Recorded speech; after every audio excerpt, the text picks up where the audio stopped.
Harry Spikes, who is ill today. And I am representing small nonprofit developers. Eric Holcomb, Executive Director. Kapal Lynn, Commissioner. Tamara Woods, representing DHCD. Sarah Langmead, Commissioner. Ann Powell, Commissioner representing Greater Baltimore Committee. Good afternoon, John Bullock, City Council Representative to CHAP. Jill Dennis, Commissioner representing Residential Real Estate. Peter Morrill, Commissioner. Garrett Power, representing the Baltimore City Historical Society. Catherine Good, Commissioner. Gary Rodwell, representing the Coppin Heights Community Development Corporation and Baltimore Heritage. Thank you, Commissioners. We will first start the meeting with the reading of the mission. The CHAP mission is to enhance and promote the cultural and economy of Baltimore through the preservation of buildings, structures, sites, and neighborhoods that have aesthetic, historic, and architectural value. I'm just going to go over the review procedures. CHAP reviews applications in conjunction with the building permit process of the permits section of the Department of Housing and Community Development. If a building permit application is filed prior to historic design review, the application is placed on hold pending completion of the CHAP review process. The review process is completed by issuing an authorization to proceed.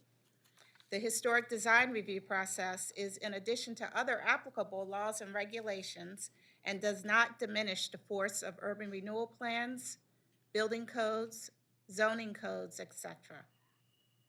It is the applicant's responsibility to comply with all applicable laws, regulations, and codes.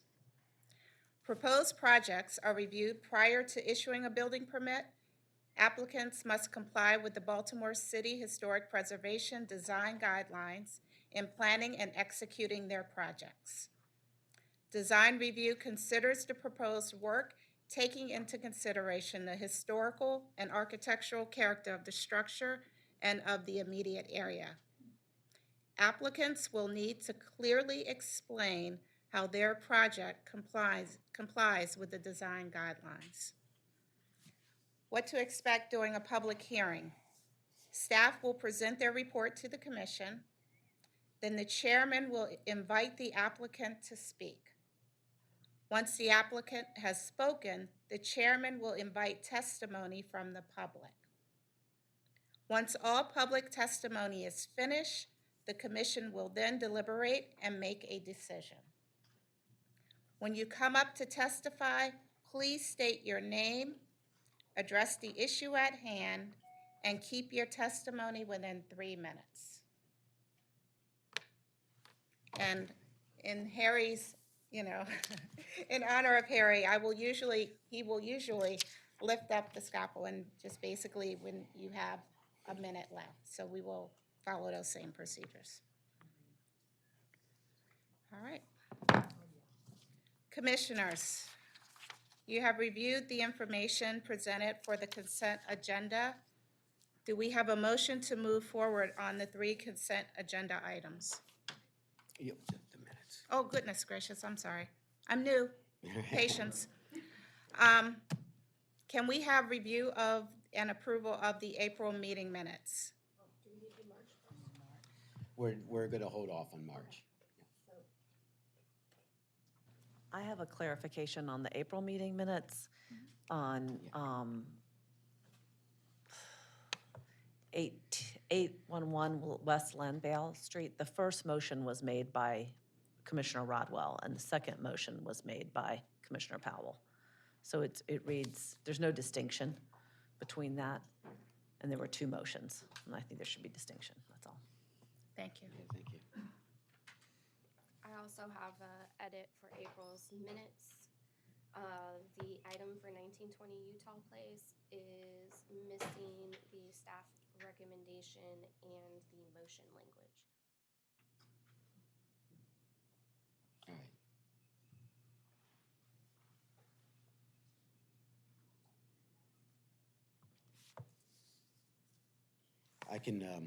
I'll take that back and we'll approve next month.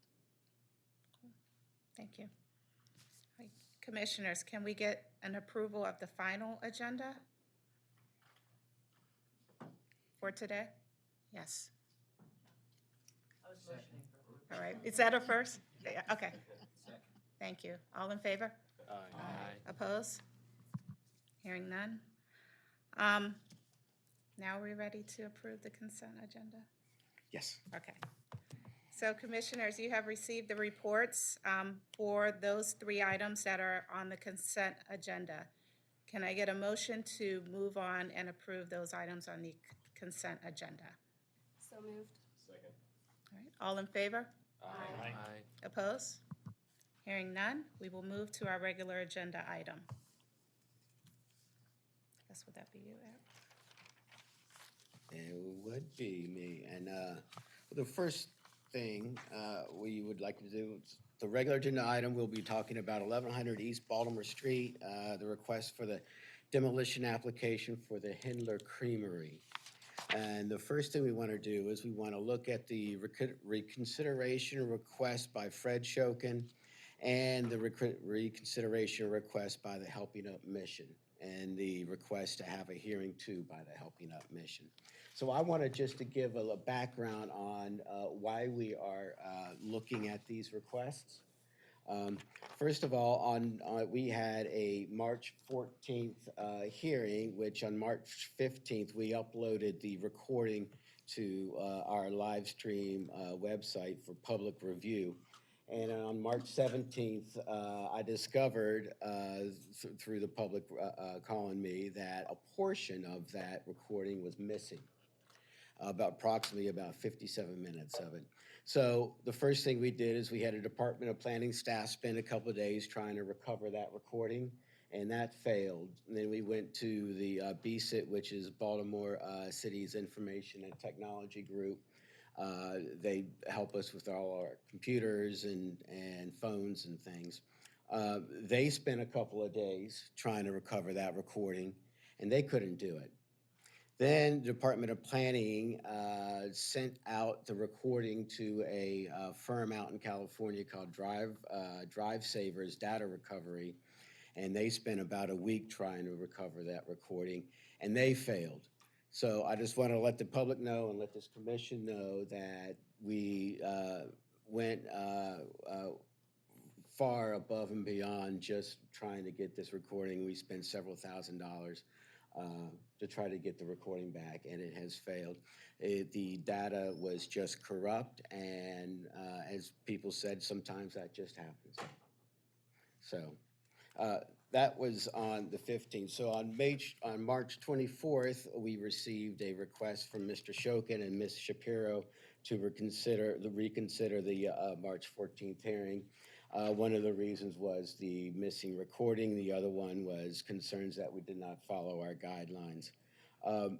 And then on March 14th, we received an application request from Helping Up Mission for a May hearing, just in abundance of caution to make sure that they could be placed on have a placeholder for the May hearing, and they met our guidelines of having a 25 days in advance, having a submitted application. But on April 24th, the Helping Up Mission requested that we not only hear a demolition hearing, but also a demolition 2 hearing. And the missing portion, and the reason was the missing portion of the recording of the March hearing may cause delay in a decision on demolition due to potential litigation. For reasons related to HUM's contract of sale with the seller, as well as the deteriorated condition of the remaining walls, HUM cannot accept avoidable further delays in the authorization to proceed. In other words, the loss of the recording has put a substantial hardship on the applicant. I apologize for that. So with that in mind, we are going to bring these considerations up, and I would just like to give a few recommendations from me.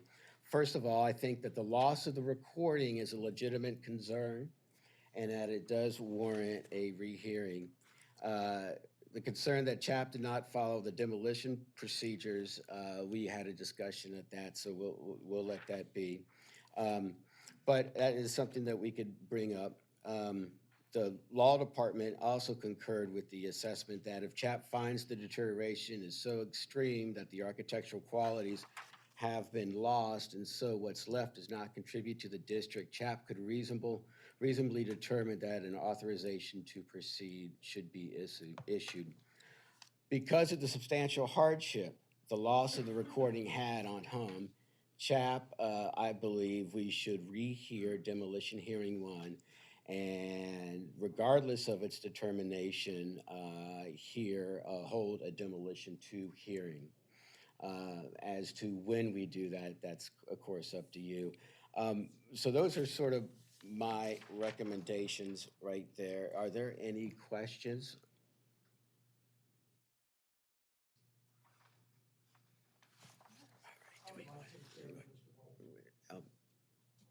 I think it would be time to have.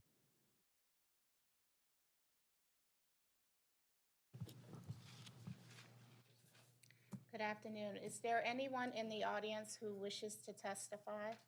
I wish to examine Mr. Holcomb, cross-examine, please. That's my attorney. Can we do that? Okay.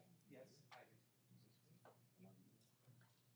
Sir, if you can come to the podium and please state your name and just follow the procedures we noted before.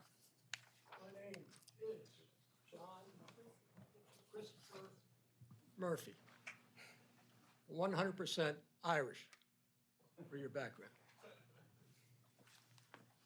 I represent Donna Beth Joy Shapiro and Fred Shokin.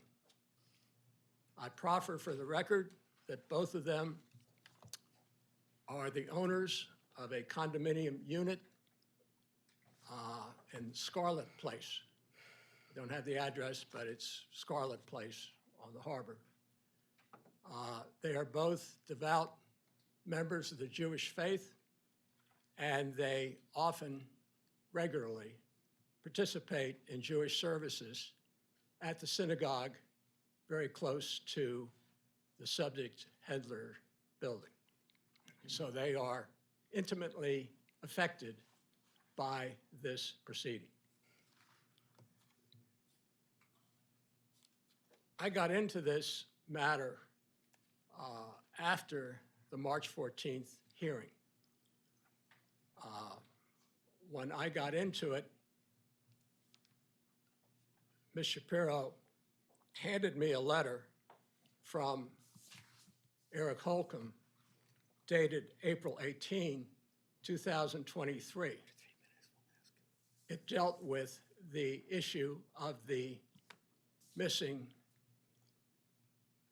material from the hearing.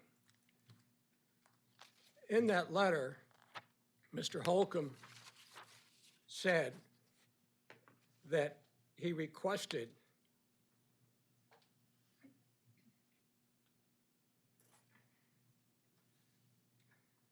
we invite each party to the March 13 hearing. I guess it was March 13 or March 14? 14th. But anyway, you said March 13, but it was March 14th. To provide a written statement summarizing your earlier testimony in case we are not able to recover the full audit video. And I think this was intended to convey the idea that instead of holding a new hearing, they would, in fact, invite the two parties to provide their testimony, which would be made part of the record. Mr. Holcomb's letter went on to say that they have received a letter from Fred Shokin, one of my clients, asking for reconsideration, and it said that we'll take up Mr. Shokin's request on May 9th, 2023, at which time they will simply consider this request and there will be no evidence introduced. That was the last letter that Ms. Shapiro got from Mr. Holcomb. He did not write her again. When I read this, I assumed, perhaps incorrectly, but I think understandably, that the May 9th hearing was going to be on the request for reconsideration and that there would not be any testimony presented. That was my assumption. And I know I'm not the sharpest knife in the drawer, but I think that that was a reasonable assumption to make, that the March 9th hearing was simply going to be on Mr. Holcomb's request, Mr. Shokin's request, rather, to have a rehearing. Anyway, that was my reading of this letter. Subsequently, I found out through email exchange with Mr. Holcomb, whom I've known for many years, and I've always respected him, and this is not personal criticism at all, that there was going to be a hearing on the demolition of the Hendler building itself on May 9th. I found that out last Wednesday. As I said, there was no letter from Mr. Holcomb to Ms. Shapiro stating anything to the contrary. I had an email exchange with Mr. Holcomb on that date, and I said that I was really concerned, frankly, that I did not have an engineer and that I could not get an engineer in the space of basically 3 or 5 business days. The engineer in this case has been working on this matter for Helping Up Mission, and I'd like to make it absolutely clear at this point, I have no quarrel at all with Helping Up Mission. But he's been working on this for 5 months. I had 3 days or 5 days to get an engineer. Now let me explain to you people personally, I just want to get this out. I understand totally the situation you're in. You have an engineer, and I don't know him. I'm sure he's fine. But he is saying that this building is going to fall down any moment. That's what he said in his report. And it's an imminent danger that it's going to fall down. And if that's the only testimony you're hearing, then I can understand you saying, well, my God, just to protect the public, because it's right on Baltimore Street, we don't want this building falling down on some car that's passing in front of it. If that's the only testimony you're hearing, I can understand totally you're authorizing demolition. But I don't think that's the case. We do not believe that the building will fall down imminently. It's been there for 129 years. It's braced up. We don't think it's going to fall down right away. And what I'm asking in a very personal way to you, members of the commission, I have the highest respect for you. I think you're satisfying one of the most important functions of city government. But I'm telling you that I need to have an expert. I can't have this case and have one expert say the building's going to fall down right away, possibly kill people, and I don't have an opportunity to rebut that. I need an expert. So, sir, Now, I got one other point. I and really I- appreciate your indulgence. I do, but if we can just have you kind of wrap it up, because you have Yeah. spoken over 3 minutes and I asked your do, questions of and our I executive appreciate that. director. But I have one other point that is complicated, and I'm going to get it across as quick as I can. And that is the question of posting the sign. I went out there the next day. I went out myself to the site, walked around. I saw 2 signs on the property, 2 that I saw. Now, I have an eye appointment next week at Union Memorial, actually, and they'll probably tell me I need help. They always do. But I can see all you people. I can see signs. I saw 2 signs, public signs. What did they say? Those signs said there'll be a hearing on March 14th. I was out there last Thursday. That's when those signs were up. That's what they were saying. There's no doubt in the world of that. I have pictures of them if you want.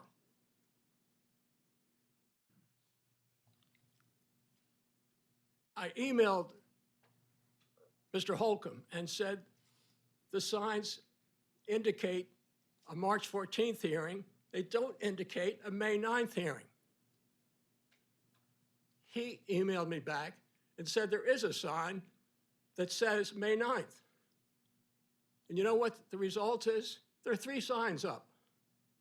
There's one on Baltimore Street that says May 9th. Can you see that line? It's very difficult to see that sign because. So my point is this. You got to think of the public here. Historic preservation is a public process. Barbara Mikulski and everybody else who did so much for historic preservation, they did it as a public matter. You got to think of the public. John Murphy is not unusual. I didn't see the sign, and the average person would not see the sign.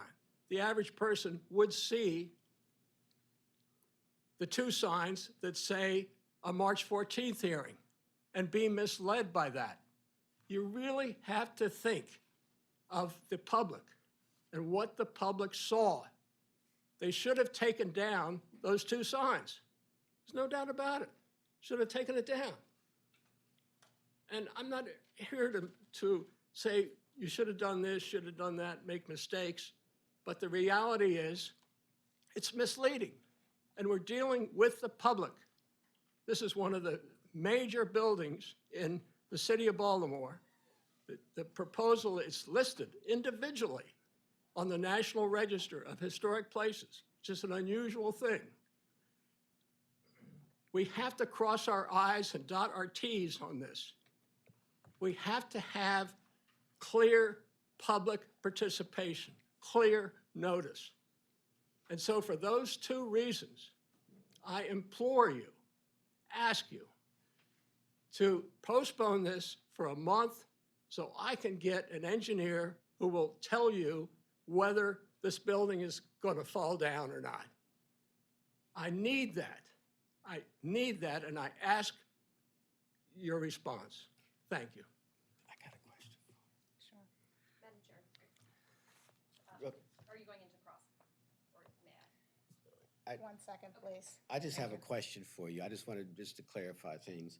So you are in support of this commission to rehear 1100 East Baltimore Street, the demolition application? Absolutely. Okay. Not today, though. I don't have an engineer, Mr. Holcomb. I do not have it. You, every member of this commission is sitting here, and the engineer's going to tell you the building's getting ready to fall down. There are going to be people killed. It's a drastic thing. Thank you. Thank you. I have one more other question. Because there were 2 outdated signs that were on the property, you believe that's a reason that we should postpone today's hearing? 2 reasons. I just want a yes or no, that's all. I've tried to explain it. One is the sign. The other is you wrote Ms. Shapiro on April 18th and didn't indicate at all that there was going to be any new testimony on the application. You never got back to her. I only learned about it on Wednesday, last Wednesday, which was what? May 2nd or 3rd or something like that. So at that point, I I got did you. not have time to get an engineer. Now, we really need this. We really desperately need to have another engineer. Look at this. All right, That's so- the two reasons, the sign and the inability, because frankly, of what you had done by indicating in the April 18th letter that it was just going to be on the request for rehearing. Now you see it's been expanded. So I really have a problem here. Well, we are talking about the request for rehearing right now, is that correct? Excuse me? We are talking about the request for rehearing.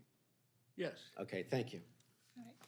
So I guess we can open it up for cross-examination, if you're open to it. Oh, I don't need to, I Oh, just want to okay. speak on behalf of the applicant. Mr. Murphy mentioned he was going to cross-examine Mr. Holcomb, so if he's Okay, done with that, I'm happy to speak. sure. But- Mr. Murphy, are you finished at this Just want to time? get Mr. Holcomb, again, that implying no criticism, but you did write on April 18th to Ms. Shapiro Yes, I do. advising her of the proposal to substitute testimony instead of holding a rehearing. Isn't That's that right. not correct? That was Huh? the post-hearing letter, which I sent to the applicant and also. That out of was the courtesy to idea Ms. then, Shapiro. was to substitute testimony, not to hold a rehearing. Isn't that correct? It was it was the idea to build the record for the March 14th hearing, correct? So we were not going to do a rehearing then. Isn't that correct? Today, we are doing, right now, we are looking at the request to rehear. But when you wrote her on April 18th, you were not proposing a rehearing, were you not? In that letter, there was no idea, yes, that's correct. I did not say anything about having a hearing for May 9th. As a matter of fact, you proposed a system whereby they would substitute, attempt to supplant the record by providing their testimony. For the and you March 14th hearing, said correct. that would make it part of that record, right? We would place it in the March 14th record. So you were not planning on holding a hearing then on May 9th, correct? At that time, no, I That was time, not no. planning And on then it. did you ever write another letter to Ms. Shokin advising her that there was going to be testimony on May 9th regarding the demolition? Oh, no, we followed our basic procedures for advertising and getting the So the agenda answer is items you out to did the not public. write a letter. No, I did not write a letter back to her.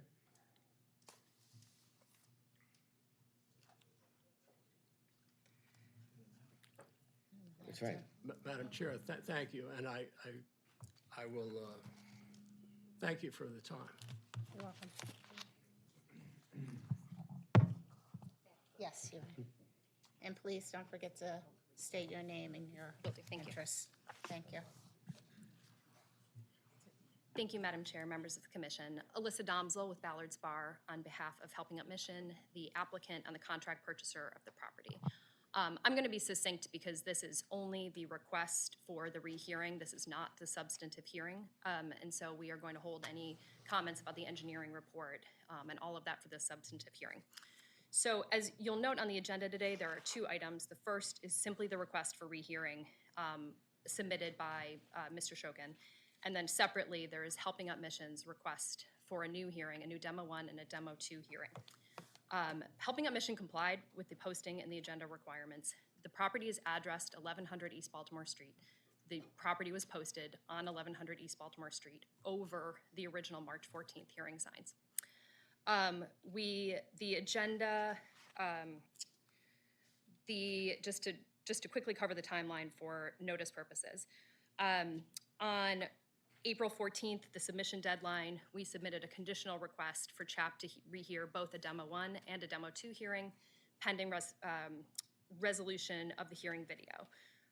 We resubmitted all of the materials, and in that resubmission letter, we said, we will present substantially the same evidence as at the March 14th hearing. And we said, a strong hearing record will be critically important at a new hearing, and we urge CHAP to conduct a fully deliberative hearing. A few days later, on April 18th, Mr. Holcomb sent a letter, which was referred to, noting that on May 9th, CHAP would hear Mr. Shokin's request for reconsideration. At that time, because Helping Up Mission had complied with the notice requirements, it was on the agenda. It was submitted to be on the agenda. We sent CHAP a letter on April 21st requesting that we move forward with a full Demo 1 and a Demo 2 hearing today. Both matters, as I said, both a request for reconsideration and separately Helping Up Mission's request for a Demo 1 and a Demo 2 hearing appear on the CHAP agenda that was posted on the website. On April 28th, as I said, consistent with the posting requirements, a hearing notice was posted on Baltimore Street. A time-stamped photo was submitted to CHAP that day in advance of the posting deadline. The CHAP agenda was circulated in the city's Daily Digest public email listserv on April 29th. And then a few days later, on May 3rd, that's when we learned that the hearing video was indeed unrecoverable. And that is when we sent CHAP a letter affirming that we intended to appear today, which would make the pending request for reconsideration moot because we have already given the relief that Mr. Murphy requested. We are already here to have the hearing, so that makes the original request moot.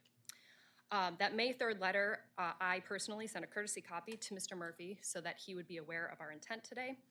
In that letter, I said, a new hearing remains the most efficient resolution of this issue. And again, we expect CHAP to conduct a fully deliberative hearing, including an opportunity for testimony by members of the public. With that, I believe we've addressed our response to the request for reconsideration, and we, again, request that CHAP move forward today with Demo 1 and Demo 2 per our previous requests. Thank you.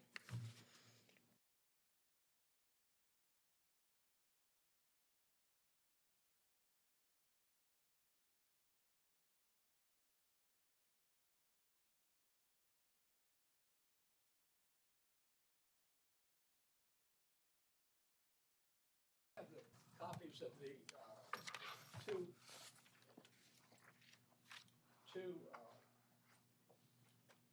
signs. I really think they're worth looking at. Could you just, Can we accept? Sure. here they are. That's the May 14th, that's the March 14th sign. Here's the May 9th sign that was posted.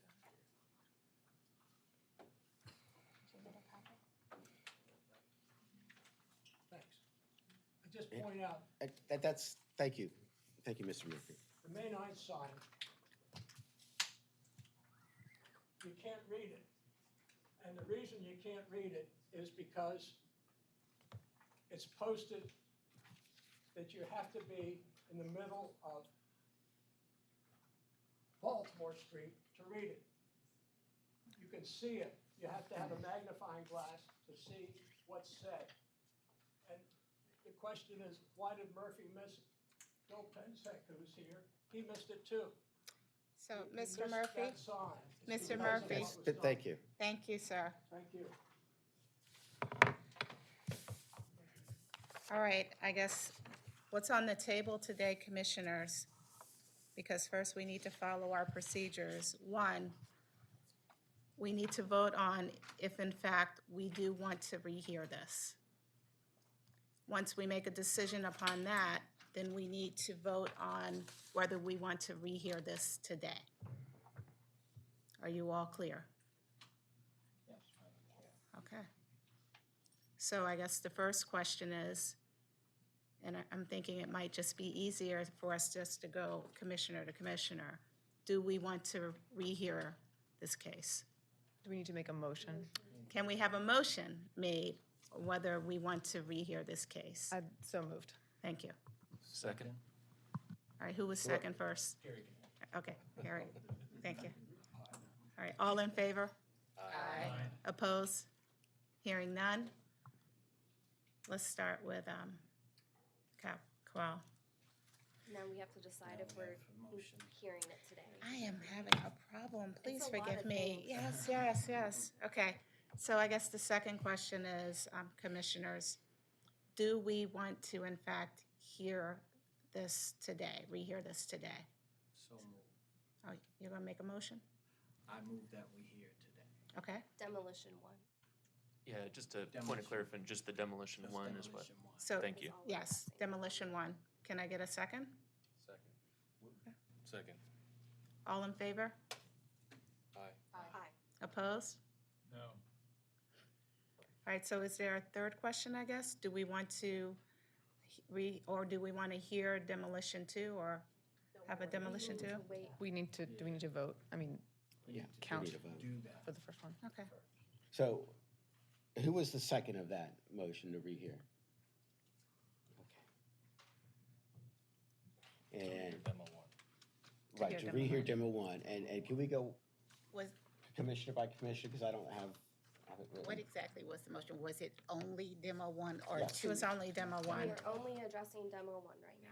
at this moment? At this But it's moment. not negating the option to vote on hearing demo two today. We are, on the that is table not on yet. the table. It's not on the table yet. Does this motion include rehearing it today or just rehearing it? So that was the Today. question, do we want to rehear it today? And I just want to be, the capture the vote. So Woods, Yes.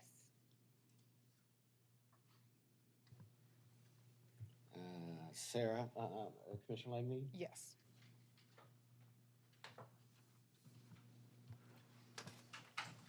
Powell, Yes. Bullock, Yes.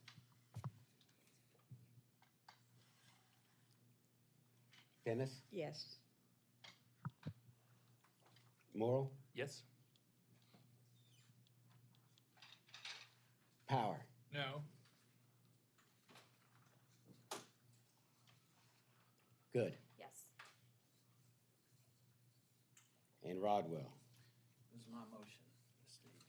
ED.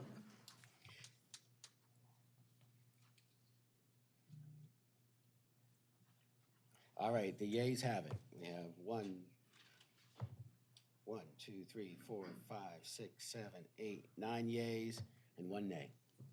So commissioners, you have agreed, based on your vote, that we will rehear. Demolition.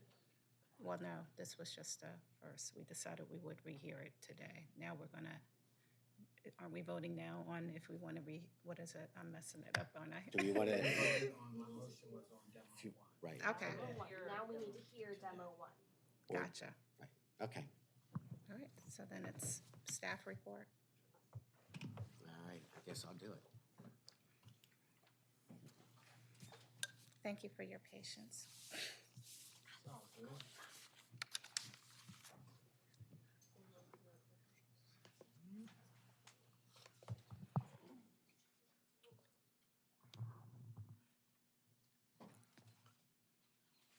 So good afternoon, Commissioners. I'll try to make this brief. We are going to look at a demolition hearing one, determination of architectural significance. This is for 1100 East Baltimore Street, also known as the Hindler Creamery Building. The petitioner is the Helping Up Mission, who is the contract purchaser. Owner is the Hindler Creamery Development LLC, and I'll be giving the staff report. So we just want to quickly go through. This is where the building is located on East Baltimore Street, 1100. Directly east is the wonderful McKim School, and directly south is the Helping Up Mission campus. Looking at it again, that's where we are in the local historic district, which is shaded in sort of that blue-gray. And just looking at, this is what the building currently looks like today. So it is 3 walls that are shored up by bracing, and then partial of the interior is in ruins and no roof. And that's what we're looking at today. So it was on that city block side. And you see, let me see if I could get the thing working here. That doesn't work.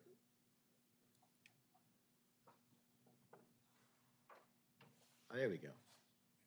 So here's the McKim School, the Ronald McDonald House. This is the Friends Quaker Meeting House. And these are the buildings that are part of the Helping Up Mission. And again, just keep on looking at it here. These are the structure, 3 walls in the interior.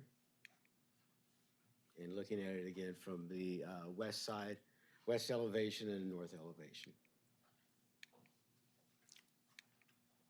So let's look at the background, because this has a lot of background. And November 11th, CHAP determined that the adjacent structures at 1101, 1105 East Fayette, 1107, and 1110 did not contribute to the Jonestown Local Historic District. We saw it again in 2013, and we approved demolition for the structures determined non-contributing. In 2013, CHAP gave concept approval of the proposed new construction in height, massing, and scale. In 2015, we approved revised plans, and the new plan proposed the demolition of the Hindler Building's entire east elevation, one bay of the Triport north elevation, and the building's interior structure. In 2017, CHAP approved further amendments to previously approved plans affecting the building with final details to be reviewed by staff. 2018, DHC approved that demolition permit, and they removed the north permit to remove the part of the north elevation, remove the 3-story easternmost section of the facade, raise the entire east elevation, removed roof sheathing and roofing panels, removed the trusses, and when shoring is complete, remove all interior elements and shore up the north, south, and west elevations in accordance with the shoring plan. So we also approved the bracing plan too. DHT in 2021 sent a building inspector to investigate the building and determined there was no cause for any action at that time. 2023, DHC Assistant Commissioner evaluated the structural engineer's report and concurred with the findings. He also did not see that it was an imminent threat to public safety. And I didn't explain it. I missed that. Sorry, if you can wait until after the presentation, and then we will entertain questions or testimony after. Thank you.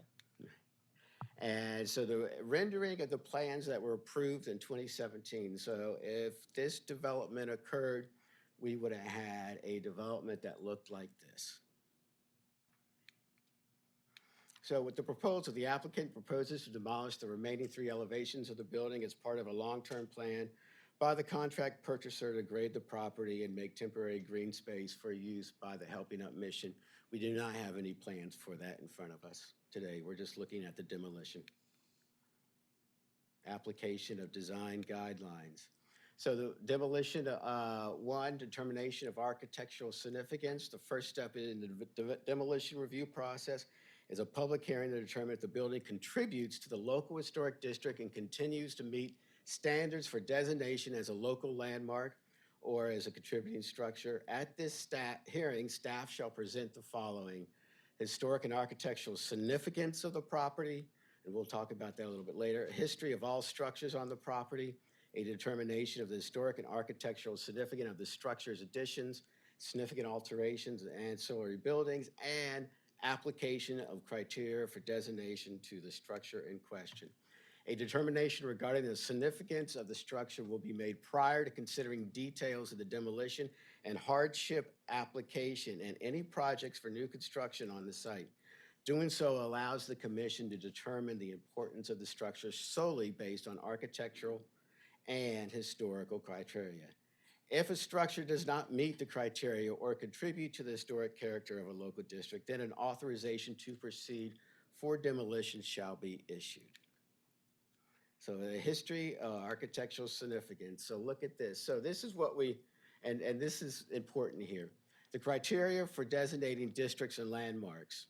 All right, so we're using this criteria for evaluation. And it says the quality of significance in Baltimore history, architecture, archaeology, engineering, and culture is present in district sites, buildings, public interiors, structures, and objects that possess integrity of location, design, setting, materials, workmanship, feeling, and association, and that are associated with events that have made a significant contribution to broad patterns of the history associated with lives of persons significant to Baltimore's past, or they embody the distinctive characters of a type, period, or method of construction, or that represent a work of a master, or that have yield or likely to yield information important to Baltimore prehistory.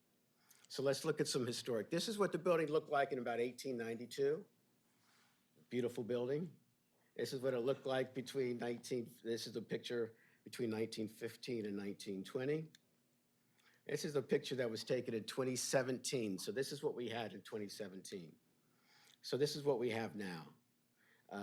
This is not a full building. This is a partial of a building. It is a fragment of a building. So the former Henry Creamery building met criteria 1 and 3. The building was associated with the events that have made a significant contribution to the broad patterns of history, and the building embodied the distinct characteristics of a type, period, or method of construction, or represented a significant or distinguishable characteristic of a type, period, or method of construction, or that represented a significant and distinguishable entity whose components may lack individual distinction. They met those criteria 1 and 3. Nevertheless, does the building convey historic and architectural significance? It must possess integrity of location, design, setting, materials, workmanship, feeling, and association. And an evaluation of the physical conditions of the structure is paramount to determine if a building possesses integrity. If the physical components of a structure is deteriorated beyond repair, I would assume that the materials cannot convey historical significance. So that's what the staff is assuming in this report. So analysis here is we looked at, well, how much of the building is deteriorated beyond repair? How much of the building could be saved?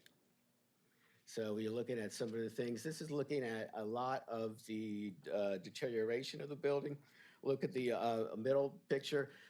Some of that brick is so eroded, it is starting to lose its structural integrity, that for structural reasons, it has to be replaced. It does not contain the ability to be what a brick is, to sit in a wall, basically.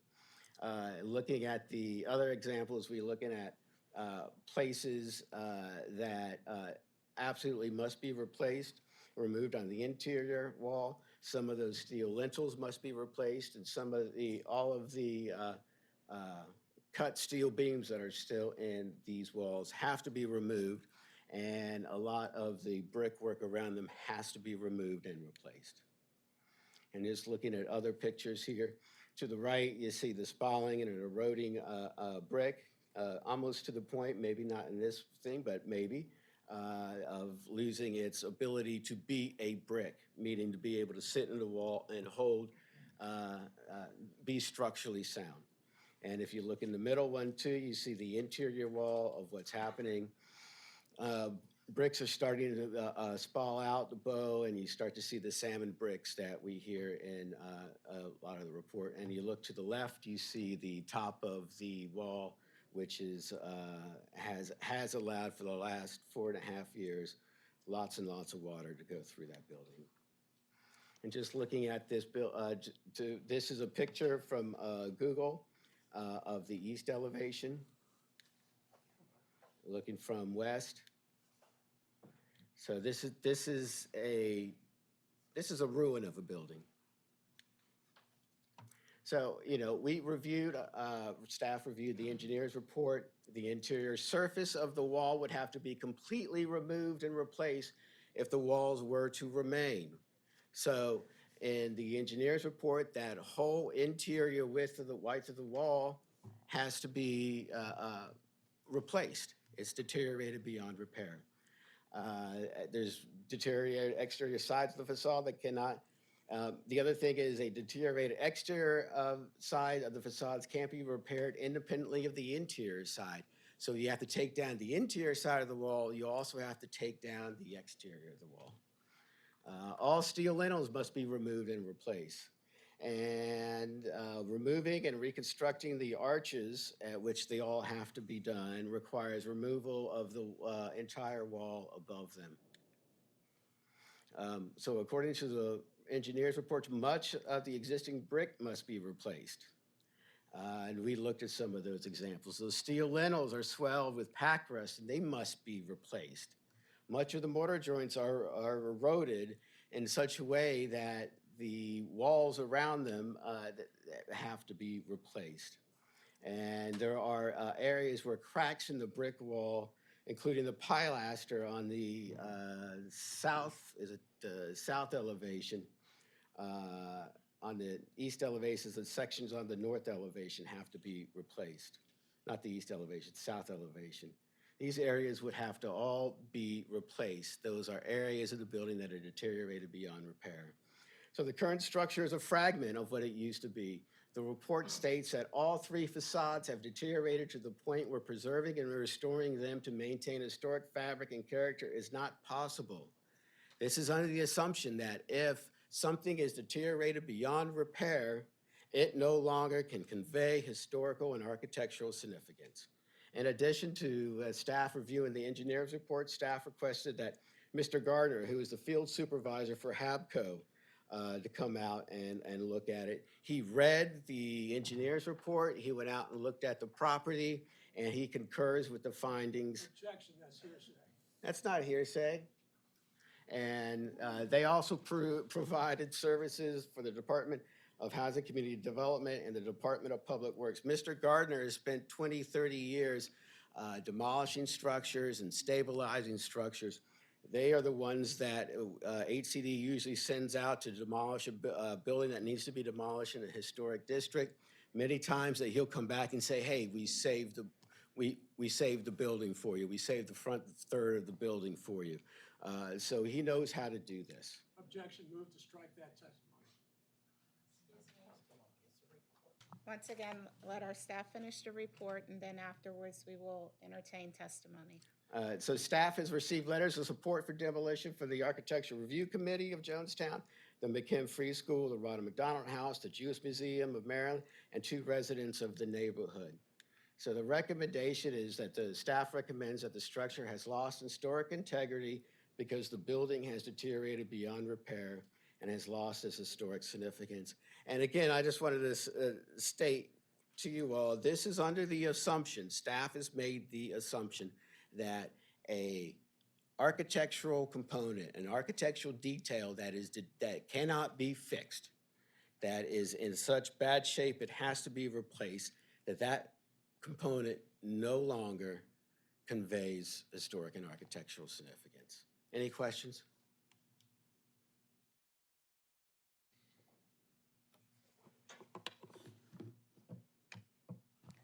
So, Commissioners, we have multiple people here today to testify.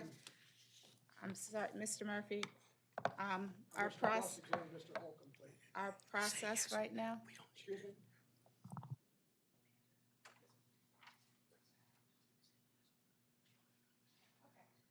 He just gave So, testimony on yes, that Mr. Murphy, you will be allowed to cross-examine, but not at this current time. We first need to go through allowing people to testify, and then after everyone's testimony, you will be allowed to do so. So I'm not saying no, you just can't do it now. I've never done that. Normally, somebody testifies, and then you have cross-examination. So, sir, this is a CHAP hearing, and our process is we first allow people to testify who have written and requested that, and then any cross-examination afterwards would occur after the testimonies. And we do not oppose any request for cross-examination, but we, as the applicant, would like to present consistent with CHAP procedures. Well, I object that on the basis I'm not able to cross-examine Mr. Holcomb. And we'll put that in the record. Doesn't help it to put it in the record. Everybody's heard it, and it's going to be in their minds. I don't know when we're going to get the opportunity to cross-examine. So, sir, we did say that you would be allowed to cross-examine after we've heard the testimony. I don't think that makes sense. Is Mr. Levine here? He can ask. I've never heard of cross-examination after the matter's over. Could we check with the law department on that? So first, I'm sorry, if we can have the applicant come up and present. Thank you.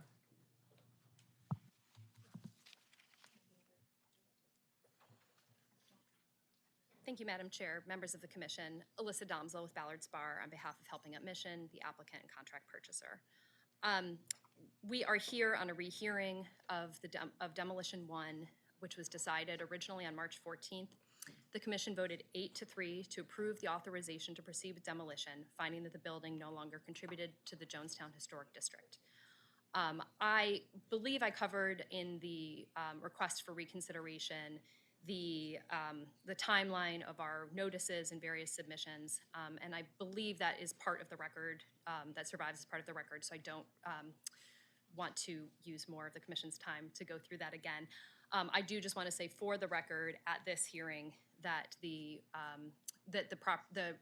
property was properly noticed and this matter properly appears on the agenda.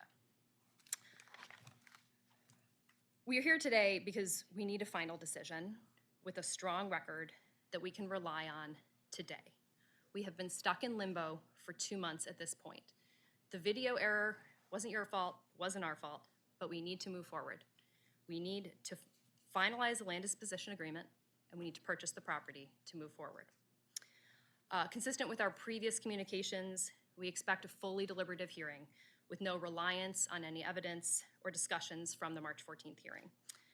However, we will be presenting the same evidence as we presented at the March 14th hearing.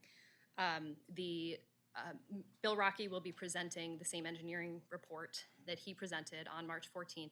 That has been in the file and available on the CHAP website since we first submitted it in early March with no changes whatsoever. So that has been available for any member of the public since early March. Repeating a hearing will at times unquestionably feel like deja vu, but we urge the commissioners that if you had a question or a concern in the March 14th hearing, to please raise it again today. It is not helpful to anyone to have anything short of a full record. And just as a couple procedural points, I would ask to be heard at the appropriate time on the hearing of Demo 2 today, but based on the way the commission split up the vote, I believe that is not now. So I would just request to be heard at that time.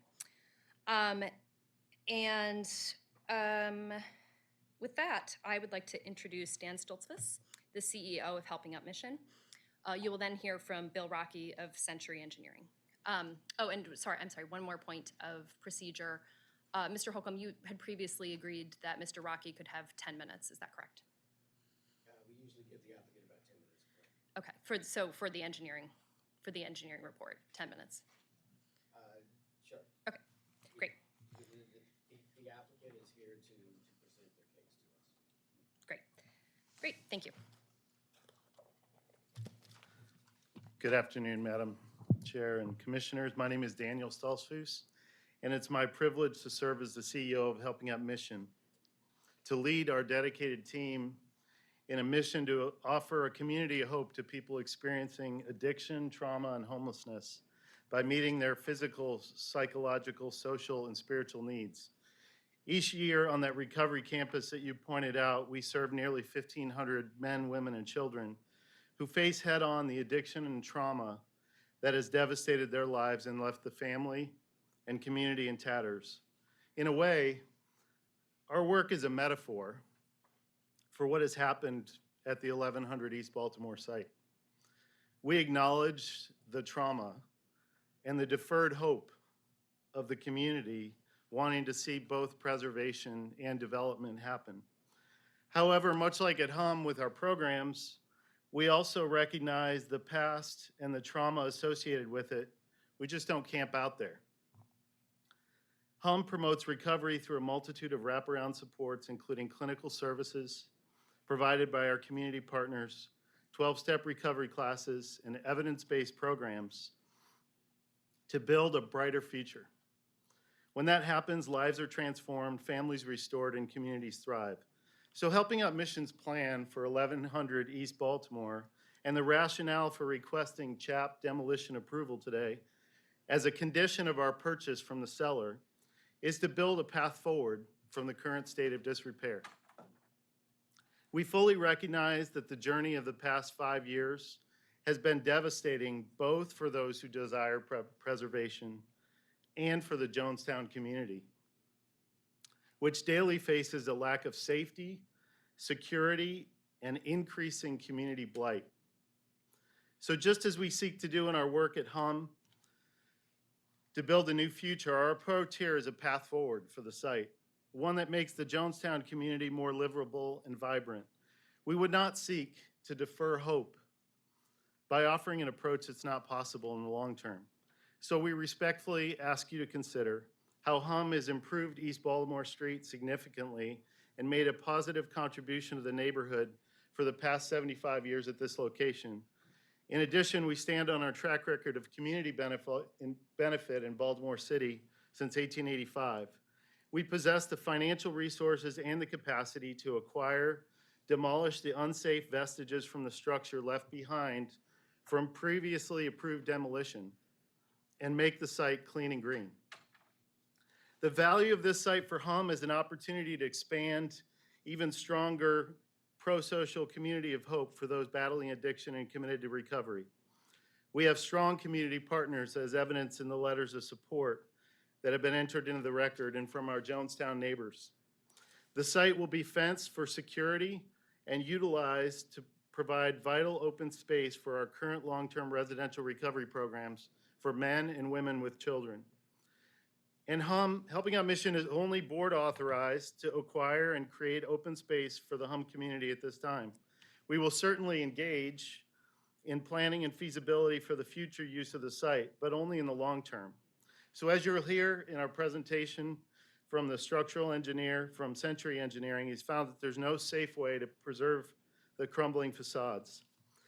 I'll close with this. In the book of Proverbs, it says, "Hope deferred makes the heart sick, but a longing fulfilled is a tree of life."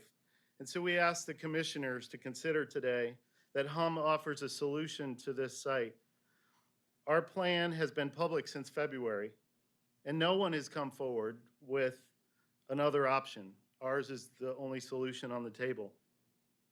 We're blessed with the resources to make it clean and green, for which our HUM community and the larger Jonestown area would truly be a longing fulfilled. Thank you. I'll invite our engineer to come up. I wish to cross-examine. Okay, we'll put that on the record, and we'll allow you time to do so. I object. I wish to cross-examine now. Okay, you object, we put that on the record too.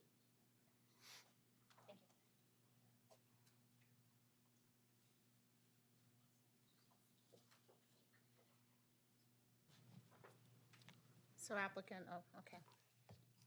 And please don't forget to state your name and your business. Good afternoon. My name is William Rocky. I am a structural engineer. I am employed by Century Engineering in Hunt Valley. Just a few words about my background. I am a licensed professional structural engineer. I have been in this practice for 41 years, and I have been registered in Maryland since 1994. I hold active registrations in 6 states, mostly in the mid-Atlantic area and out west in Michigan. I have extensive experience with dealing with building preservation, historic buildings. Oh, I got to yell a little louder? Yes. Okay. Can't hear me, I'll yell.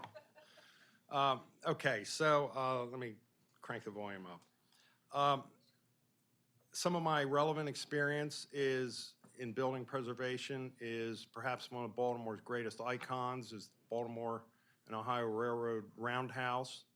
I was the chief engineer and primary designer for the reconstruction after the 2003 President's Day snowstorm that caused the roof to collapse, which was catastrophic for the museum.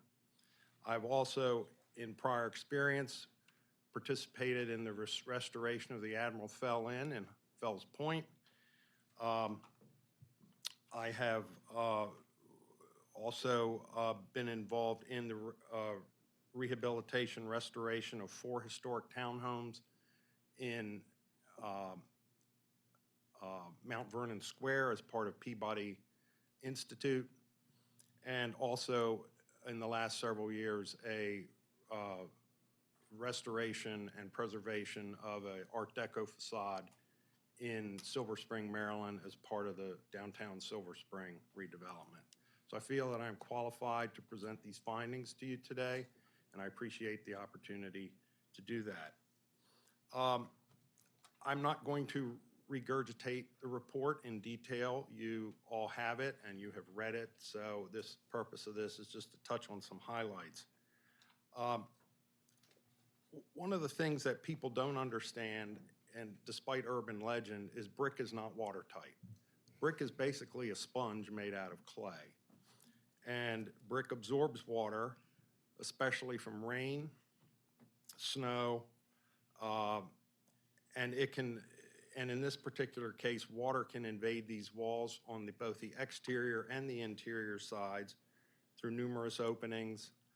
There is a history that the gutters and downspouts on a portion of this building, especially the west side, were removed or fell down in years past, and it subsequently has eroded and destroyed a substantial part of the brick on the west elevation. To make matters worse, in the last 5 years since the demolition of the building structure behind it, the tops of the walls have been exposed, and every time it rains, rain saturates down through the brick, and you can see evidence of that through the numerous areas of efflorescence. And that is simply the rainwater filtering down through the brick. It dissolves the minerals in the brick, and then as the water escapes the wall through evaporation, the minerals stay behind and leave that white chalky substance. So when you see efflorescence in a wall, it tells you right off you've got a water problem. Water's moving through those walls. Some other very bad effects of water in a brick wall are the headers that connect the widths of the brick or the widths of the brick. Those headers will crack from freeze-thaw because the water gets down between them, freezes in cold weather, expands, and it pops those headers. And as a result, the wall starts to literally peel apart. The water in the walls is causing the lintels to rust. There are embedded steel beams, remnants of them in the walls that are rusting and deteriorating, and they're exerting what's called pack rust, where the steel expands from the normal corrosion in contact with water, and a piece of steel will swell 10 to 15 times its original volume when it's fully rusted. So you have lintels, you have beam fragments, you have a variety of things in these walls that are swelling and causing damage to the surrounding brick. The mortar in the walls is being compromised by the flow of water through the walls. Just as the water washes the minerals out of the brick, it washes the lime and the minerals out of the mortar. And there are portions of the wall that you can, as I've outlined in my report, that the mortar is still reasonably good. There are other areas where that mortar is moderate, and there are areas where the mortar is very soft, and you can literally take your fingers and just rub the mortar out of the joints. In certain areas, you can take a screwdriver, and I did in the report, a 6-inch long screwdriver, and you can just stick it right in the mortar joints because the mortar's gone. The walls are compromised. The water through the walls are also causing the faces of the bricks to spall and fail, especially on the west elevation. There are areas in the report where the walls have eroded back over 2 inches from their original face. So those bricks in that zone are basically gone. They're not bricks anymore, they're just lumps. And all of that is structurally a deficiency. And finally, on the inside of the walls, you have what are colloquially called salmon brick, but they're really a soft burn brick.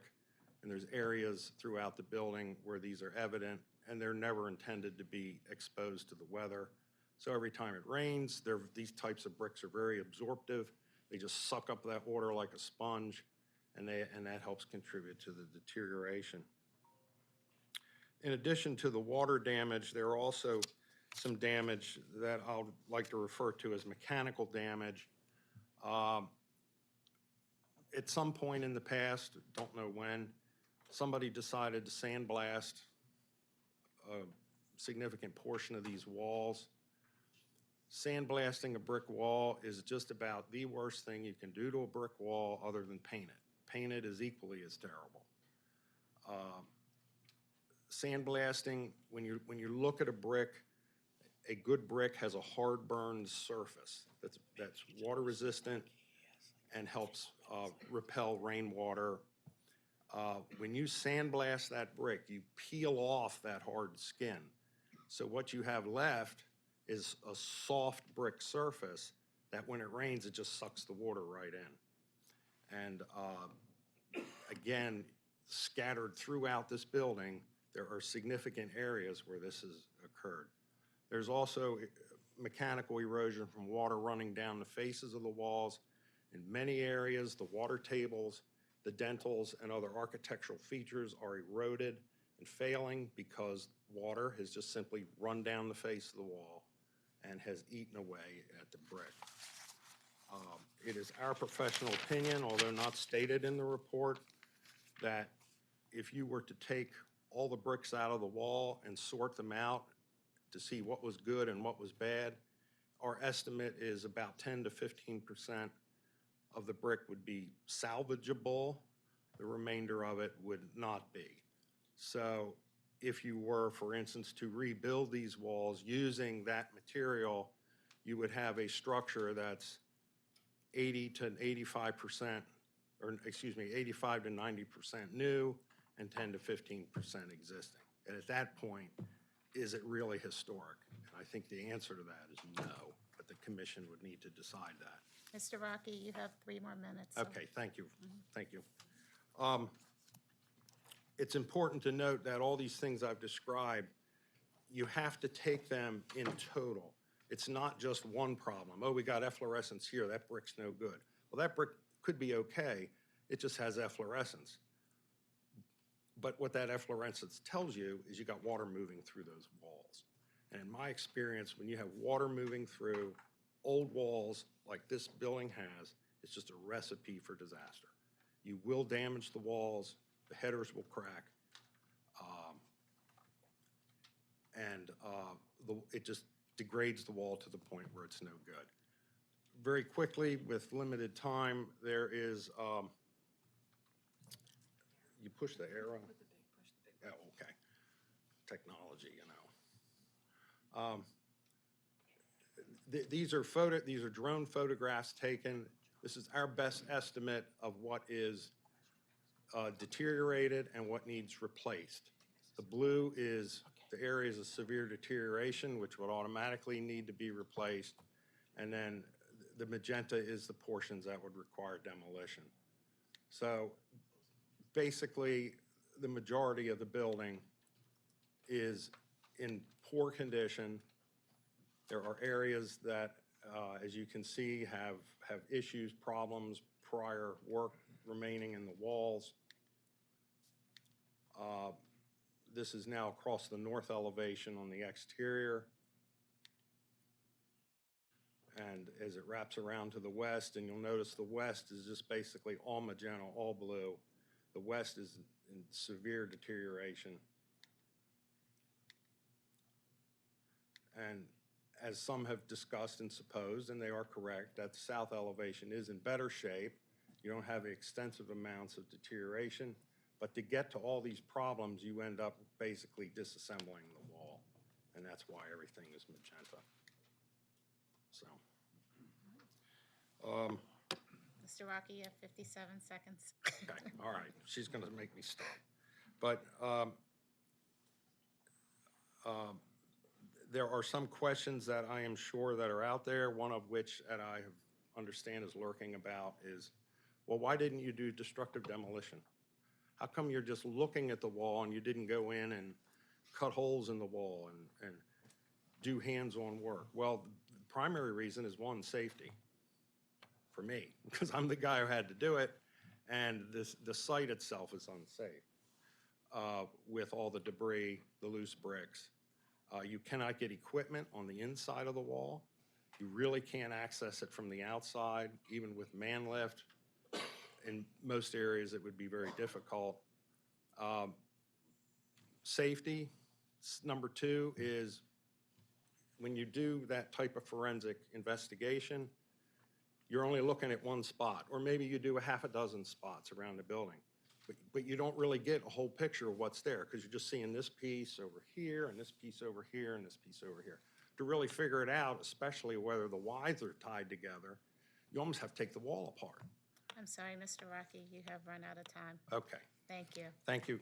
Thank you very much. Commissioners, do you have any questions of the engineer at this time? I have a question for Mr. Rocky. Yes.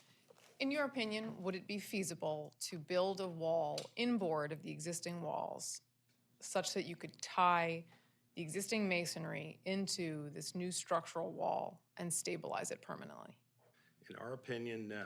And the reason is you have to take the shoring off on the inside of the wall to build some sort of new wall behind it.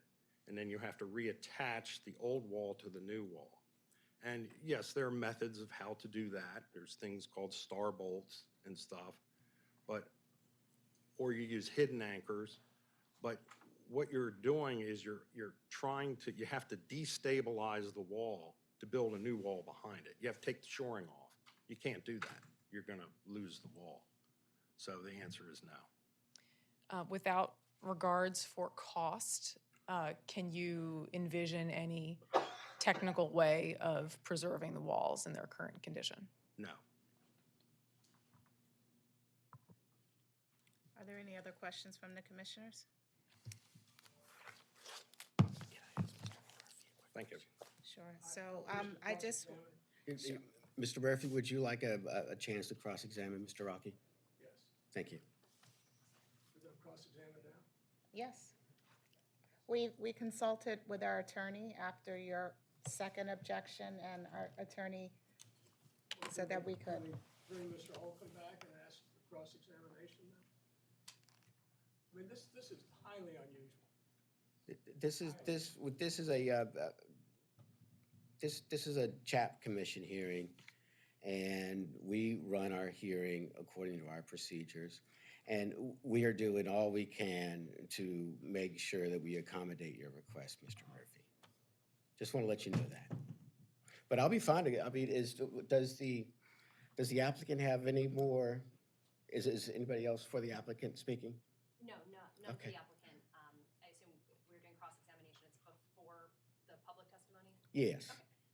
Yeah, and we do not object to reasonable cross-examination that is on the topic of the direct testimony and not repetitive. Thank you. Not what? Repetitive. I can't talk without being repetitive. I don't know, would you like to, I'm coming up to be cross-examined. Do you want to start with Mr. Rocky or me? I want to start with you. All right, okay. I'll volunteer. You just sit down. Eric, please state your name. Eric Holcomb, Executive Director, CHAP. Mr. Holcomb, Yes, sir. you're familiar with the concept of demolition by neglect. Yes, I am.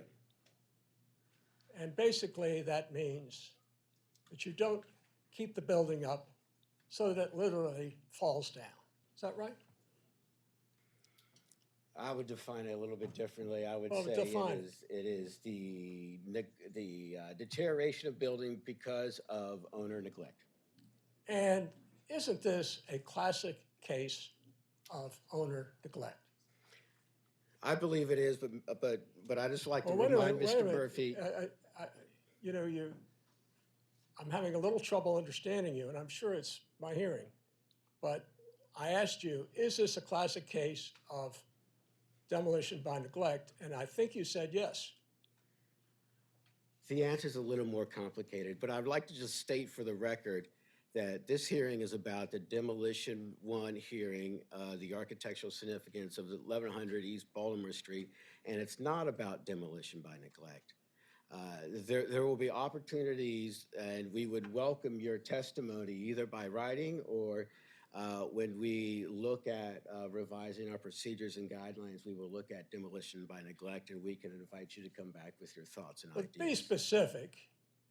What in the world could anybody have thought when they take the roof off and exposed the walls, and the engineer testified clearly that the water comes down through the walls Well, and then freezes and causes problems. I mean, what else could anybody have expected?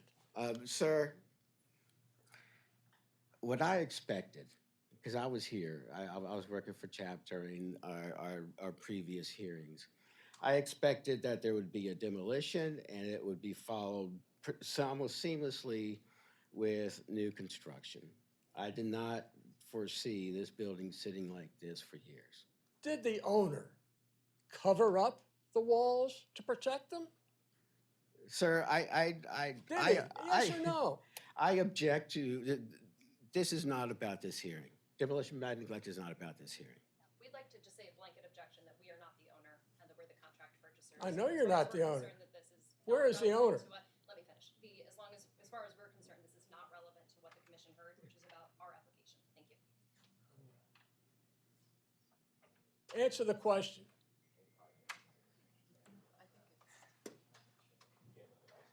I would answer the question is that this is not a hearing about demolition by neglect, Mr. Murphy.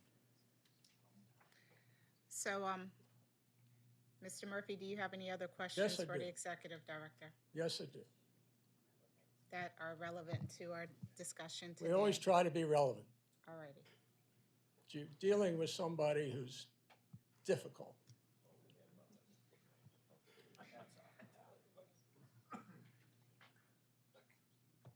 You would agree with me that this is just a super building, would you not? I would absolutely agree with you that it was a super building, I mean, you described it as a ruin, and I think that's accurate. and you were a CHAP when you authorized the demolition of the building. Is that not correct? CHAP staff at that time Not had CHAP a staff, recommendation of disapproval. CHAP. Yeah, but you use you as a person, as a pronoun But coming to I me, asked, not I as asked CHAP. CHAP. CHAP authorized the demolition of this building. They CHAP they approved created it. this ruin, did they not? Objection. This is getting quite Yeah, repetitive and yeah. the time constraints. I understand I'm repetitive, just trying to get an answer. Yeah, I would say, Mr. Murphy, this is not on topic. I'm not going to answer. I'd be happy to talk with you further, and I'll be happy to take your comments in writing about demolition by neglect and how we could do our job better. I'd welcome that.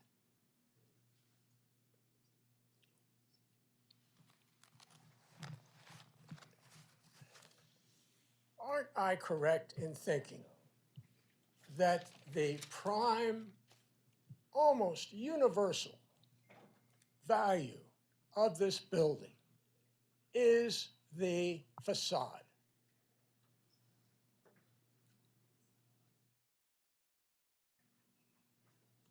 The facade had a lot of historic and architectural attributes.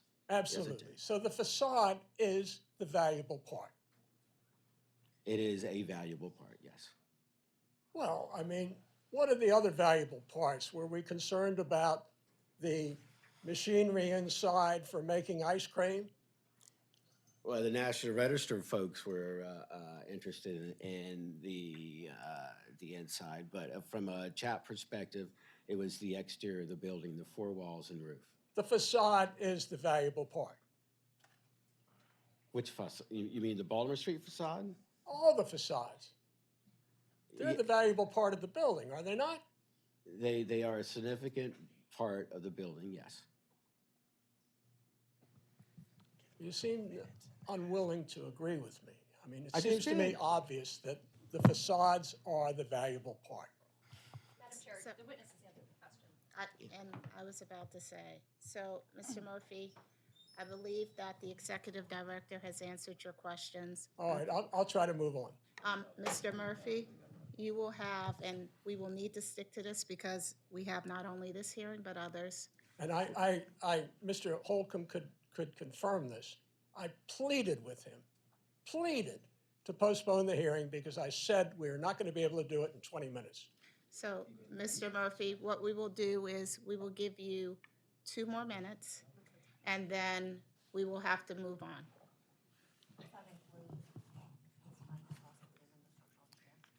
No, it doesn't.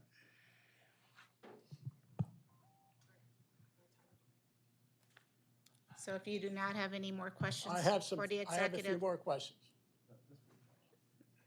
so you have 1 minute, Mr. Murphy. You know, I really think this is the most important building that you've heard in many years. And I really object to time limits. I really do. This is a very, very important matter. I object to that most strongly. I would also note that we agree to time limits as the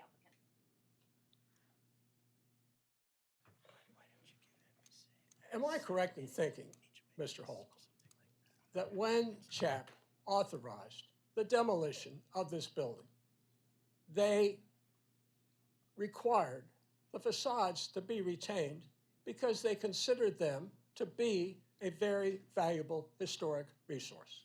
Yes, if you went back to the record, you would see the deliberation concurred with. And so that's why they did it. As far as they were concerned, they created a ruin, but nevertheless, it had a very valuable historic value of the facades. Is that not correct?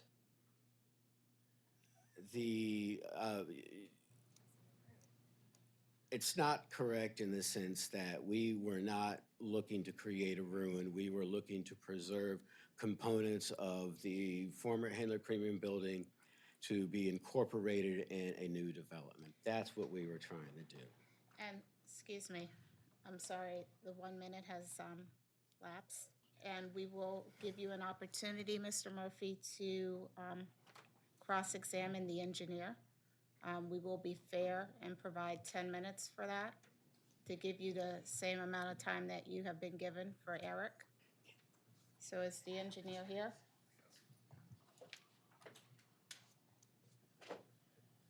And I mean, for us procedurally, this isn't standard. So we are trying to be as accommodating as we can. Mr. Rocky, if you can just state your name, please, and your intent. I am William Rocky, structural engineer, Century Engineering in Hunt Valley, Maryland. Thank you, Mr. Rocky. Mr. Murphy? Mr. Rocky, is this not a classic case of demolition by neglect? Mr. Murphy, that is beyond the scope of this hearing. That has been demonstrated to you in the prior cross-examination with Mr. Holcomb.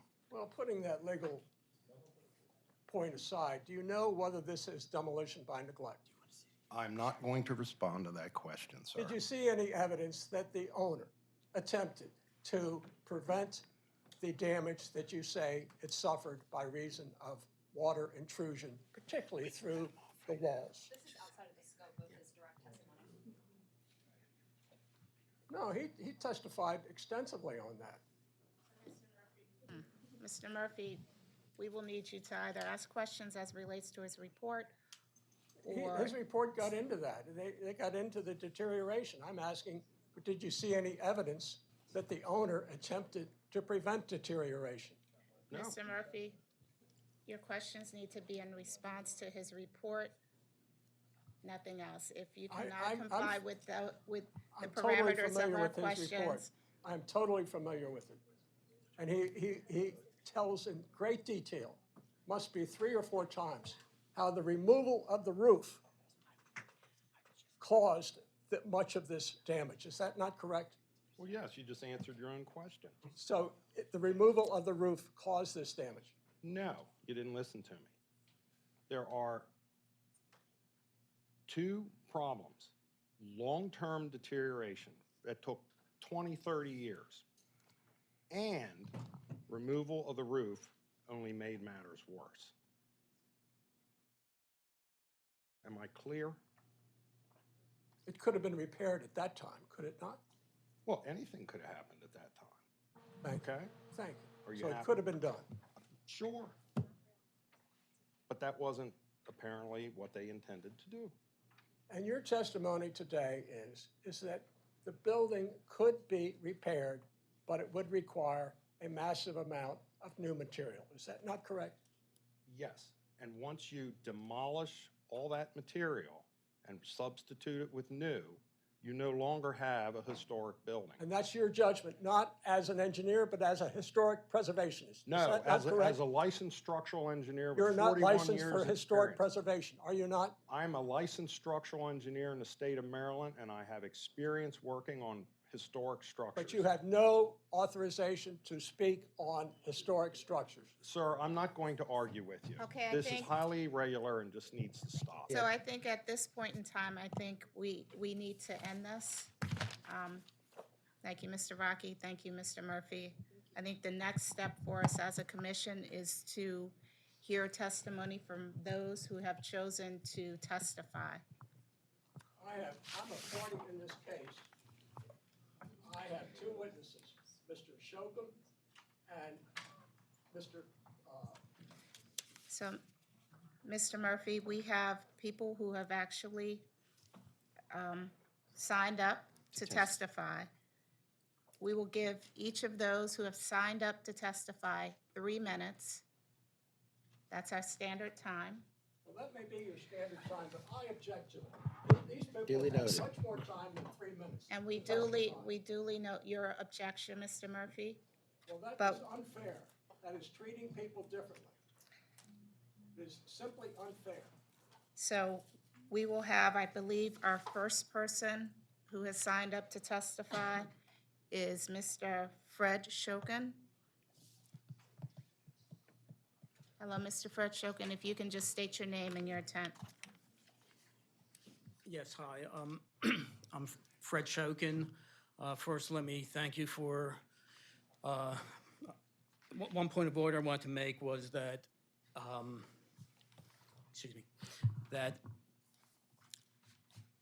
in the letter for reconsideration that was written both myself as well as my wife, Donna Beth Joy Shapiro, it's been said Mr. Shokin's letter is really our letter, and just wanted to make that clear. I'll try to be as brief as possible because coming into the hearing, I wasn't really sure what was being allowed and considered, and just wanted to emphasize why this building, what is left of this building, remains architecturally significant and really deserves much better than what is being requested. I'll start off the same way that Eric did, showing some slides of the original building. Here's what it looked like I guess slightly after 1892, after it was built. It was built as a power plant for a cable car. I want to note the large arches on both sides of the building, the four-part arch in the middle of it, the central pediment. These are all features that still retain on the side. Even if you look at that four-part arches in the central, you see these circular motifs over that. And even something like that has been retained. I'm sorry. Okay. Whoop. What am I supposed to hit? Okay. I think we missed one. Not there. Okay. Well, unfortunately, the next slide, which isn't there, shows the building in 1920 when it was converted into a creamery. There's three aspects of the significance of it. 1892 to 1903, when it was a power plant. It actually became a theater between 1903 and 1912 when these windows on the second level showed up. And then after 1912 became the Hendler Creamery, added 2 stories over the previous openings, added another bay, oh, there it is. And so this is what it looked like. You can see the transformation from the 1892 building to this building.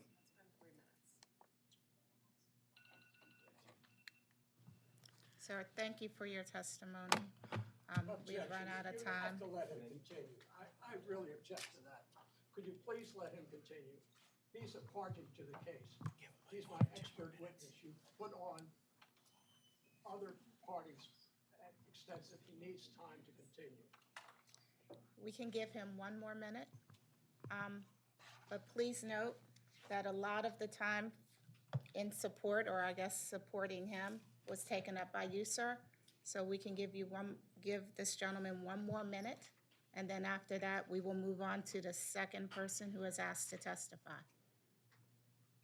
Are you in agreement? Thank you. Go ahead. Okay, here's what it looks like before the demolition. All those details are still there. Here's what it looks like today, braced up. But if you look behind all the bracing, all those important details are still there. It still conveys those important significance of the building. I find it strange that you never showed any detailed photographs of the building, just pictures far away. Here's our unique date stones at the sides of the pediments. Other pictures showing they're still there. These significant features are retained.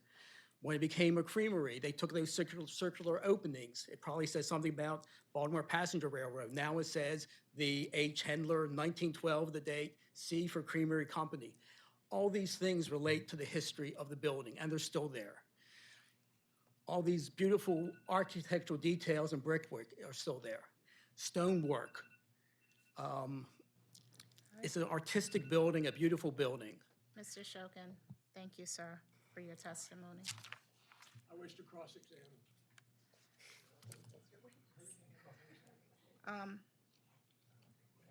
I think we should move on to the next. I want to say one thing. Madam If you're Chair. going to consider the architectural significance of the building,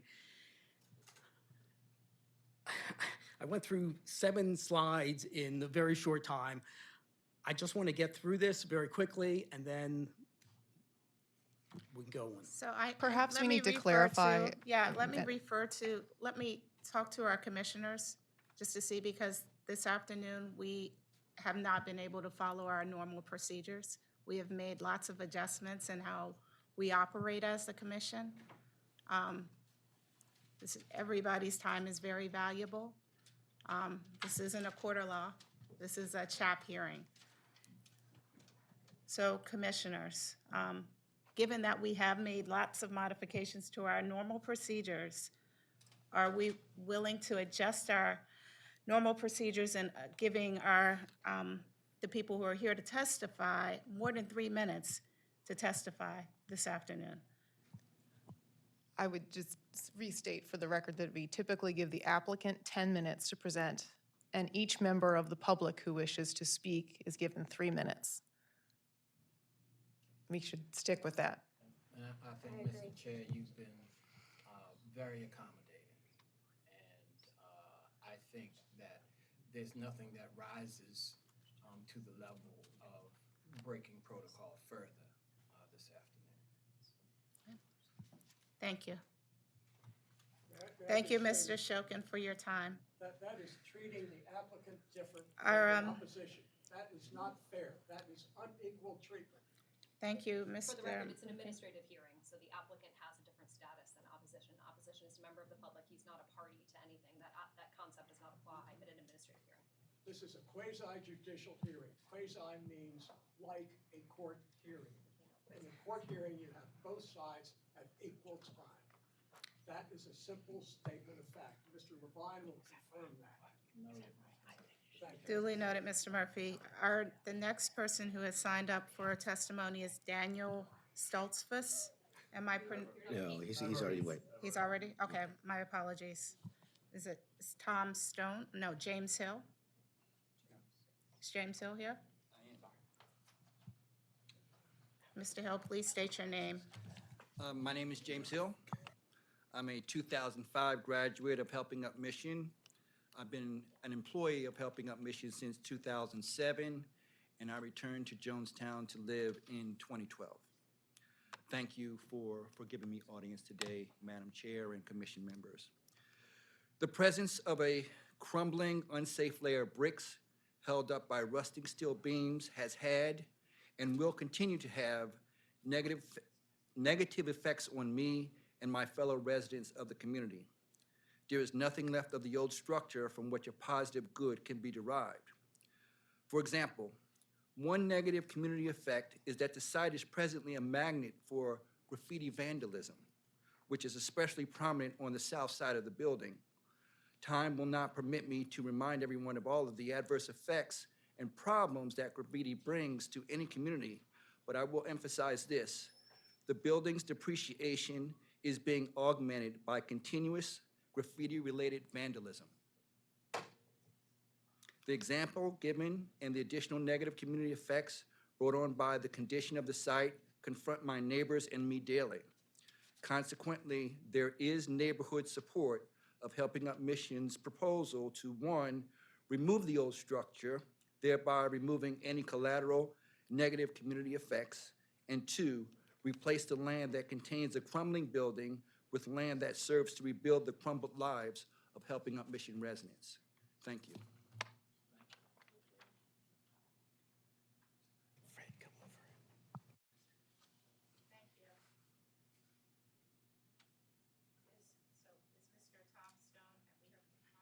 Sorry, is Mr. Tom Stone here to testify? Thank you. Please just state your name. My name is Tom Stone. I'm the Director of Facilities for Helping Up Mission.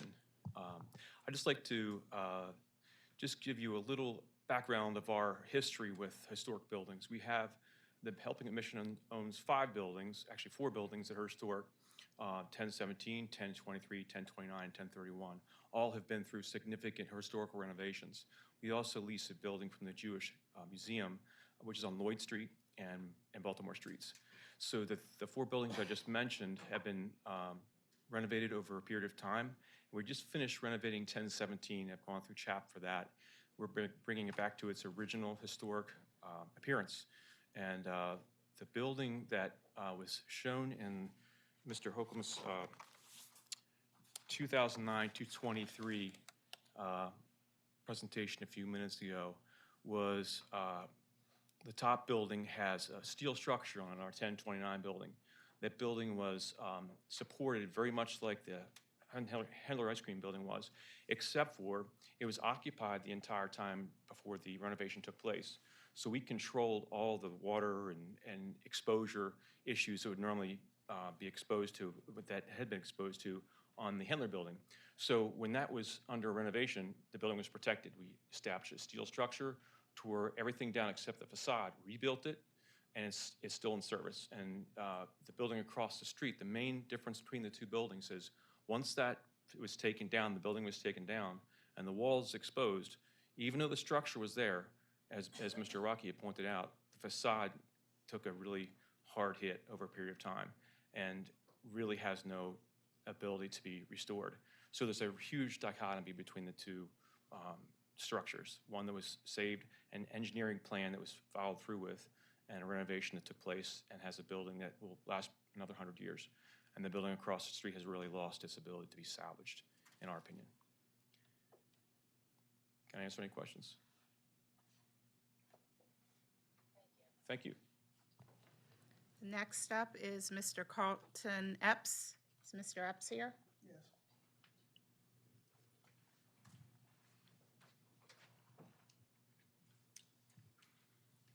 Good afternoon. My name is Carlton Epps. I am a resident of Jonestown. I was fortunate enough, my wife and I were able to build a home, move from Harford County into the Jonestown community approximately 12 years ago.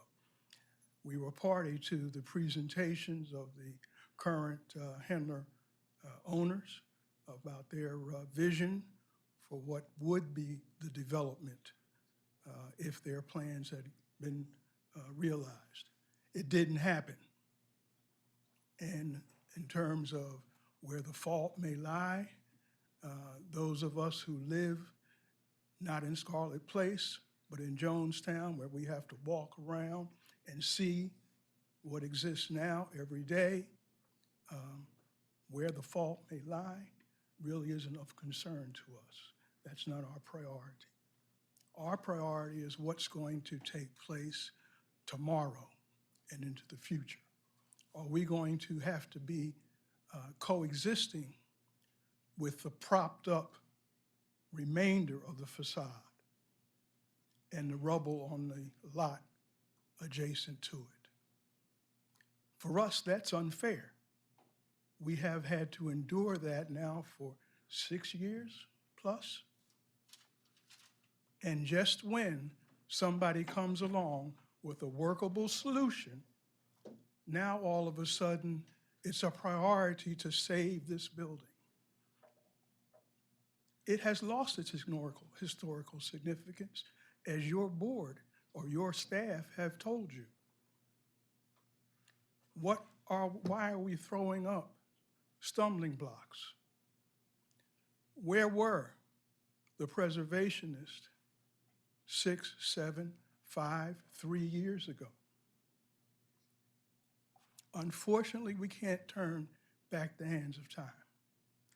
But the community, those of us who live in this Jonestown area, we don't want to live in Fort Apache, the Bronx. Okay? We're looking for relief. Somebody has come along with a relief. Nobody else, the owner of the property, hasn't been able to develop it. I haven't heard of any other developers, people with big pockets, deep pockets, coming forth with millions of dollars to, make this vision of restoring the walls and so forth and saving them a reality. If it's not feasible, if it's not practical, it's a pipe dream. We have the opportunity to move forward to save lives by saving this building. Thank you. Thank you, Mr. Epps. We do not have anyone else signed up to testify, so is there anyone here who is planning to testify? What is your name, sir? My name's William Pensek. Okay, Mr. Pensek. Sorry if I missed the box. No worries, thank you. Thank you for the opportunity, Madam Chair, Commissioners, and staff. My name is William Pensek. I live at 10 East Lee Street. It's a pleasure to be here with you today. You have my written testimony, which is much longer and refutes many of the points that the supporters of the demolition have represented today. For 44 years, I worked in heritage conservation in Baltimore and Maryland, nationally and internationally, including decades with CHAP and the Maryland Historical Trust. Like you, I had to make hundreds of very difficult decisions about the integrity and future preservation of irreplaceable historic structures. The bottom line, in my humble opinion, is that you do not yet have enough information to make an informed judgment, a reasoned decision about the integrity and technical and financial feasibility of preserving 1100 East Baltimore Street. If you accept the demolition by neglect that has occurred there without knowing more, you set a terrible precedent and contribute to the demise of the integrity of the Jonestown District and Baltimore. The fact that the approved structure is still standing and that demolition would not be likely for 18 months belies the notion that the building is deteriorated beyond repair. I mean, we've heard that articulated. The engineer's opinion is just that, an opinion. Imagine you want to substantially prolong the life of your beloved ailing grandmom for whom you're legal guardian. CHAP approving the wrecking ball, absent additional evaluation, is akin to relying exclusively on the opinion of a cancer surgeon hired by a long-distant cousin you've just met, who just happens to be the sole heir of her estate. You love her, you're her guardian, you're the guardians for our heritage. You're a rational decision maker. Of course, you would seek at least one additional opinion from a surgeon who is working under your direction and taking into account your priorities, concerns, and questions to save her life. Additionally, if I were in your shoes, I would want to have a much better understanding than I am not. I don't have the degree of knowledge about all of the underlying history of financial and ownership transactions between the city and the owner of the property Sir, that you you may have have. 45 seconds, I'm sorry. Terrific. Thank you. I would want to have a much better understanding of the financial relationships and terms, including the current land. There is a current land disposition agreement between the city, the current owner, and the contract purchaser. The city helped finance the acquisition of the property and has a variety of liens and encumbrances on the property which require action, repair of default, financial considerations. You need to know about that to make an informed opinion about how those items may impact the wide range of possible preservation outcomes. To close, watch the rush, slow it down. You are the guardians for 1100 East Baltimore, which has stood for 131 years. You believe Baltimore and its designated historic structures are exceptional and worthy of preservation. I have 2 more sentences. There Thank are you. likely a range of options, and you are entitled to more information under law and regulation. You are. Thank you, sir, for your testimony. Thank you very much.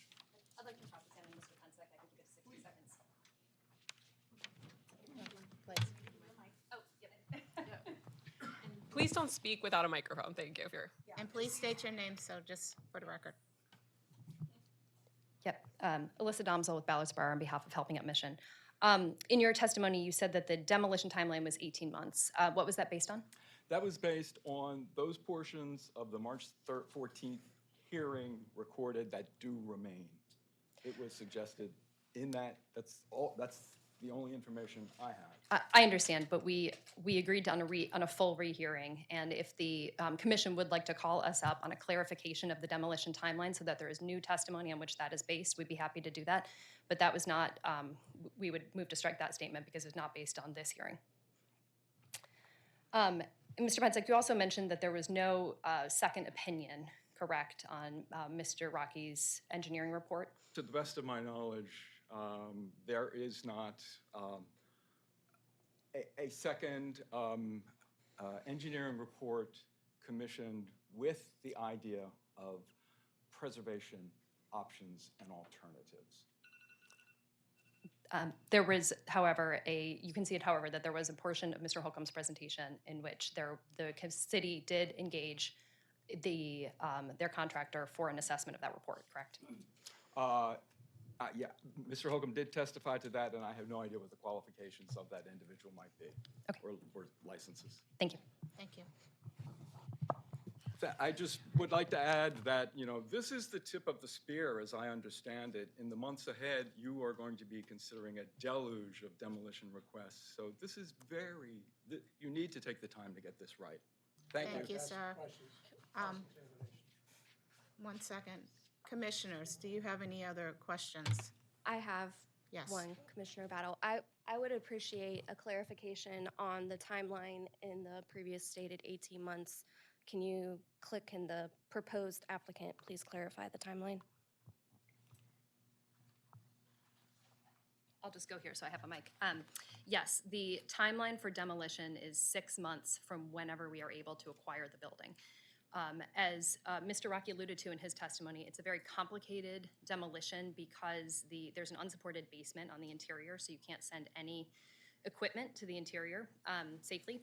And so what you really have to do is sort of pick away at the outside, which is time consuming in order to do it in a safe way. Obviously, it's very high stakes from a safety perspective because there's no real daylight between the facade and Baltimore Street.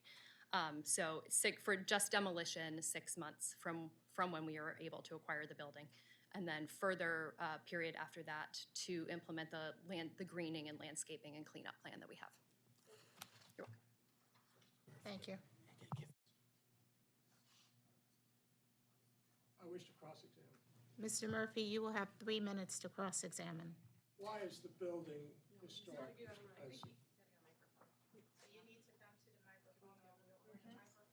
Either come to a microphone or we'll bring a microphone to him. Mr. Pensick. Mr. Pensick, it starts my time right now. 3 minutes now. Why is the building historic? Oh, well, I mean, the building it's listed in the National Register of Historic Places. It's listed because of its history and these major trends of transportation, Yiddish, popular entertainment, and it was the first fully automated ice cream factory in the United States, and it is of outstanding architectural Does the significance. building does the facade have any particular architectural value? Yes, particularly the southern facade, which even in the engineer's report admits it is in the best of the condition of any of the walls. And as Fred outlined, it is a wealth you can read the history and significance of the building in that southern facade. Could you tell the commission very briefly other examples of major alterations and changes to historic buildings, for example, in the city of Baltimore? Well, a classic close-by example is the Fava Fruit Company, part of the Baltimore City Life Museums, were 5 contiguous cast iron facades which stood on South Charles Street, where the convention center is, were disassembled and reassembled in accordion fashion on President Street. And after they were applied with a lot of replacement elements to the front of a brand new building, CHAP, and I don't know how many decades ago, designated that building a landmark. So it is a contributing building, an individual landmark within the Jonestown Historic District. And those facades were moved very substantially from one location to another, were they not? Right, talk about lack of integrity of place. Could you tell us anything about Lady Baltimore? Lady Baltimore, the statue atop the battle monument, with CHAP's great leadership, was deteriorated. You know, it's the battle monument, the symbol of our city. Deterioration was so significant that the original was moved. It is now in the Maryland Historical Society, or the Maryland Center for History and Culture, and a replica put atop that. So it's a new statue. It's a new statue. The symbol of Baltimore, which is on a stationary everywhere, it's a new statue. Right, and retains its landmark status. And if the commission picks up religion at any time and goes inside the basilica, what would they see? Well, they would see a educated, conjectural interior from under a restoration. Was it new? It was new. New. Thank you, Mr. Pensick. Thank you. So, looking at our list, we don't have anyone else who has requested to testify. I'd like a closing statement. Excuse me, sir?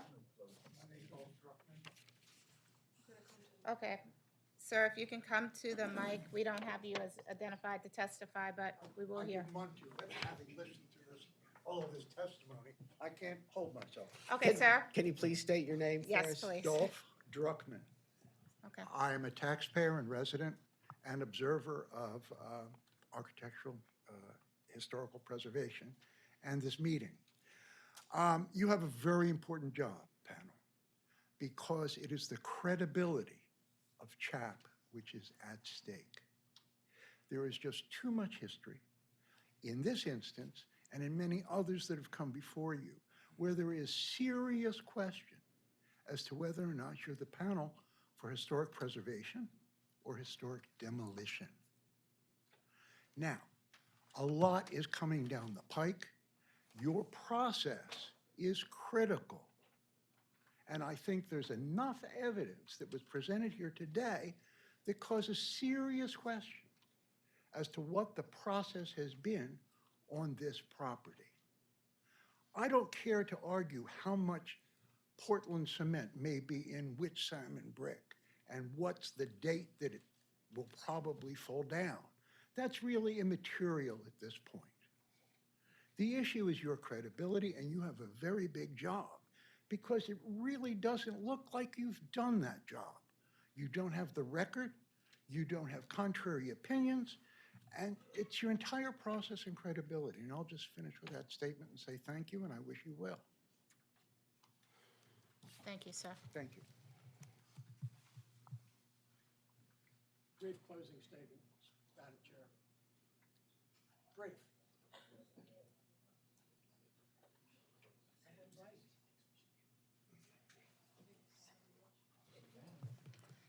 So we have, Commissioner, it's been 2 hours. There's no right to a closing statement.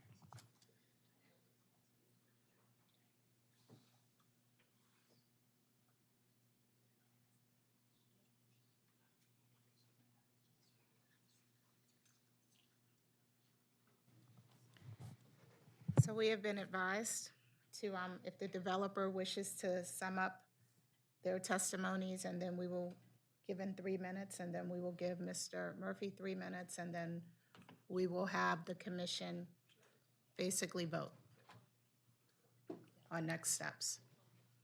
Thank you, Madam Chair. We decline that. Okay. Mr. Murphy? Please state your name when you get to the mic, please. My name is John C. Murphy. I'm an attorney in the city of Baltimore, and I feel like I've been a total failure this afternoon.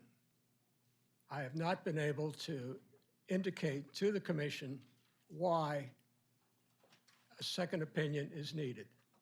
And I would simply point out to the commission, as the prior speaker did, this is an extraordinary decision of undoubted historic value. You've only heard one side. With all respect to the engineer, there could be two opinions on whether it is feasible to rehabilitate this building. That's the basic issue. And I implore you again to say, let us defer this for another month, just hold one hearing, allow us to bring in an engineer. Just about everybody who testified, Mr. Holcomb, whom I know, the engineer, everybody who testified relied upon the engineer's findings that the building, could not be repaired. That was basically what he said. He said he wouldn't even be safe to attempt it. And that's an extraordinary blanket statement. Now, that may be true, but I implore you, with every power I have, to ask you to extend this for just 1 month so that I can bring in another engineer and you can hear from him. I'm not saying you necessarily have to believe him or not. I don't think there's any great rush. They say there's a 6-month time limit. 1 month is not going to be the end of the world. So I implore you to do that. And in closing, I would like you to forgive my shouting and repetition, that sort of thing. It goes with, being Irish. You just can't prevent it.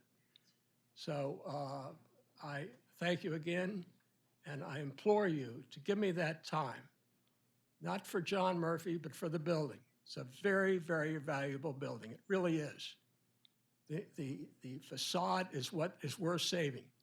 The Sun papers in the morning said, the only thing worth standing is the facade. That's true, but that's the part of the building that's worth saving. That is the part of the building worth saving. Thank you very much. Thank you, Mr. Murphy.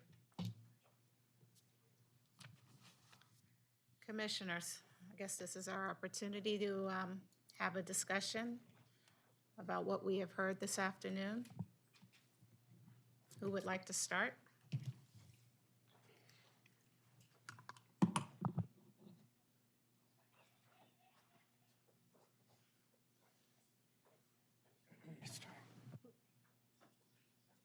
Are we ready to vote? I mean, I can start, I suppose. Okay. So in hearing one, we're supposed to be looking at the historic significance of the building. I think it's pretty clear that this building meets criteria 1 and 3 as per the CHAP report. Those then need to meet 7 associations of integrity. And according to the staff report, they said that the materials no longer had integrity and that feeling no longer had integrity. Looking at the National Park Service standards that our regulations are based on, I think it's pretty clear that it does still have integrity of materials. Significant portions of the building haven't been altered. This very body decided that it still had integrity even without the roof or the interior. You walk down the street, it still relates the feeling of a traction car company, later a creamery, although that doesn't come across in the architecture so clearly. But even with a forest of poles in front of it, it's still very clearly an important part of the historic district and individually listed on the National Register. So I respectfully disagree with staff's finding that the building does not retain its historic integrity. And I think I've been pretty moved with the engineering report. I would have liked to see more than one engineering report, but the ultimate end of this building is likely that all of it or most of it is going to come down. But I think sticking to our process where hearing one, we look at historic integrity is important, and I think we should look at that very closely. I'm of the opinion that it still retains that. Commissioners? Mr. Executive Director, point of clarification. Has the city conducted an analysis independent of our commission's analysis about the building? Facade. In regards to the facade, I have asked the field supervisor of HABCO, which is the city's construction arm, which he has done for many, many years, stabilization and demolition of buildings throughout Baltimore City. And he concurs with the findings of the engineer's report. I've also talked with Deputy Commissioner Eric Uttenreither, ask him to go out and we'll take a look at the engineer's report and also go out to see if it is an imminent threat to public safety. He came back. He does not think it's an imminent threat to public safety right now, and he concurs with the report. So that's three. That was just two, just Mr. Uttenreither and Mr. Gardner. And ours, and our staff. And our staff, okay. Three. Okay. Right. Yes, Council. Just a quick question. And maybe I should have brought it up earlier when the applicant was on board, but if let's say that it went to a secondary meeting at Demo 2, are the things that we would be looking at as a commission is to say, is there a financial hardship? Is there maybe an additional structural opinion, I guess it's been labeled as, from either the applicant providing another engineer to look at it, or if it, or anyone else. But I guess are those, and then also probably to further define or prove the technical aspect of the constructability. Are those? I mean, I guess I'm kind of like saying if that were to go to a Demo 2, that's the three things I probably would be looking at. But is that something that the Demo 2 is requested would be looking at? Yes, the demolition hearing 2 would look at, we would need to meet three factors. The first one is we cannot put an undue burden or a undue substantial hardship on the applicant by disapproving demolition. That's the first option. The second one is the demolition would not be a detriment to the public welfare. And the third one is demolition would not be a derogation to the intents and purposes of Article 6 of the City Code, which is CHAP's code. So those are the three things that we have to meet. How do we meet those? Sometimes it's economic hardship. Oh my gosh, it's going to take $28 million to restore this building. If they come in with the numbers and convince this body, then that's part of it. I think in this case, it would be more of a technical feasibility argument that Mr. Rocky says it is pretty much impossible to save this structure. And then we would go through to see if it could be saved. We would also look at safety reasons. You know, can you even go in there and restore the building safely, or are you putting workers at risk? So I think safety is another thing. But we would create those sort of factors that would come to a determination of is it a substantial derogation to the intents and purposes of this ordinance? Is it a detriment to public welfare? And would disapprove of demolition be a substantial hardship on the applicant?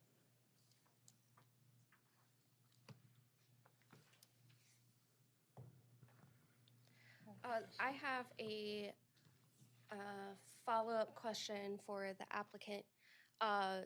Just for clarification, if the commission were to eventually approve Demolition 1 or Demolition 2, whatever would come next, whether it is something that's happening with a green space or building construction, but even if it's a temporary green space, whatever's being done with that green space will come back before the commission for an application and review. Is that correct? Please state your name first, too, please. Thank you. Alyssa Domsel with Ballard Spar. The current draft land disposition agreement that we are currently negotiating has a project description that includes a historical marker subject to the location and design of which is subject to CHAP staff's approval. Thank you. Sorry, while you're out there, I apologize. If it went to a demo 2 and there was, requests well, there's procedures and things that you need to do in demo 2. Is that a deal breaker for the applicant to go through that process and knowing that that could be, returning here in a month or so to provide those findings and finalize the hearing? We can't speak for the seller and what the seller might do. We are on a tight timeline because, as I've said, we need to negotiate the land disposition agreement and go to closing. I think we would like to hear the decision of Demo 1 before making any decisions about what we would do at Demo 2. But it is certainly the approval of demolition is a condition to closing, and it's also a condition to the LDA. And, I would point out again that we've lost 2 months just waiting at this point. Understood, thank you. Are there any other questions, commissioners? I actually have one question, which is really a clarification on the staff's recommendation. So, and I'm going to just read it, and I want to make sure I'm understanding. So staff recommends that the structure has lost its historic integrity because the building has deteriorated beyond repair and has lost its historic significance. This is the part the next piece. Staff further recommends that because of the unique circumstances at the March 14th, 2023 hearing, where a portion of the video was lost due to undue hardship, that this is placed on the applicant. Staff recommends proceeding with a demolition 2 hearing. So when we look at the staff's recommendation of approval, we're actually looking at a recommendation from staff that includes speaking to the historic integrity, but also includes an automatic move to demolition 2 based on the staff report. Am I reading that correctly? Yes, the recommendation, right, is that it's lost historic significance, but because of the undue hardship on the applicant, I would recommend that we do a demolition hearing too. So that we move to that we have a demolition 2 hearing. It's included, it's actually embedded in the staff report as part of the recommendation. So I'm asking for clarification. When we look at a recommendation that says approval, we're actually automatically including a vote for proceeding to a demolition 2 hearing based on the way the staff report is written. So that's what I'm If you move asking staff for clarification. recommendation, that's correct. Okay. One more time. We vote in favor of the staff. If we vote in favor of the staff report, we will be sort of evading the question on number 1 and going to number 2. There will be another hearing, presumably at the next month's meeting, on demolition 2. I think that's what we should do because we put the applicant in a hardship because of the loss of the recording. We can do that with one motion, if we approve the staff proposal. I mean, historically, we've modified the motion to a point where we were able to vote. So let me just make, there are 2 things. One, we can go with the staff recommendation, which acknowledges that historic integrity has been lost, but still recommends going to demolition 2. Alternatively, we can go with a demolition 1 ruling that says that it is still architecturally significant and move to a demolition 2. Neither one of those has a bias towards what well, that's not true. But yeah, demolition can happen with either of those options in the future. That's all. And I would just say that Commissioner Morrill placed on the table an argument that goes against the staff argument. And that could be, yeah. I think that's enough, evidence to reverse what we did in March. So, point of clarification, so either one of those pathways really renders moot a decision on demo one at this point. Is that correct? No. Both of those conclude the demolition one hearing and move to demo two. Both of them provide in demolition or salvation in demo two. Right, so then the answer to my question is yes. No.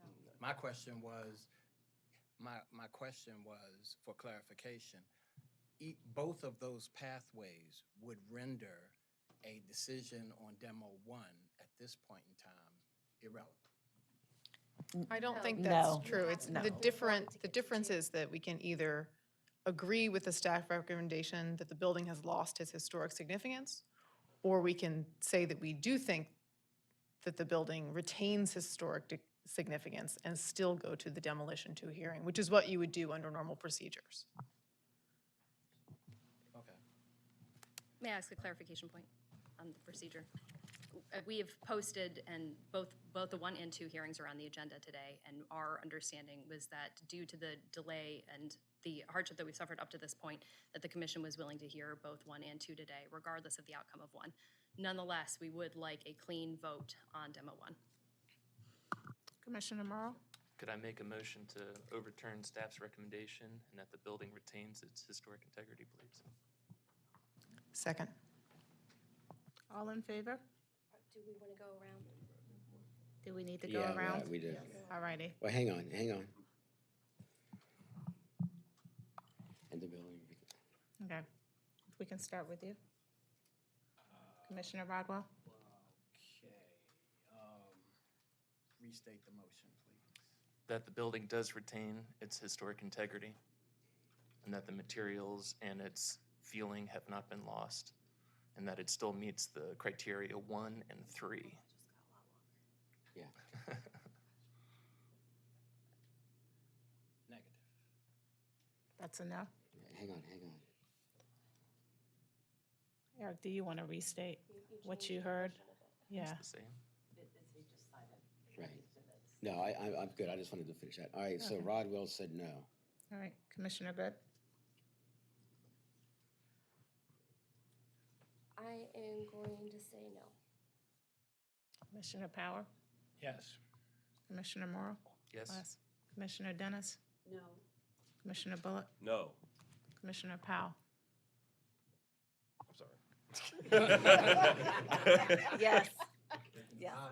Commissioner Langmead? Yes. Commissioner Woods? No.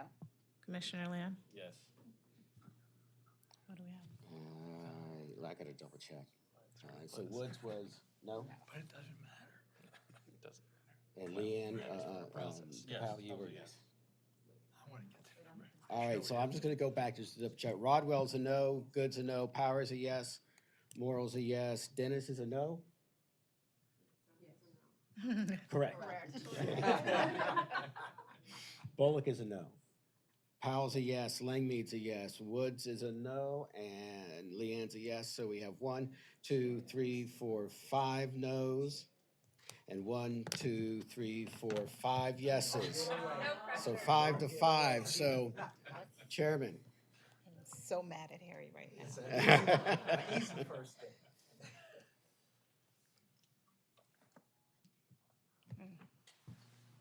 I mean, a yes vote doesn't preclude demolition. I would like to really abide by our process and looking at the architectural feature of this building, and there's just no question in my mind that it still retains its architectural significance. I mean, I write determinations on these buildings all the time, and I feel very strongly about this. All And right. I will probably vote to demolish it next hearing, who knows? But To the point, I will vote yes. All and we right. can move forward with demolition. too. So let's just summarize for the applicant. The demolition hearing 1, we have voted to overturn staff recommendation and state that the building retains its historic significance and because it conveys its materials and was it feeling, and it still retains one criteria, it still meets criteria 1 and 3. It was a vote of 6 to no, 6 yeses, 5 noes. So we are going to hearing 2. Is it today, or does somebody want to? I previously requested to be heard on this, if I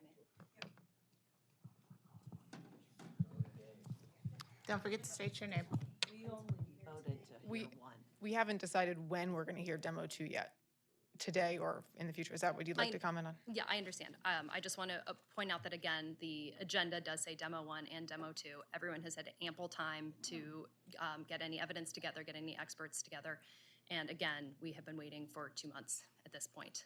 And there is no procedural, there's nothing in the rules, there's nothing in the law, there is nothing prohibiting the commission from having a demo 2 hearing today. And we believe that is the only fair resolution for our client, as who's been waiting for all this time. Thank you. Can So- we ask questions? Yes, you can. I have one question. Do you have a question for the applicant? No, it's Okay. actually for CHAP staff or the executive director. Was the property properly advertised and posted?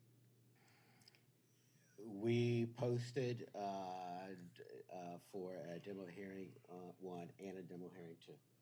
Okay, and my next question, procedurally, if something is advertised and properly posted, does the commission move forward with that hearing on that day? And if not, what are the rules for determining not moving forward? I think in most cases we move forward, but the commission has voted to either table it or to postpone the hearing to the next one. It's really up to us. I do think we should have a vote in the record for whatever we do, either hear it today or hear it next month. I have a question, and this might be a little unorthodox, which is if we want to proceed with the demo 2 hearing today, whether or not, considering that we have several folks who are waiting around to testify on other projects, if we could let them get theirs and then come back to the demolition 2. I'm just putting it out there. There are a lot of people sitting here waiting on this one to move on to their items. Yes.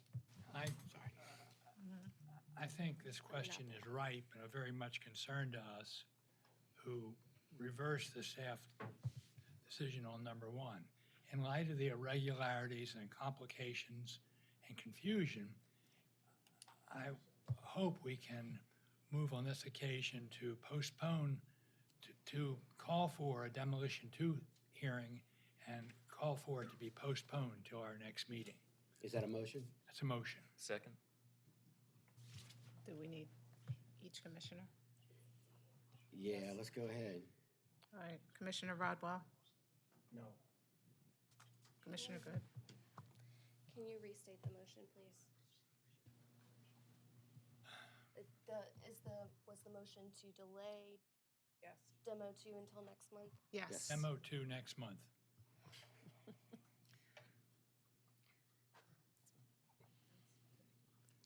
Yes. Morrow? Yes. Commissioner Dennis? Yes. No. Sorry, I did it again. I'm sorry. Golly. Yes. Looking at it, sir. Yes. Yes. Yes. All right, so that's a yes, yes, yes. So, 1, 2, 3, 4, 5, 6, 7 yeses, 2 noes. Did I get that right? Okay. So we'll hear given it. what we've heard today, it sounds like we will be delaying the hearing for demo 2 to next month. Commissioner Batter, can we have a brief recess for 5 minutes? Sure. I need to-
Commissioners? Is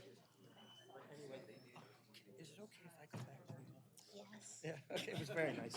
I'm sure I'll see you. Definitely.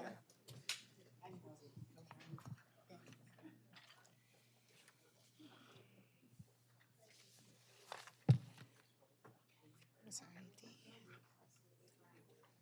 We lost our lawyer. That's all. Yeah, he's leaving. He said, I didn't think he.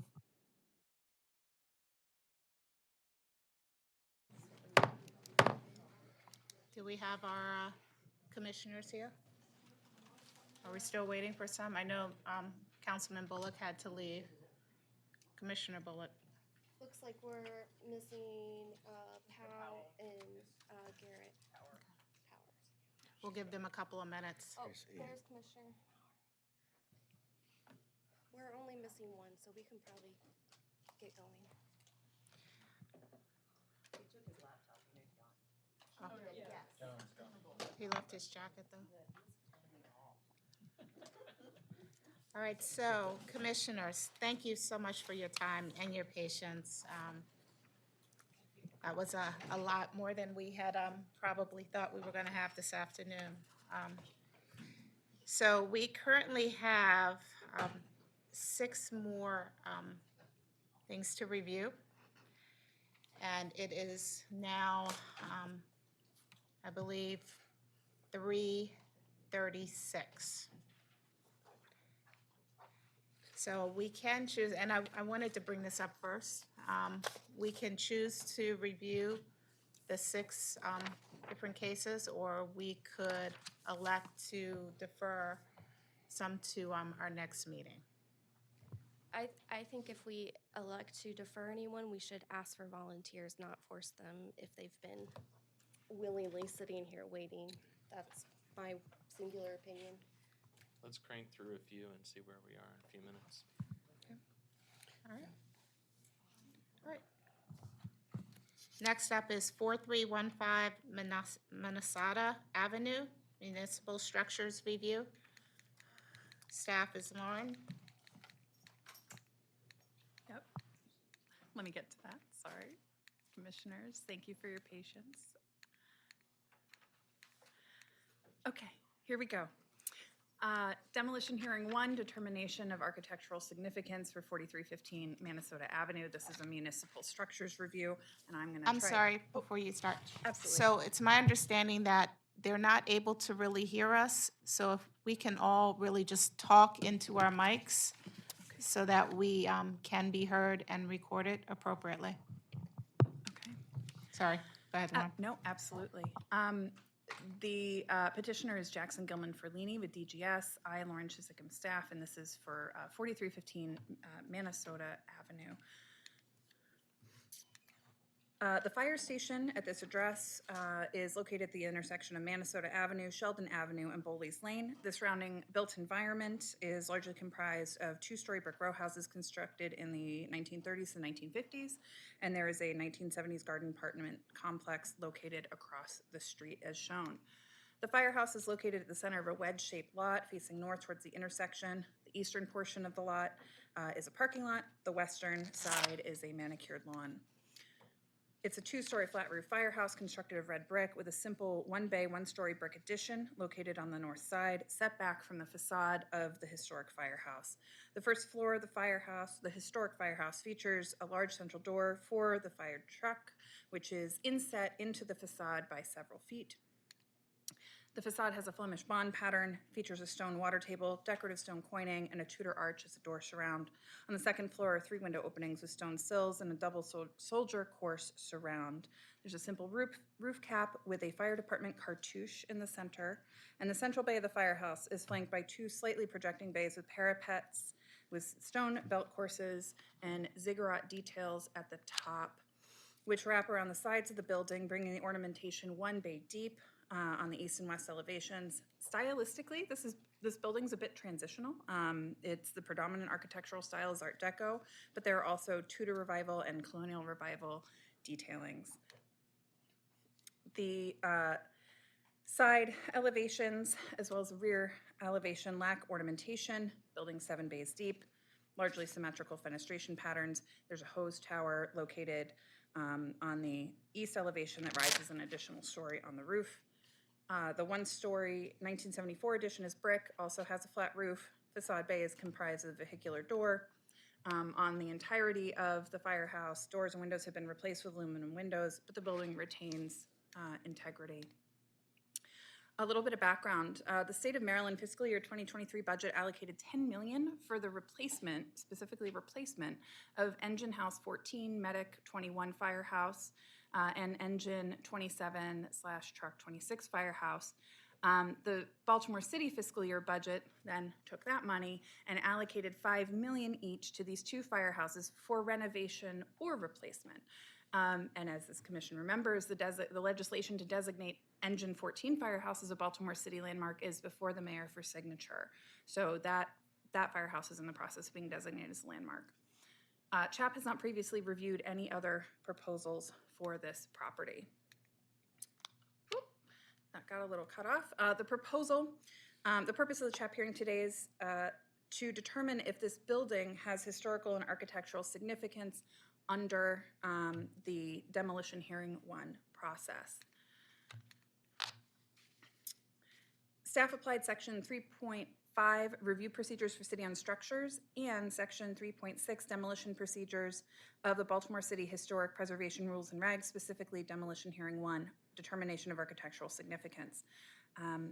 Essentially, section 3.5 review procedures for city-owned structures requires that plans for reconstruction, alteration, or demolition of any structure owned by mayor and city council need to be referred to CHAP for advisory comment. So what that would, then CHAP can either decide to not comment or can provide comments.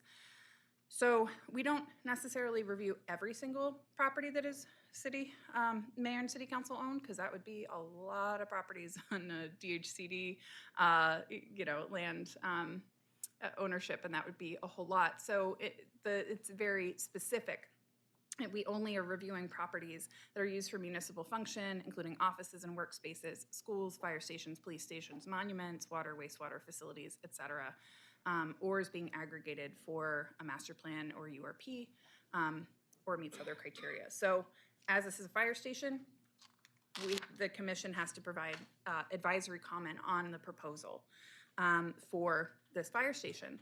And as the proposal is demolition, the first step in this demolition review process, as the commission is very, very familiar right now, is to determine if the building contributes to the local historic district or continues to meet the standards for designation as a local landmark.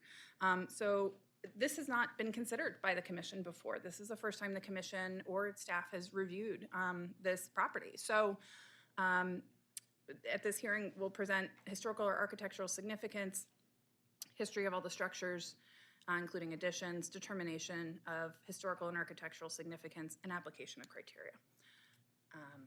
So this is what we're going to do very quickly. This firehouse was constructed under the direction of Baltimore City's Public Improvement Commission in 1934 during the Great Depression to house the newly created Truck Company 26. The firehouse was built following years of advocacy by residents for a firehouse on the Bel Air Road corridor, and this advocacy was led by the Bel Air Road Improvement Association. The portion of the city surrounding the firehouse quickly developed following the annexation of the surrounding acres of Baltimore County in 1918. The fire station is a fine example of Art Deco municipal architecture and is the sole firehouse built during the 1930s that retains physical integrity. There are a few examples of Art Deco architecture in Baltimore City, and this is an interesting example of transitional Art Deco architecture that incorporates details from other revival styles. The parcel was purchased in November 1930 for the fire department.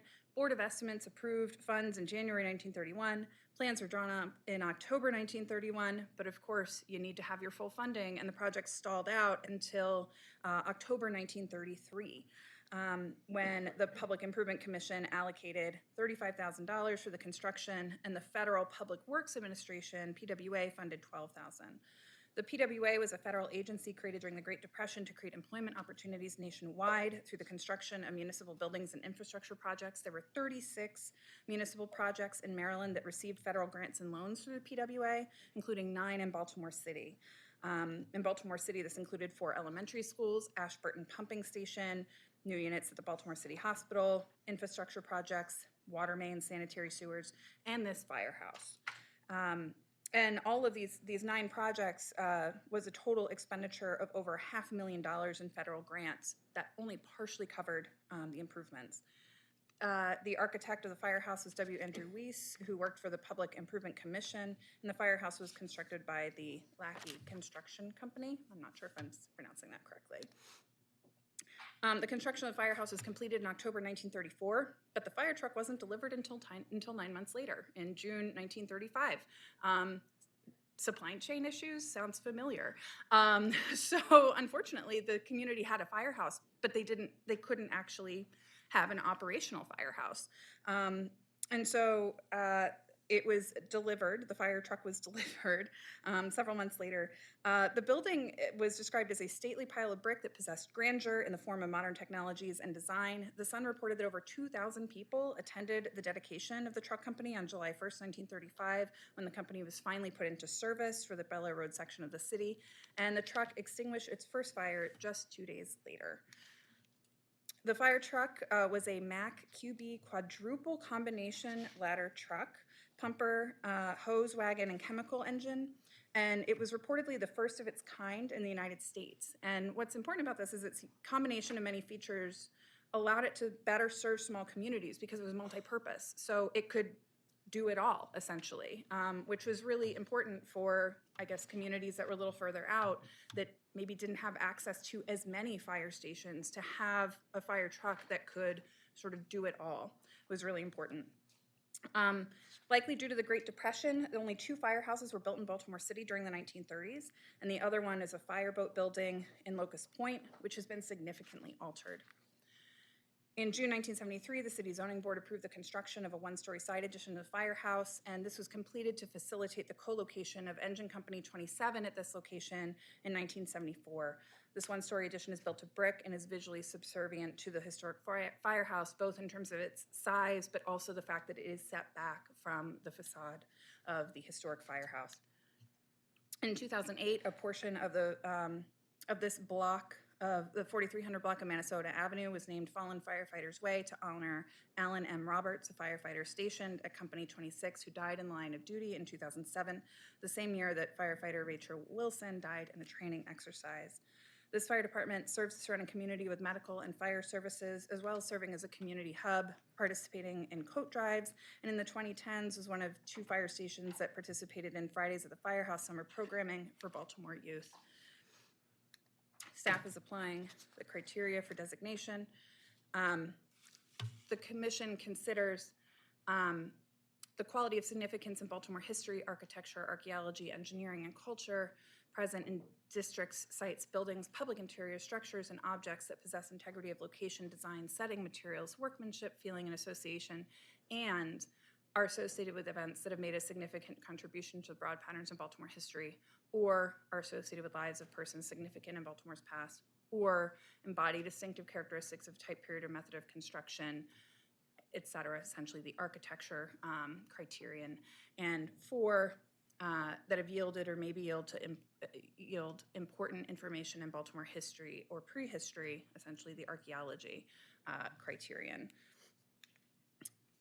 Staff's professional opinion is that based on the architecture and history of the property at 4315 Minnesota Avenue, this property meets criteria 1 and 3. This firehouse was constructed during the Great Depression and was funded in part by the Federal Public Works Administration as one of a few municipal structure projects in Baltimore City.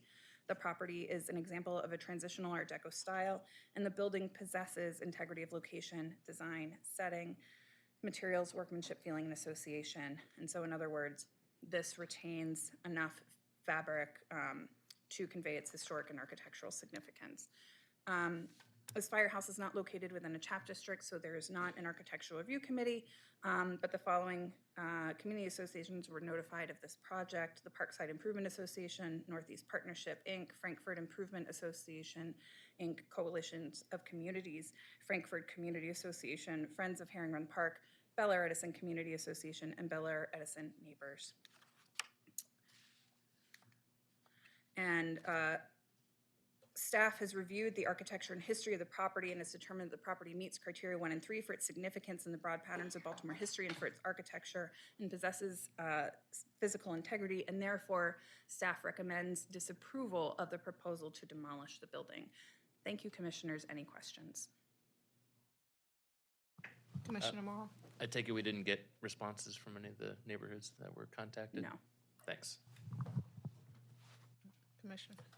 Just to clarify, it's not a landmark, it's not on the, it's not. It is not. Is it in the, did I read that it was in the process of being determined? It is not in the process. Oh, okay. No. Did I read that incorrectly then? Yeah, sorry. This was one of 2 firehouses that is going to be receiving state funding for demolition. The other one, Engine House 14 on 1908 Hollins Avenue, the commission reviewed and approved designating that as a Baltimore City landmark. So it's sort of its twin in this funding process from the state. One thing that it is going to be at play is that because this is state funding, there will be a review under the state Mini 106 review for because there's state funding associated with this project. However, that review process may or may not result in the retention of the structure. And then one last question. You had mentioned that because it's a city-owned property, that's why it comes to the commission, not because it's in the CHAP district. Exactly. And then you had mentioned too that it would be for review, recommendation, but not for approval, or it is for approval as well? No.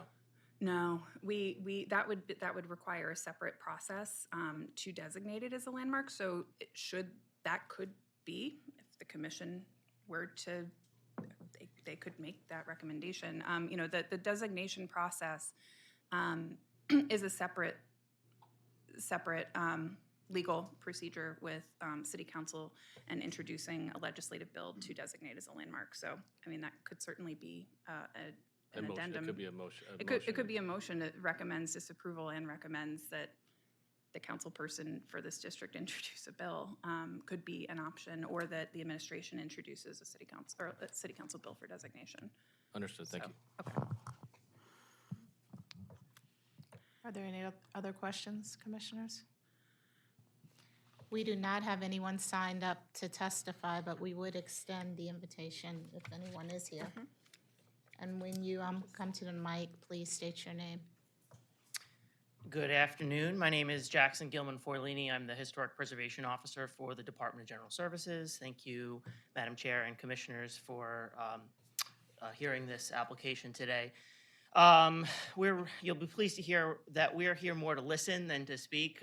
We don't have anything really to add other than that we are committed to following the procedure that is outlined in the CHAP ordinance for municipal structures that Lauren articulated already. So we're here to get that advisory input from CHAP as per the ordinance. In terms of I also forgot to mention we're joined today by representatives from the fire department, including Assistant Chief Chris Case.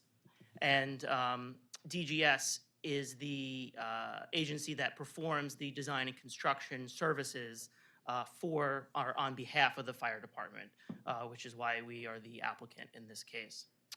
For us, the next steps would be to commission a feasibility study for the replacement of this building, to construct a new firehouse that meets modern standards. But prior to getting that feasibility study from an architectural consultant, we felt that it was important to get CHAP's feedback so that our instructions to the consultant can unfold in a rather linear way, and that we have all of the input and feedback from CHAP in hand so that we can instruct them in a thoughtful way that is in partnership with all agencies involved. I think that's everything. If you have any questions for me or from my colleague Malin Mendanka, who's the architect, who's the project manager for this project, we're happy to answer those questions, or from the fire department as well. Thank you. I know it's maybe not part of this application, but I was curious. The DGS design team has were there been discussions or considerations of being able to do a modern firehouse with also retaining the existing structure? So those discussions would happen at the next phase in consultation with our design consultant. However, as Lauren mentioned, the authorizing law for the funding source specified replacement of the building, meaning demolition and new construction. And so that's why we are going through the process first of determining architectural significance, if any, because this property is not registered on any local, state, or federal registry. So we needed to procedurally accomplish that first before examining what options are available in terms of reconstruction or replacement, as the law says. So just because my brain's mush at this point in the day, so the only reason right now why we are doing this is because of the wording in the funding request. It's not that at this moment there's no need to take it down and replace it. So that's not entirely accurate. So that's one reason, and I'll explain that. So one reason is because the authorizing state law includes the word replacement, but also the fire department, in consultation with us, has made clear that the existing building does not meet their operational needs in order to supply their services to that area. However, because this is Demo 1 hearing, we weren't intending to go into those explanations today, although if you have questions, we can do our best to address them. In terms of the feasibility side, we were expecting to just examine architectural significance. You answered my question. Okay. I have a question. So I realize that you haven't undergone the feasibility study stage yet, but were you to do that and determine and explore options for retaining portions of the main body of the firehouse, in addition to addition and renovation, would you lose your current funding source? That is a good question. So that's something that we are actively trying to get clarification on from the state DGS and from their AG solicitor. We don't know yet if the existing law authorizes a rehabilitation and or addition or some other thing besides demolition replacement in its existing wording, or if a modification of the law by the General Assembly would be necessary in the next session. So that it may be that we have to go back to the General Assembly, but there's no indication from the state that that approval would not be forthcoming. Point of clarification, I guess, Director Holcomb. If the outcome of either possibly today or if things go to a demolition 2 hearing, I assume that we could put some kind of caveat saying that it may need to be reconsidered if they find out that there's an issue with the legislative piece of it, that it literally can't move forward, as we may or may not vote. What, Ann? I don't know that that's pertinent to the Demo 1 hearing. Okay. So I kind of wanted to response. stay on Demo 1 topic today, would be my preference. I wasn't sure. Yeah. Fair response. It also may not be our purview for anything Yeah. at that level of legislation that we have any say to. And commissioners, don't forget to speak into the mic so they Oh, can sorry, hear I'm you. Thank you. But I do think we'd want to be aware if we create basically an impossible situation, right? So, but to Commissioner Powell's point, likely not relevant for today's discussion. Does anybody have any, Commissioner Morrow? Appreciate you including the plans. I was just curious, did these survive with the archives of the public, Public Improvement Commission or in city archives, or? No, the architectural drawings, the 1931 set, I believe, of construction drawings, were located within the agency-specific archive of the Department of General Services. So we maintain our own archive of architectural drawings of municipal buildings, and that's where those were located. They're great, thank you. Mm-hmm. Are there any other questions? Yeah, is there a motion? Are we ready to make a motion? Okay. I wanted to make one comment before Sure. making a motion. if that's all right. Could you return to one of the photographs of the building, please, that shows the main body of the building perfect, thank you. When, looking at this building, it, to me, clearly conveys that it was a fire department of a certain era in Baltimore City. So I see the historic significance of the building. And I would recommend that we proceed, that we disapprove, that we go with a staff recommendation and disapprove the Demo 1 application so that they can proceed to the stage where a feasibility study can look at ways that portions of this building that are most significant can be retained in the new design. I have one question, sorry, I just thought of it while you were speaking, Sarah, which is, and forgive me if you already said this, the garage on the left-hand side of this photo is a contemporary addition? 1974. 1974, okay. Do we, if, that's true, I guess commission do we need to distinguish between the contemporary addition and the main block of the firehouse? And my opinion would be that we would clarify that in our motion for the significance of the original block of the firehouse, but not the contemporary addition. Should I make that motion? So or- before we make a motion, we have someone else who wants to testify. And for the record, please state your name and who you're with. Good afternoon, Christopher Case, Assistant Chief of Support Services. My main concern is by keeping any part of this building, like I'm definitely not an architect, but by keeping any part of this building, we might not have the room to improve the emergency services of that community. There's no EMS transport unit out there. We need to expand the fire station significantly. We also are talking about possibly putting a battalion chief or an EMS supervisor up there also. And possibly, just because of that area, 2 EMS transport units. So that's my concern is that we may not have the room. It's a very limited land area.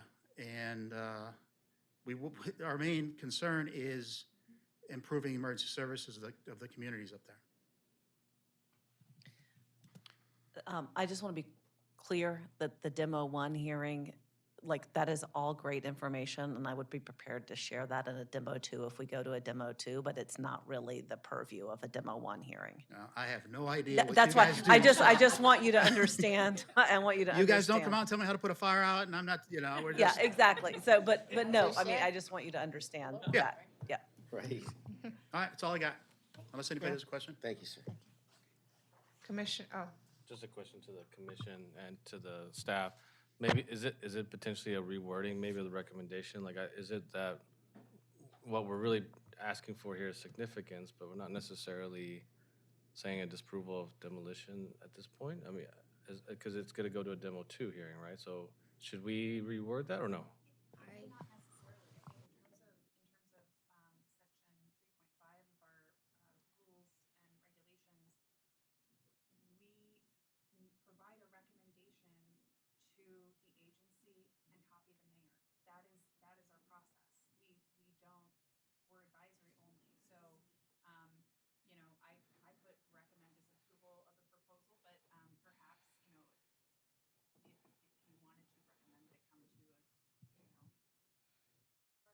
I'm so sorry. If you wanted to recommend that it came to a hearing 2, Demo hearing 2, or something else, that maybe there could be a different recommendation to the agency and copy the mayor regarding next steps for this consideration of this regarding our advisory purview on this proposed action. Does that make sense? Yeah, that makes sense. I don't know Yeah. if I'm necessarily personally recommending a Demo 2 per se. I'm Right. more just like looking at the analysis going that I'd probably vote to say that it's significant. Okay, got it. But in terms of like if it should go to Demo 2 or if it should be demolished or not because of the needs of the community and the needs of, I don't know if I want to say anything to that nature. It's more about If it's about the analysis, I would say, I agree with that, and I leave it at that, and then it goes through whatever process it goes through. You know. Well, in this case, the applicant seemed to be asking for our input as well, so that they could take that into the feasibility study stage. That's what I understood from Mr. Gilman-Folini's comments.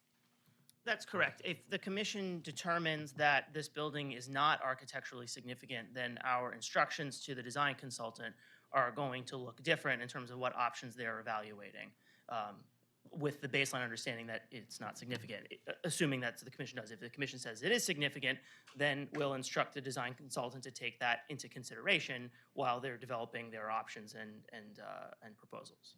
I have a question I'm for you. sorry. Commissioner Morrow had his hand up a while ago. You good? Okay, Good. I'm sorry. No, quick question for you along those same lines. So depending on the outcome of the commission's vote today, would you also use that in your negotiations with the state in terms of possibly rewording the earmark? Yes, I think that's one piece of several pieces of evidence. I think also, too, as Lauren hinted at, there is the state's mini 106 review, which is a condition of the grant funding. And so that's conducted by MHT and is an independent and parallel process to this process. So the state would, I think, probably lean more heavily in terms of taking that consultation process into consideration. However, I think, whatever CHAP decides will also probably be taken into consideration, realistically, yes. Okay, one more question, and I know the purview isn't the state funding, but I'm curious because you haven't yet, DGS at least hasn't done a feasibility analysis. Is it safe to say that the earmark was done without consultation of either a conversation or a feasibility analysis of any sort?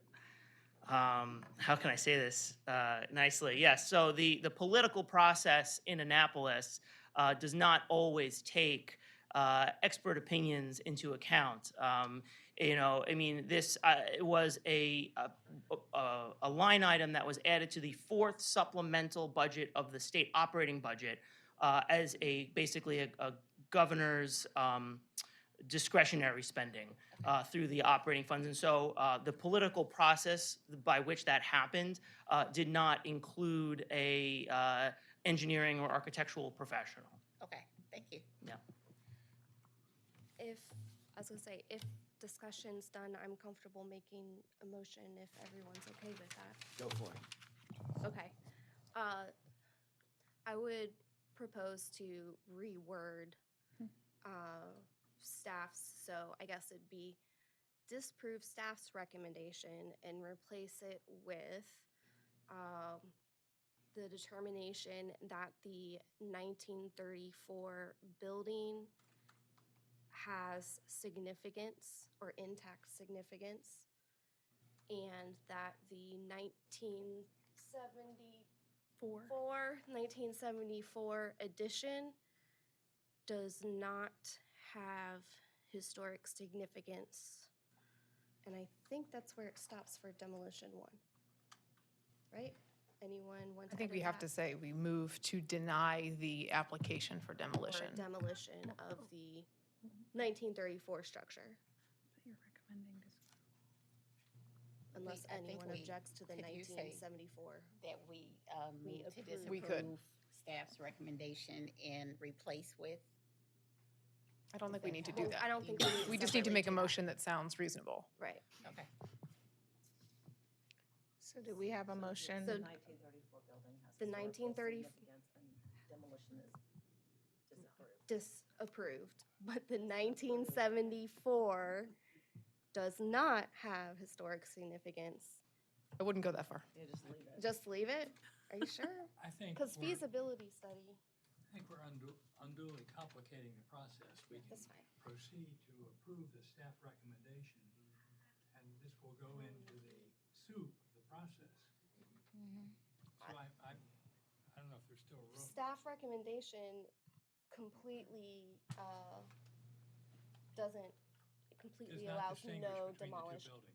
Yeah, It also does not leave disapproves room of for. demolition, and I don't think that at this point we want to get into disapproval demolition. We want to have demolition considered as part of demo hearing too. It was jumping the gun, and we're asking to let's not do that. Right, we're just talking about significance. Does it retain, does it still contribute? Yeah. Well, Catherine started making a motion. Do we have to vote on it? Yeah, I think I finished it. Yeah, just to clarify, that the request was for demolition. And that is why the staff's recommendation is written in the way it is, because the request was demolition of this building. I still think the motion I made works though, because it was for disapproval of the 1934. I was clarifying it. You guys don't think it should be clarified between the two different sections? I would again urge that we keep it simple, just approve the staff recommendation. And your recognition that there are two buildings is, We'll put that in there. is in the record and be worried about later when a decision is really made. Or even a proposal, one day, right? I agree. All I right, do so not we have a understand. motion on the floor, though, which is the CHAP determined that the 1940 building has historical significance. 1934. Yeah, he has that written down. No one has seconded that motion. I'd like to point that out. Do we have a second? I revoke my. All right, so motion. Commissioner Power, you want to, I recommend that we approve the staff recommendation. Second. All in favor? Aye. Aye. Opposed? I'm a yes. Sorry. Hearing none. Stands. Thank you. All right, the next item on the agenda is 220 West Fayette Street, 222 West Fayette Street, 224 West Fayette Street, 226 West Fayette Street, 101 North Howard, 105 North Howard, 107 North Howard, 5 and Dime Historic District. And Stacy will be doing the presentation. I wish I had water in it. All right. Good afternoon, everyone. So this is for, I want to be really clear, this is for multiple properties. They're all in one area, so they're all connected. And we're looking at each one, and we're going to make a decision about each one, but we're going to review them because they're all in a corner and their history is connected. We're going to look at them all together, but we're making a decision about each one, and you'll see in the motion that there's a decision about each one. Yeah. And I see that. Do you have a question, Commissioner Powell? Okay, I'll let you guys debate that first. I'm sorry, I don't know if people, we're gonna give people options or not. I don't want to interrupt things, but this, if we're gonna hear these individually. It's not a long report. Okay. Yeah, we did, when we came back from break, that's something that we had discussed, whether we should dismiss the rest of the agenda, and I believe we all agreed. Let's play it by ear, see how far we can go. Okay, it's 4:15. That was all. Okay. I promise to be ahead. efficient, succinct, and accurate. Okay, so this is a demolition hearing one, determination of architectural significance for the following properties: 220, 222, 224, and 226 West Fayette Street, as well as 101 North Howard Street, 105 North Howard Street, and 107 North Howard Street. And it should be noted that 105 North Howard Street also includes a property on West Fayette Street. And I will make that very clear through maps and images. The applicant is Westside Partners LLC, and I, Stacey Montgomery, am the staff. Okay. So we find ourselves in the corner of the 5 and Dime Historic District, which is situated within the retail core of Baltimore City, and a street grid that remains largely intact from the original settlement of the area. The 5 and Dime Historic District demonstrates distinctive characteristics of the 19th and early 20th century commercial architecture in a very wide variety of styles. 5 and Dime comprises about 5 city blocks northwest of the Inner Harbor and immediately west of the Central Business District. Howard Street continues to serve this area as a primary thoroughfare for public transit, as the light rail tracks have replaced the historic streetcar tracks. And this is just a map that shows the properties. And the area in red is the area in question, but you can see the individual properties there. And I do have some images that label them. But first, we've got an aerial view The district is comprised of a wide variety of commercial structures dating primarily from the 19th and 20th centuries. A number of buildings have been modified over time to connect or modernize smaller buildings, and much of this work occurred during the period of significance. And resulted because of the changing nature of retail that happened. And this district really speaks to the changing nature of retail from the 19th to the 20th century, going from what we're going to see, these buildings, the early row houses that functioned as a store on the first floor and housing above, to fully purpose-built commercial buildings. That is the significance of this district, as well as there are a number of 5 and dime stores. These are not necessarily those. But that's what's really significant about this historic district, and specifically these sites. So here we see an aerial view of the properties along West Fayette Street, and I've labeled them here, so it's very clear which property is which, and I'm happy to go back and forth to this map, but these are the properties. You can see 220, 222, 224, 226, 105 North Howard Street, which also includes this lovely building on Fayette Street, 101 North Howard Street, 105, 107. So these are the buildings that we're talking about. And here we can see them on Howard Street here, and I'm not sure if I can get a little mouse to come up. Oh, this is the thing. Anyway, well, so they're on this block as well. Sorry, here we go. Oh, here they're labeled. I knew I labeled them. Okay, great.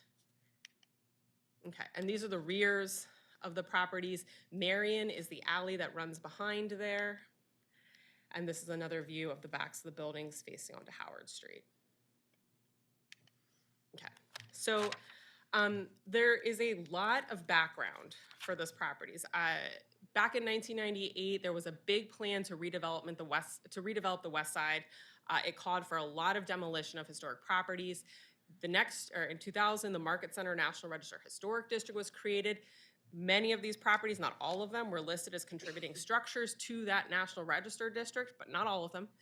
In 2001, because of that demolition, because of the National Register nomination, the city and the Maryland Historical Trust entered into what was known as the West Side Memorandum of Agreement, which many people may be familiar with.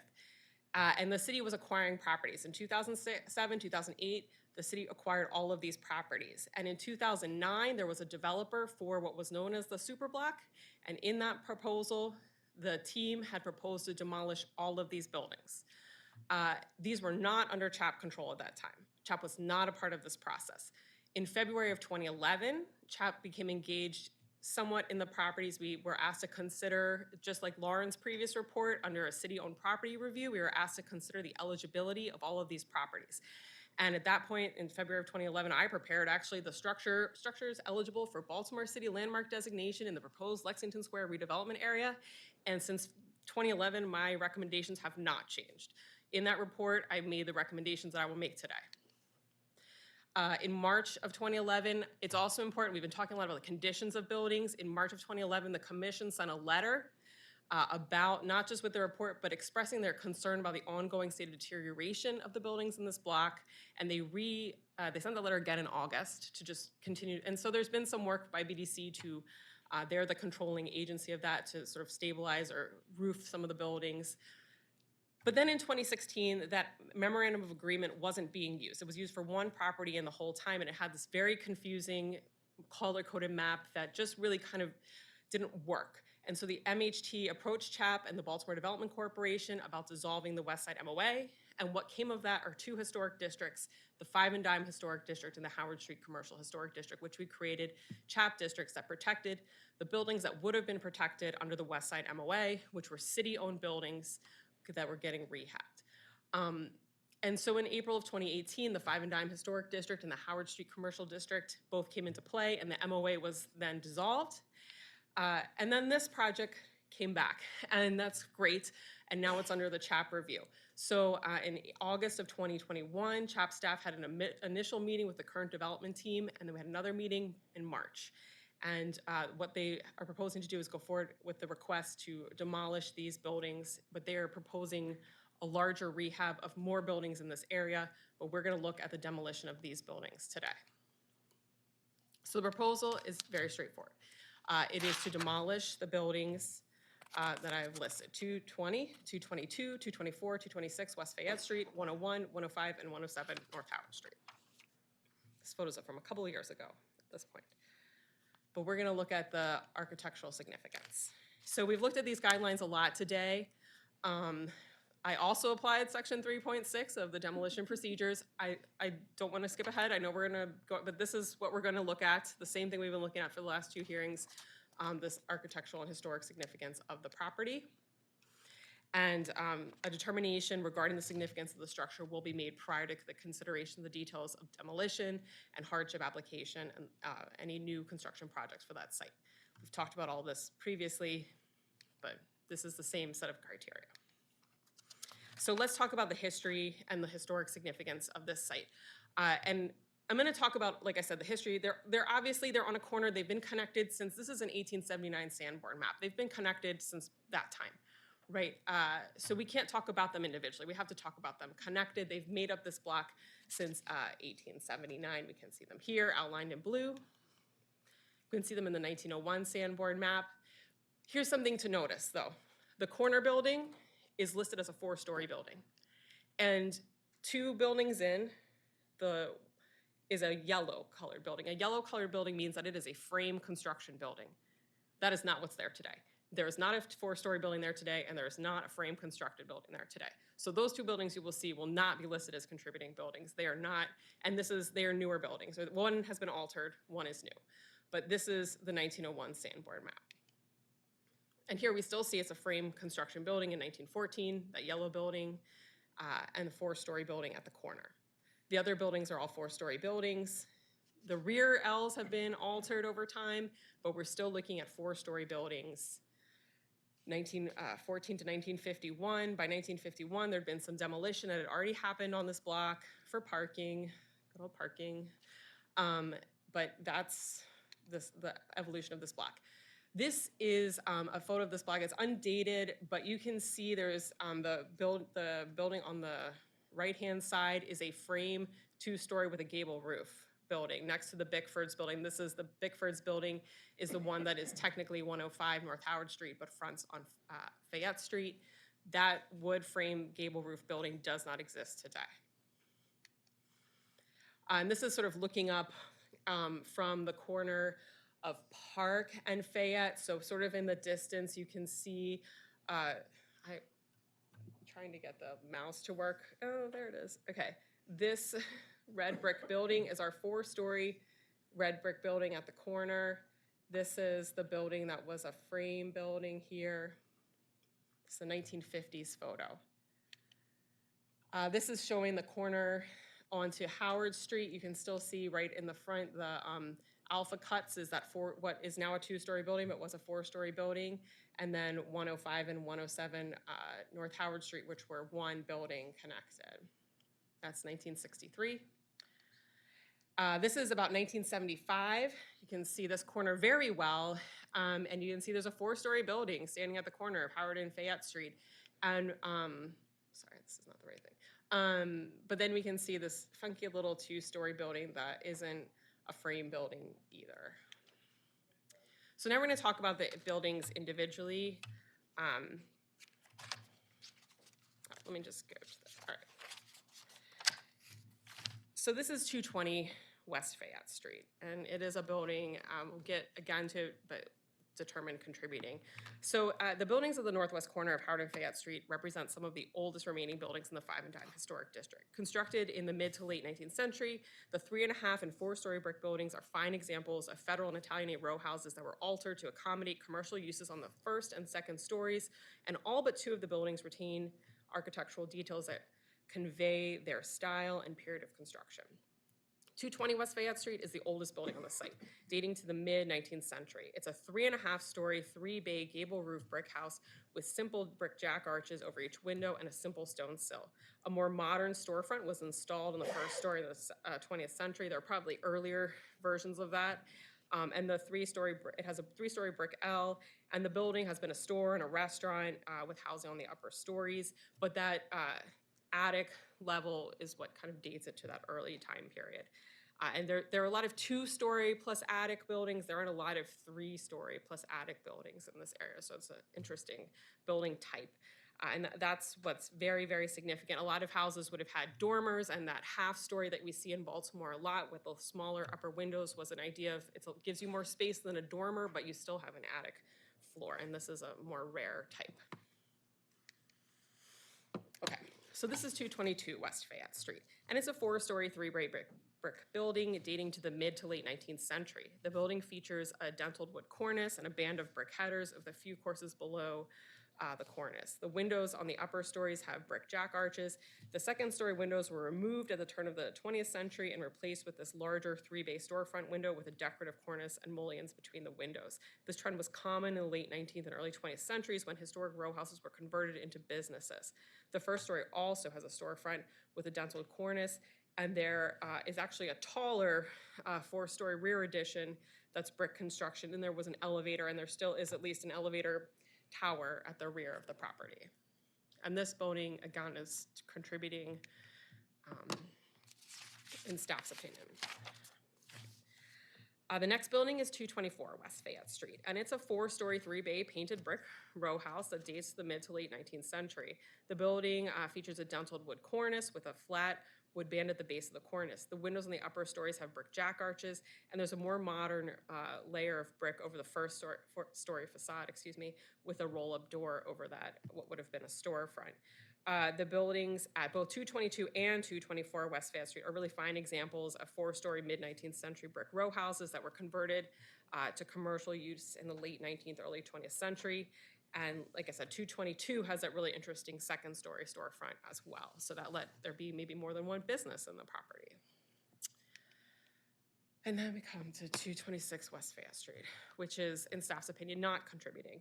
It's a 2-story, 2-bay masonry building that's clad in yellow brick with a sort of like a applied faux tile treatment on the first story. There's a thick masonry frames around the window openings and a central door opening. The building dates to the mid-20th century, and prior to the construction of this building, there was that 2.5-story wood frame gable roof building on the lot. The building doesn't have a rear addition. It's not a very deep lot. And it's listed as a non-contributing building in both the Market Center National Register nomination and the 5 and Dime Historic District nomination. So this was the only building, I don't see it anywhere in the supporting materials. Just what is the period of significance for the district nomination? For the 5 and Dime Historic District, it is I don't remember it's 1830 to 1968. Yes. Thank you, John. But this building was listed as non-contributing in both. But it was built within the contributing That's period. correct, but it's still Thank listed you. as non-contributing. So it's been already said twice. Okay. All right, and then this is 101 North Howard Street, and this is also a building that staff has determined is non-contributing. It was the building that we've looked at many times that was 4 stories, but now today it's 2. And so in staff's opinion, a 4-story building that's 2 stories isn't contributing anymore, and there's really no other detail on it. But it is a 2-story, 4-bay brick building that's located at the corner of Howard and Fayette Street. It's laid in Flemish bond, it's been painted, and it was probably constructed in like the 1830s as a 4-story building, and it featured a simple cornice with simple roof line with no cornice. The windows do have brick jack arches, lintels, and wood sills. There's a more contemporary storefront and large storefront windows that were added. That's been kind of covered up as well. The 2 upper stories were removed from the building in the late 20th century after 1975, and the 20th century signage has been removed from above the first story, leaving the underlying brick exposed, and the building is listed as non-contributing in the Market Center National Register Historic District. The 5 and Dime designation did not talk about this building or comment on it being contributing or non-contributing. Okay. And then this is the 105 and 107 North Howard Street, which were built together, but they are 2 separate addresses now. So this is a 3-building group. It actually includes this pair of 4-story, 3-bay brick row houses that front on North Howard Street with dentiled bracketed wooden cornices, and a narrow 4-story brick building that fronts on West Fayette Street, and we'll get to that one in a minute. The pair of buildings on North Howard Street were likely constructed in the 1870s based upon their architectural detailing and historic mapping. The third and first story windows are 6/6 double hung wood, and they have decorative wood lintels with cast iron shells in the middle and a stone sill. They're actually very decorative. The second story windows are a casement window with a decorative transom bar over below the transom, and they also have wood stills. The second story of 105 North Howard also features decorative lintels from the upper floors. The Sanborn maps show that 107 North Howard Street had an elevator in the building by 1914, and both buildings had large 20th century storefront windows on the first floor that have been concealed by these roll-down doors. And these are just some more close-ups that show the details of the windows on these buildings. All right, and then this is the building that is part of 105 North Howard Street. It was for a very brief time. It's been connected to 105 North Howard Street for a very long time. It was very briefly 228 West Fayette Street, but it is not now. And this property, like I said, was briefly known as 228 West Fayette Street at the end of the 19th century, but it was consolidated with the properties on Howard Street between 1900 and 1914. This building is a narrow, four-story brick building with tripartite windows with a simple mullion on the upper stories, with a second-story Palladian window with decorative wood lintels over the side windows, and an inside brick arch over the grouping, topped with a three-course brick header arch. The building has a third-story wood cornice that aligns with the fourth-story cornices of 222 and 224 West Fayette Street due to the grade change on Fayette Street there. There's a simple metal cornice over the first story, and any storefront has been removed. The back of the building connects with 105 North Howard Street and has an elevator tower. The pair of the 19th century brick row houses at 105 and 107 North Howard Street are highly ornamental with decorative wood, window hoods and a large dentiled cornice. The building that's connected to 105 North Howard Street on 228 West Fayette Street is a unique four-story 19th century brick row house with a Palladian window and a large third-story cornice. While the first stories of these buildings have been altered due to what is traditional in a commercial area, just change in storefronts and storefronts technologies, the upper stories really retain their significant architectural details and represent the variety of buildings that were constructed in the commercial district in the mid to late 19th century. So we've talked about the criteria for designation already, and we're going to focus on criteria 3, which is that they embody the distinctive characteristics of a type, period, or method of construction, or that represent the work of a master, or et cetera. So based on the architecture and the history of these buildings, CHAP staff believes the properties at 220, 222, and 224 West Fayette Street and 105 and 107 North Howard Street, including the building that faces on West Fayette Street, meet criterion 3 for designation. These buildings represent mid to late 19th century row houses in commercial buildings in the Federal and Italianate styles. The buildings represent early buildings in the district that were not purpose-built as commercial buildings but were adapted to 20th century commercial uses by the introduction of plate glass at the turn of the 20th century. In addition, staff believes these buildings possess integrity of location, design, setting, materials, workmanship, feeling, and association. In other words, these still contribute to the fabric of the district. So I've included the photos and the addresses of each of the buildings that staff believes are contributing, just to be very clear.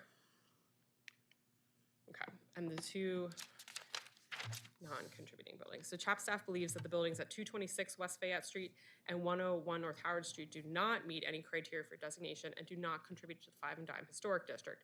The building at 226 West Fayette Street has had 2 of the top stories removed and no longer conveys significance, and the building at 101 North Howard Street was built in the middle of the 20th century and lacks any architectural detail. The 2017 Historic District designation for the Five and Dime Historic District lists this specific building as non-contributing, and nothing has changed since that report was authored in the staff's opinion. So these are the 2 buildings that staff has determined are non-contributing. So neighborhood comments. Oh, pardon me. The Market Center Merchants Association, Baltimore Heritage, Downtown Partnership, and AIA Baltimore were informed of this proposal, and staff has received 2 letters in opposition of the demolition of all the buildings from Chris Hyde and Dr. Nicole King.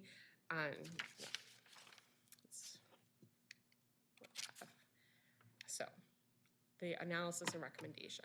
So the staff has reviewed the architecture and history of the buildings and determined that the buildings at 220, 222, 224 West Fayette Street, and 105 and 107 North Howard Street, and I say it a lot, but just to be clear, that includes the building that faces on Fayette Street, meet criterion 3 of the Commission's criteria for designating districts and landmarks and possess physical integrity. Therefore, staff recommends disapproval of the proposal to demolish these buildings. Secondly, staff finds that the buildings at 226 West Fayette Street and 101 North Howard Street do not meet any of the criteria for designation and do not contribute to the historic district. Staff recommends that before any demolition permit is issued, that the applicant provides a plan for the stabilization of adjoining buildings that are not to be demolished if any buildings are determined not to be demolished or if any approval for demolition is given today. Thank you. Yes. I have a question. Right, commissioners? Breathe. Okay. Do you have any questions, Commissioner Good? Okay, so my question is about 226 West Fayette Street. So this is the one that was the frame structure that was demolished, and then a 2-story masonry structure was put in its place. For your recommendation that it is not contributing, is that based solely on the fact that it's listed as not contributing in the designation, or did you also look at it Because of its independently? architecture, that's what we're looking at, its architectural significance, and I don't believe that it possesses, that's in the recommendation, that it doesn't possess architectural significance. Okay, I wanted to clarify whether or not you had done kind of a separate evaluation. So that, what's in there is kind of your separate evaluation, not just That's the fact correct. that it's not contributing from there. But I also did the 5 and dime historic district designation, so that's my evaluation too. enough. Sorry. Commissioners, are there any other questions of staff? Hearing none, we do have people who have signed up for testimony. Oh, I'm sorry, Commissioner. Oh. Our first person is Johns Hopkins. You have 5 seconds. Where's John Murphy when you need him? Please state your name as well. Commissioners, Johns Hopkins with Baltimore Heritage. And in short, we urge you to endorse the CHAP staff recommendations. Oops, Stacy left.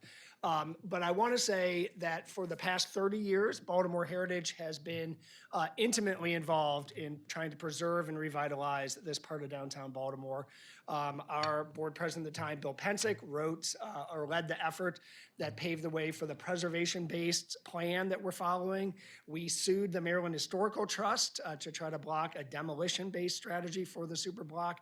We led the effort to highlight Reed's Drugstore and its civil rights history and led the protests against that. And I wanted to bring that up because it shows how much deeply we believe that these buildings are critical to having a revitalization effort that is authentic and that is vibrant.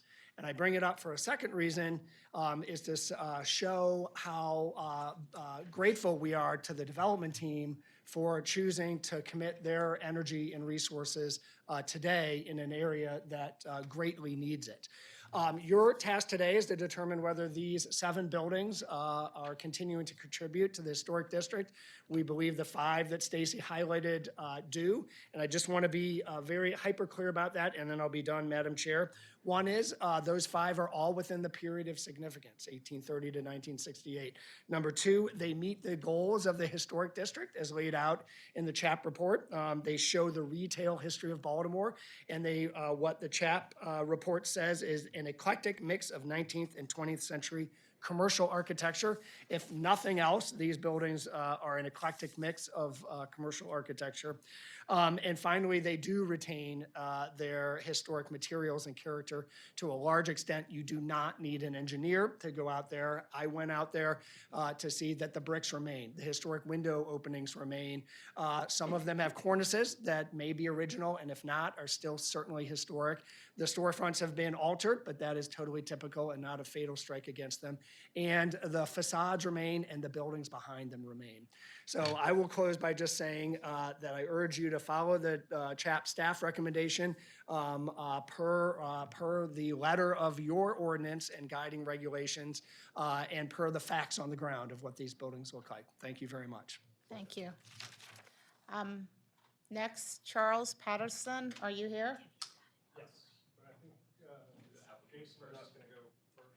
It's not signed up. I'm not signed up. Okay. Yeah. Sure, so you can come up. You're just gonna need to introduce yourself and who you're with. Thank you, Madam Chair, Commissioners. Jason Williams, CEO of Mason-Dixon, also a partner in Westside Partners. Very excited to be here. I want to thank Stacy and Eric's work on this report, but also Stacy's pointed out, I was in high school in 1998 when this process started. And I look forward to getting this process done with you in partnership. We do not believe that these buildings individually and collectively in their current state contribute to the greater historic fabric of the neighborhood, but we do believe, and very personally believe, that the buildings along Lexington Street, North Howard, and Park Avenue do. We are being thoughtful and considerate about both the history, but also the beauty of this neighborhood. This history is personal to both Chris and myself around Reed's and the Brager-Gutman building. So we don't take demolishing buildings lightly, but we know that due to the physical constraints of these current buildings, the state of the buildings, we're asking you to demolish them so we can move our project forward, create density, create a lasting impact, and truly tell the story of Howard and Lexington Street. Thank you. Thank you. We have also, is it David Hong? Devin Hong? Okay. My apologies. My name is Davin Hong. I'm a design principal with Hanbury. We are the architect of record for this project. And I just wanted to put this project, the subject of this hearing, in context with the greater project. It is a landmark project that will be a landmark for downtown, not only for downtown, but for all of Baltimore. It will inject life to the west side, building off the momentum of recent projects such as the Arena and Lexington Market. The project will preserve a majority of the existing urban fabric while introducing a mix of uses that will activate street frontages and their surroundings. These include mixed income housing, off-street parking, retail, a boutique hotel, and space for the visual and performing arts. The project will be respectful of the site's history, balancing historic restoration with timeless contemporary architecture. The vision is to create a dynamic arts destination, one that strengthens the Bromo Arts District as a bustling arts and entertainment neighborhood. I ask for your support for this once-in-a-generation opportunity. It will be transformative to the district and a catalyst for revitalization. Thank you. Thank you. Commissioners, do you have any questions? Commissioners, are we ready to vote? Oh, I'm sorry. Your name? Just going in order. Oh, okay, what's your name, sir? Charles Patterson with Oh. SMP Architects, Okay. President. We're working with Westside and Hanbury. And just wanted to kind of go over a couple things and add a little bit of information. You know, we're obviously considering, as the super block is now turning into another kind of generation, you know, it's been a long time coming. And basically, you know, we're looking at the north and south block, and we understand that there's a challenge with Demo 1 to kind of look at these buildings in a vacuum without considering the larger context of the design and planning that's going on behind the scenes. And we hope to be able to show you all of that. We are looking at and committed to saving buildings where we can. But there is some programmatic needs and issues on the site between the north and the south block to kind of create a cohesive design. And those things we're working through. The north block obviously is very intact and is a little bit more well-preserved and has some very significant, such as reeds and bragger anchoring the north block.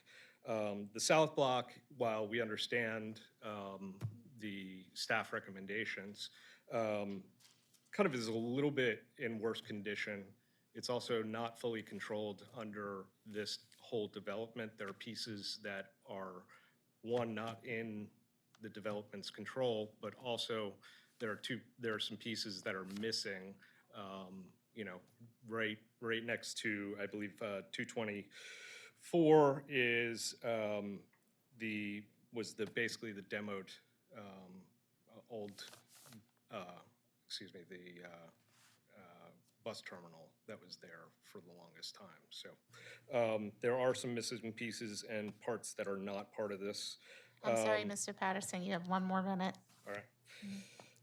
So I think as we saw, most of the facades are in deterioration. I think they have been sitting vacant. We all know when they sit vacant, things happen and deterioration happens.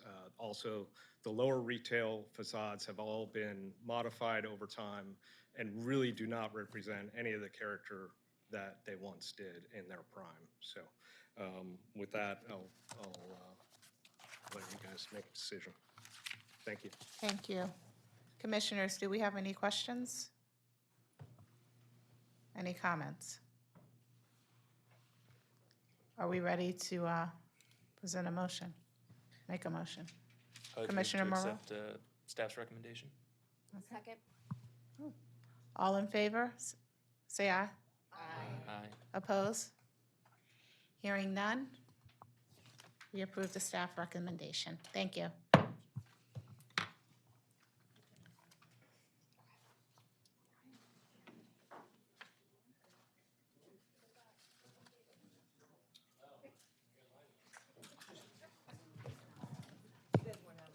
Commissioners, I would like to just say that the chairman and I have been talking, and it is getting late in the hour, and we still have 4 items left. But we think that we could take 510 Cathedral Street, which is a 2-story garage being constructed in the back, and 1533 Bolton Street, which is another 2-story garage, and take those and place those on the consent agenda for June. So that would be something if you all would agree for that. Are the applicants here? Yeah, if they've sat here the whole time. The applicant for Cathedral Street was here, but he informed me that he had to go pick up his kids. He was one to testify. So that one makes sense, but to me, if we have an applicant sitting here who's been sitting here just as long as we have, I feel like we should hear them. That's my opinion. They might want to move on. I'm here for 221 West Franklin. Yeah, That wasn't on here. that's the last one. Yes. Which one? Oh, that was. Oh, yeah. So do we have someone here for 1533? Yes, that's the lovely line.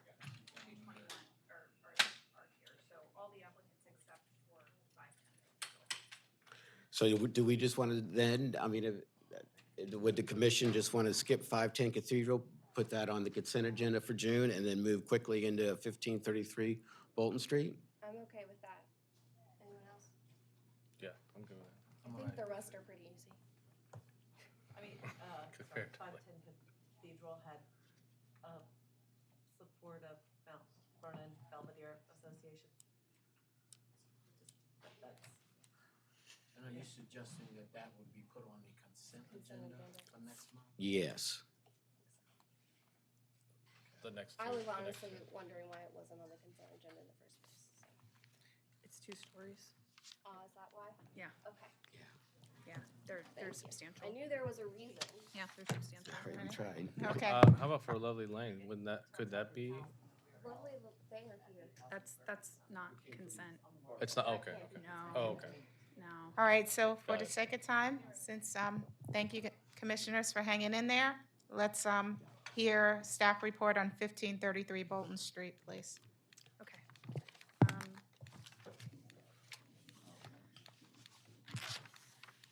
Okay. Hello, Commissioners. I'm going to make this very quick.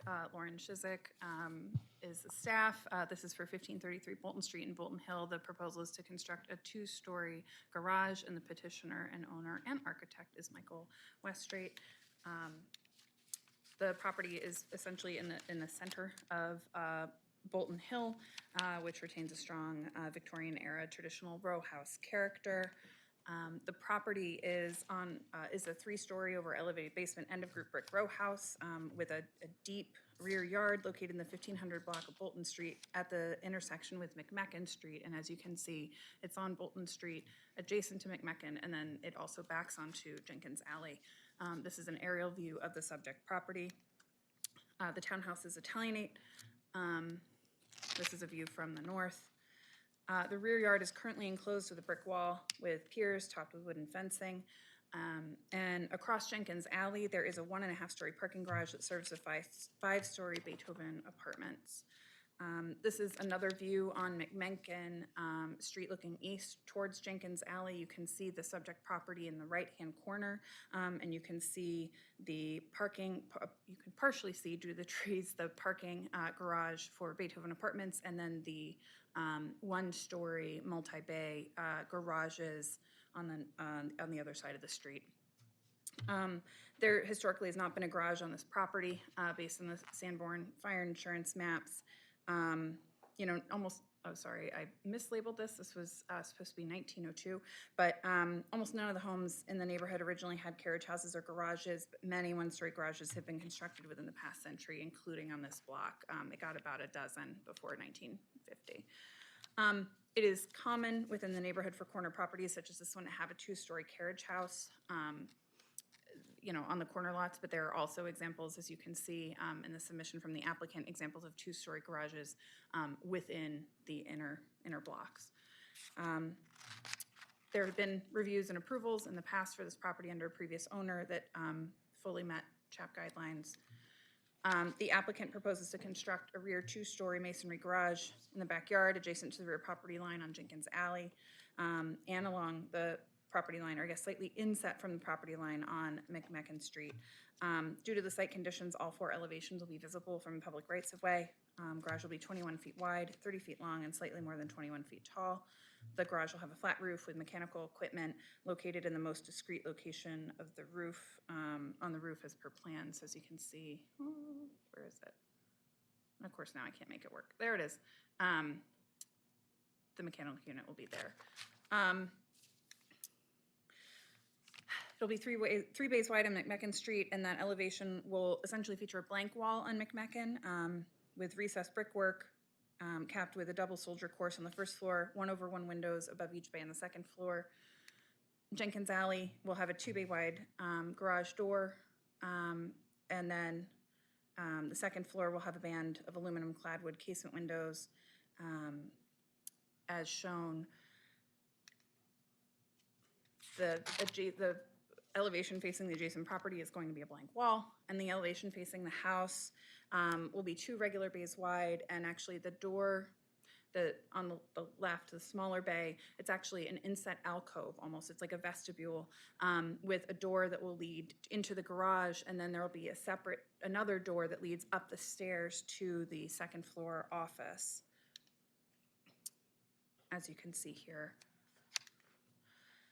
This is a rendering showing the proposed view west from McMecken Street and Jenkins Alley. This is a rendering east on McMecken Street.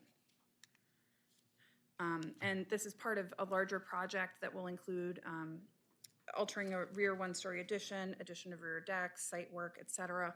All of that work complies with the CHAP guidelines and can be reviewed by staff. Staff applied the following design guidelines. 1.9.3, carriage house, garages, sheds, and outbuildings. Staff finds that the proposed garage meets these guidelines. It's located on the rear of the lot, complements the scale, form, orientation, and details of the primary building.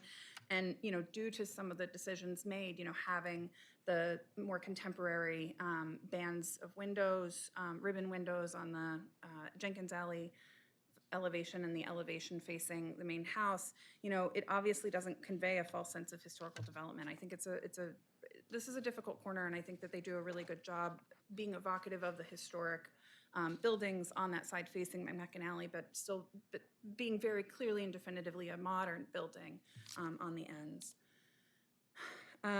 Guiding principles for new design 2.1. This meets the design guidelines. Row houses in Bolton Hill are uniformly constructed of brick. Materials of structures like garages can vary, but this two-story garage, the two-story carriage houses in the neighborhood are all constructed of brick. This garage will continue that design precedent. In terms of site design, 2.2, the proposal meets the guidelines. And this is a point that I want to be careful to make. You know, while the siting of the garage technically allows for the location of vehicular doors on either McMecken Street or the Jenkins Alley elevation, the applicant is locating the doors on the Jenkins Alley elevation, which maintains the existing vehicular and pedestrian circulation routes, and it does not introduce new curb cuts onto McMecken Street, which would require variance that may or may not be granted because it would be removing public parking spaces in favor of private. And then the applicant also pointed out that did not make it into the report that would also require, well, they would also have to do something with a storm drain that's in the way, and then there's also a light pole in the way, so, and a tree. So needless to say that McMecken, while there's more of a historical precedent of the two-story corner carriage houses in the neighborhood having vehicular access from the side street, not from the alley. In this case, that doesn't make sense in a lot of ways, but also particularly from, you know, that sort of complete streets sense of, you know, we want to maintain sidewalks for pedestrians as much as possible, and there's much more of a precedent for vehicular access to be from the alleys rather than onto side streets. Scale and form 2.3. New construction conforms to the guidelines. While most garages in the neighborhood are only 1 story tall, there is a precedent for 2-story garages being located on corner properties, and staff finds that this is appropriate. For 2.4.3 garages, staff finds that the proposal meets the design guidelines. 2.5.1 doors and windows, staff finds that the placement, scale, types of windows, pedestrian door, vehicular door, are compatible with those in surrounding buildings. And 2.5.2 materials, staff finds that the proposal meets these design guidelines. The Bolton Hill Architectural Review Committee has recommended approval of this proposal. Staff also received an email from Jamie Cunningham, which was uploaded onto the Wix site just before the hearing, who felt the design was too modern and who had concerns about the garage doors facing Jenkins Street. But those concerns really had more to do with visibility and sightlines due to parking really adjacent to the alleys, which is a DOT and parking authority issue. That's not a CHAP purview. So staff finds that this proposed 2-story garage meets the CHAP design guidelines. There's a historic precedent for 2-story garages or carriage houses on corner lots, and the design, scale, form, materials comply with the design guidelines.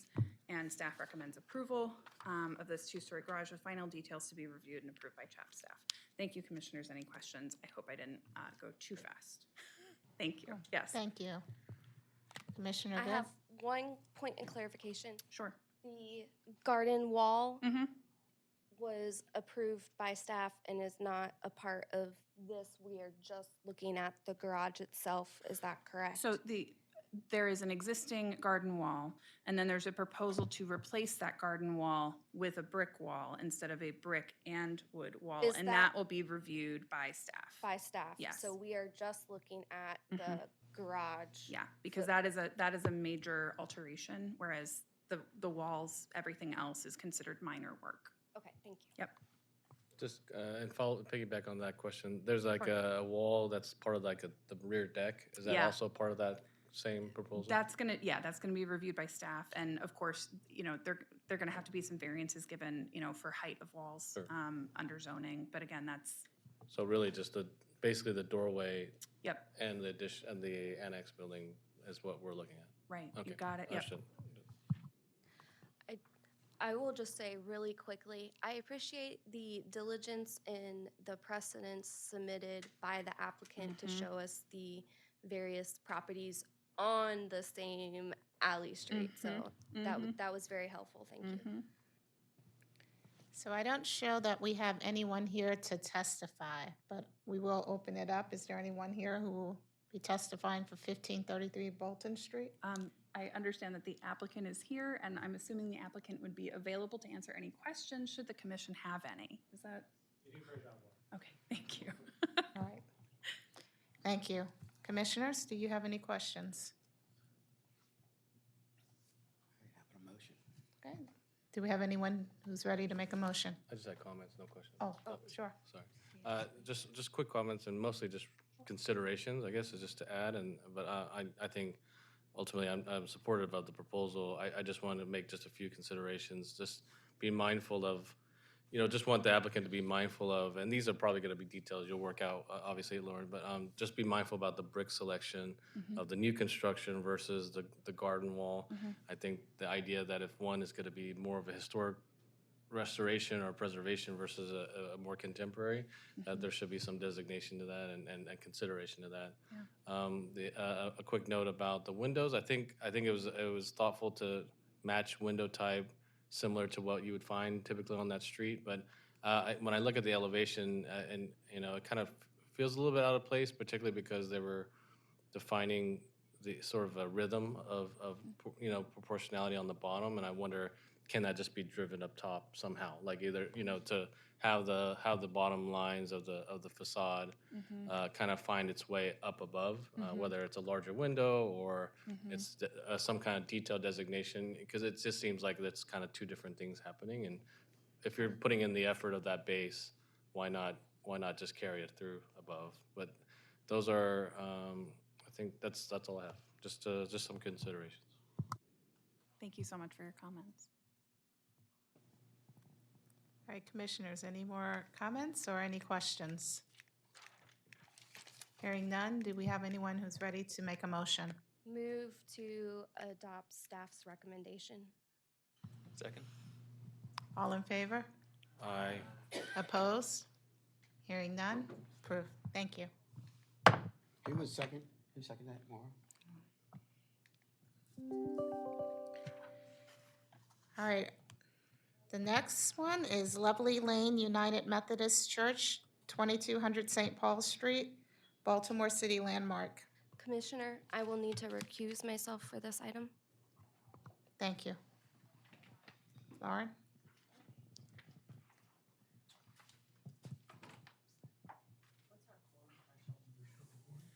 I think it's 8. Yes. Yeah. 4, 5, 6, 7. There are 8. And I think the quorum requirement is 8. Is that correct? 7. Okay. So we're. Hang in there, Ann. Hang in there. I'm sorry, dear. Okay, commissioners. This is a request for 2200 St. Paul Street, Lovely Lane United Methodist Church. The request is to construct gates on the porticos at St. Paul Street and 22nd Street. The petitioner is Jacqueline, I'm going to get it wrong. Noller, thank you. Jacqueline Noller, trustee, Lovely Lane United Methodist Church, and I, Lauren Chisholm, staff. Okay. Sorry, take a breather. Okay. The church is located in the Old Goucher neighborhood.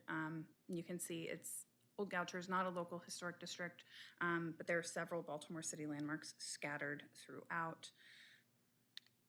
This is the subject property located at the corners of St. Paul Street, 22nd Street, and Love Grove Street, which is an alley street, and it is immediately south of what had been the original Goucher College building, which was built essentially in tandem with this church. And this is the 1902 Sanborn Fire Insurance map that demonstrates as such. This is an aerial view just showing that amazing roof line. Lovely Lane United Methodist Church was designed by the noted architect Stanford White, and it's built in the Romanesque style of early churches and basilicas. The entire exterior is constructed of gray ashlar rock-faced Port Deposit granite, which creates an effect of massiveness broken only by strictly limited ornamentation. There are deep porticos on both the south and east facades with round arches and columns and wide flights of steps.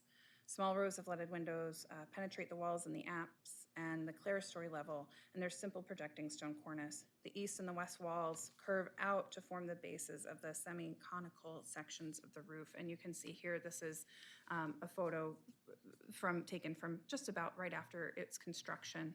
And then on the left and then on the right is Pomposa Abbey, which was the influence of the design for Lovely Lane, and not just, for the entrance as well.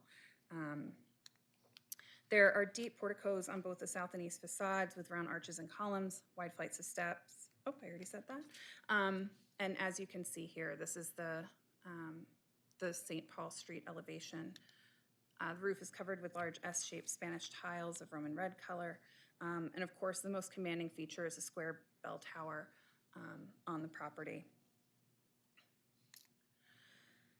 The church was completed in 1887. It has a commanding presence on the streetscape. The building is set back from St. Paul Street approximately 20 feet. And the primary entrance to the church is approximately 6 feet higher than the sidewalk on St. Paul Street, and it's accessed through a large portico with an arched colonnade after ascending 2 flights of steps, the first flight of which leads to a generously sized masonry landing, followed by a flight of steps up to the portico. And the portico itself is large. It's a little tough to see here, but it's more than 10 feet deep and over 30 feet wide. And the nave of the church is accessed only through the porticos on the St. Paul Street and the 22nd Street elevation. This is the interior of the St. Paul Street portico. The church property is surrounded by a rusticated stone knee wall and that wraps, it's a knee wall that transitions to a wall that wraps around the property, which creates a flat lawn at the base of the church because the site that it's built on is not a level topography. On the St. Paul Street elevation, the wall is a short knee wall as the underlying topography is relatively level, but as you go south on St. Paul Street and then wrap around 22nd Street, as you can see here, the topography slopes downward and the wall increases in height to approximately 8 feet. The entrance to the church on the 22nd Street facade is accessed by ascending a set of wide exterior stone staircases up to the 5-bay portico. The portico is set back from the property line approximately 27 feet and sits about 9 feet taller than the grade of the sidewalk. So, I mean, this is really meant to have a commanding presence on the landscape and be visible from pretty far away. The entrance to the church on 22nd Street facade is accessed up these sets of stairs here. So this is a view from the sidewalk on the north side of 22nd Street. And you can see these are just some photos of the 5-bay portico on 22nd Street here. It's a little shallower. Both porticos feature large central hanging lamps that illuminate the interior of the porticos. And there are bright streetlights also on both St. Paul and 22nd Street. And neighboring properties also have security lighting that shines pretty brightly onto the property at night as well.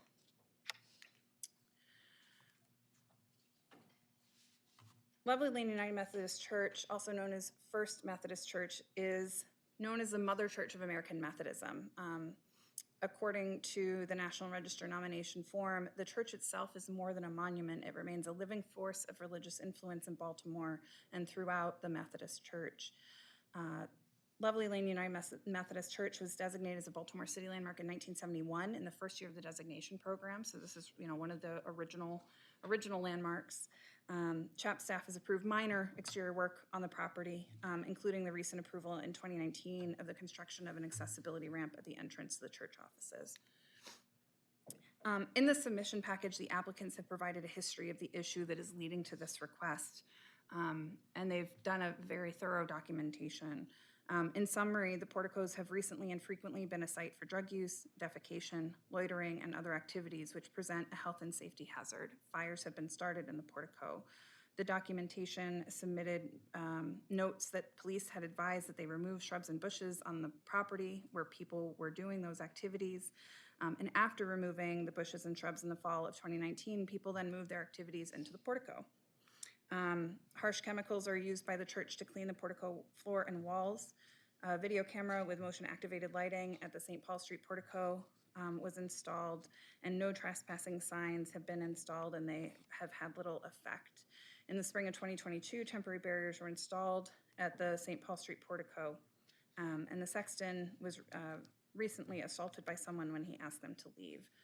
The trustees received grant funding in 2022 from the Maryland Department of Housing, Community Development's Community Safety Works Program, which funds improvements to structures or safety services, among other eligible activities. Lovely Lane Church is under easement with the Maryland Historical Trust, and MHT has approved the scope of work that is being submitted to the Commission for your consideration.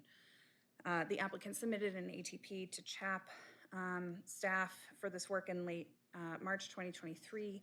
I advised that it did not comply with the guidelines. It would require consideration by the Commission. And then I met and worked with the applicant and their architect on sort of how to, there was an earlier iteration that staff felt was even more defensive in its design than this. And so staff worked with the applicant to see how we could minimize the visual impact of the gates and potentially remove the security wire from the gates on 22nd Street to better comply with the design guidelines. I know that we wouldn't fully get to meeting the design guidelines, but try to help bring the design to something that would be more, do a better job. And they were really great working together on that. And I do just want to say that, you know, what they're experiencing here, of course, you know, is not something that anyone wants at their property, and it is a health and safety issue. The proposal is to install a 9-foot tall ornamental security gates across the entrance porticos on the St. Paul Street and 22nd Street facades. The portico on the St. Paul Street elevation features 3 9-foot wide entrance bays between 9-foot tall columns that comprise this colonnaded entrance. And on the 22nd Street facade, there are 5 bays, again, of the same dimensions. The proposal is to add paired sets of security gates in each bay of the colonnade located behind the column, so it would attach to the back of the top of the arcade at the column. Bless you. The gates would be black iron and feature decorative circles at the base, middle, and top of the gates between the vertical bars.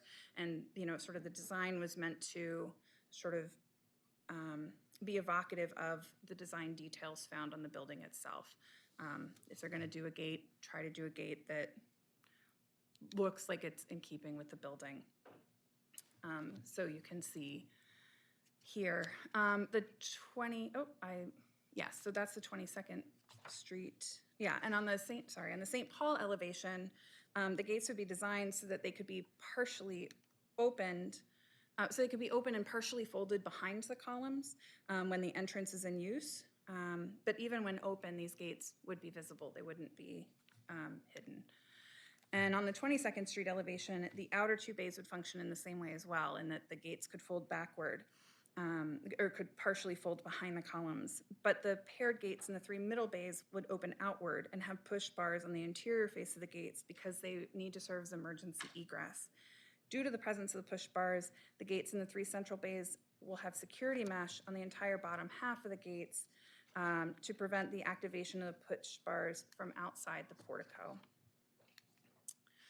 Staff applied the following sections of the design guidelines, which I'll go through now. The first guideline, 1.1, identifying and preserving historic fabric. Identify and assess character-defining features, retain those character-defining features when repairing, maintaining, or altering a historic building. Staff believes that the open porticos are character-defining features and that enclosing them with gates alters that character. The 1.6.1 doors general states that in most cases, new metal security doors or gates are discouraged on highly visible elevations. The proposal is to install security gates across the porticos, which does not fully comply with this guideline because security gates are discouraged on highly visible elevations.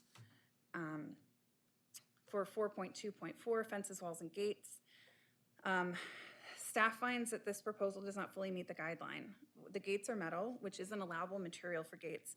However, the proposed location of the gates doesn't comply with section 1.6.1. The proposal also utilizes security wire over the bottom half of the 3 operable gates on the 22nd Street portico, which is a really significant expanse. It's about, if it's half the height, that's about 4.5 feet tall by 9/18/27. So it's pretty wide. Staff regularly works with applicants on ways to increase the security of gates without utilizing security mesh.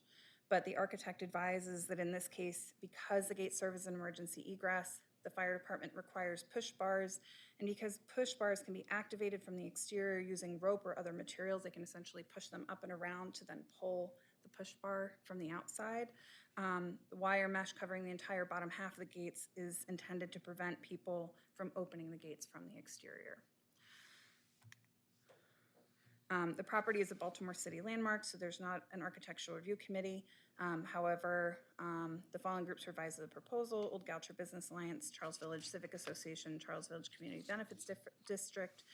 Staff has received 3 letters of support regarding this proposal from the head of the Baltimore Lab School, which is immediately adjacent, a property owner, and a tenant on the 2200 block of St. Paul Street, and their letters of support are in your files. Staff finds that this proposal does not fully comply with the CHAP design guidelines. The guidelines state that in most cases, security gates are discouraged on highly visible elevations, and security mesh should not be installed on the gates. Both proposed gates would be highly visible, not just from 22nd Street, but the 22nd Street elevation is also visible from St. Paul. So both gates would be highly visible, and the security mesh on the 22nd Street elevation would also be visible.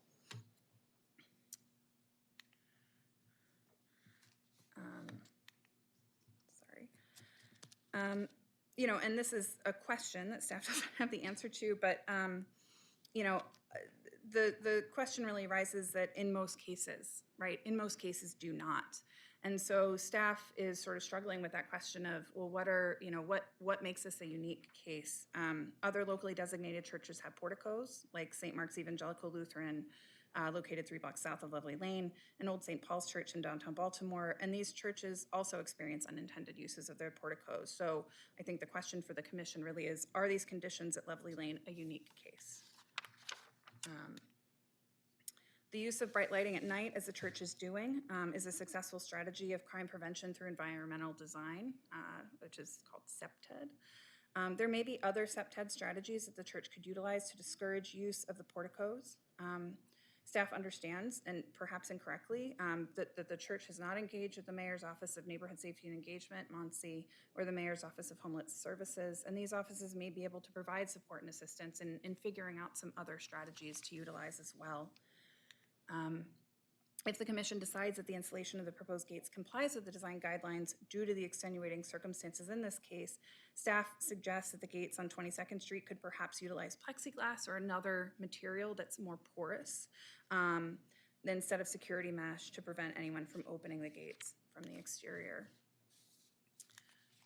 Staff recommends disapproval of gating the porticos or using security mesh on the gates because it does not comply with the guidelines.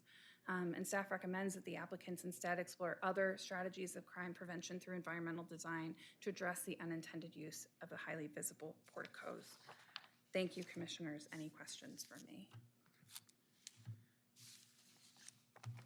Yes. Thank you. There was some mention of handicapped access. Is that the adjacent building and then to the church? So it is the handicap access, and I don't know if I have a photo in here, but it is in the staff report it's located on the northern side of the property going into what had been the rectory. Yes, what had been the rectory. And so that is now the church office, and that is, there is an accessibility ramp. Any other questions, commissioners? Comments? We have 2 visitors today. You have not signed that you wanted to testify, but you are open to testify. Yeah. Okay. Long way. And I live in Montgomery County, and I have 2 puppies that are probably crossing their legs. Oh, they're mad at you now. Please, please tell us your name and, okay, thank you. Got it covered. I want to say good afternoon and thank you for your patience because you've been here a long time and so have we. I'm Reverend Debbie Scott, the pastor of Lovely Lane United Methodist. We are proud to be a part of the Baltimore National Heritage Area as one of the city's first. On your list, we are the first. In 1784, Lovely Lane hosted the Christmas conference that birthed American Methodism. The Council of Bishops challenged the new pastor, Reverend John Goucher, and the congregation of Lovely Lane Methodist in 1882 to build a centennial monument to American Methodism. The result is the architectural gem that we recognize at St. Paul and 22nd Street. And yet when Reverend Goucher and the congregation bought 9 acres of cornfields in what was then Baltimore County, it was known as Goucher's Folly. No one thought that this campus outside the Baltimore city limits would attract any visitors. No one thought, as you look at a map today, that it would be almost the geographic center of Baltimore City. We are no longer in a pastoral setting of rolling cornfields. We are part of a neighborhood that has changed considerably since the church was dedicated on November 6th, 1887. What became known as Goucher College has moved out to Towson. Many of the members of Lovely Lane United Methodist have moved out of the neighborhood out of fear. They drive to church as they continue to support the mission and the vision of our church.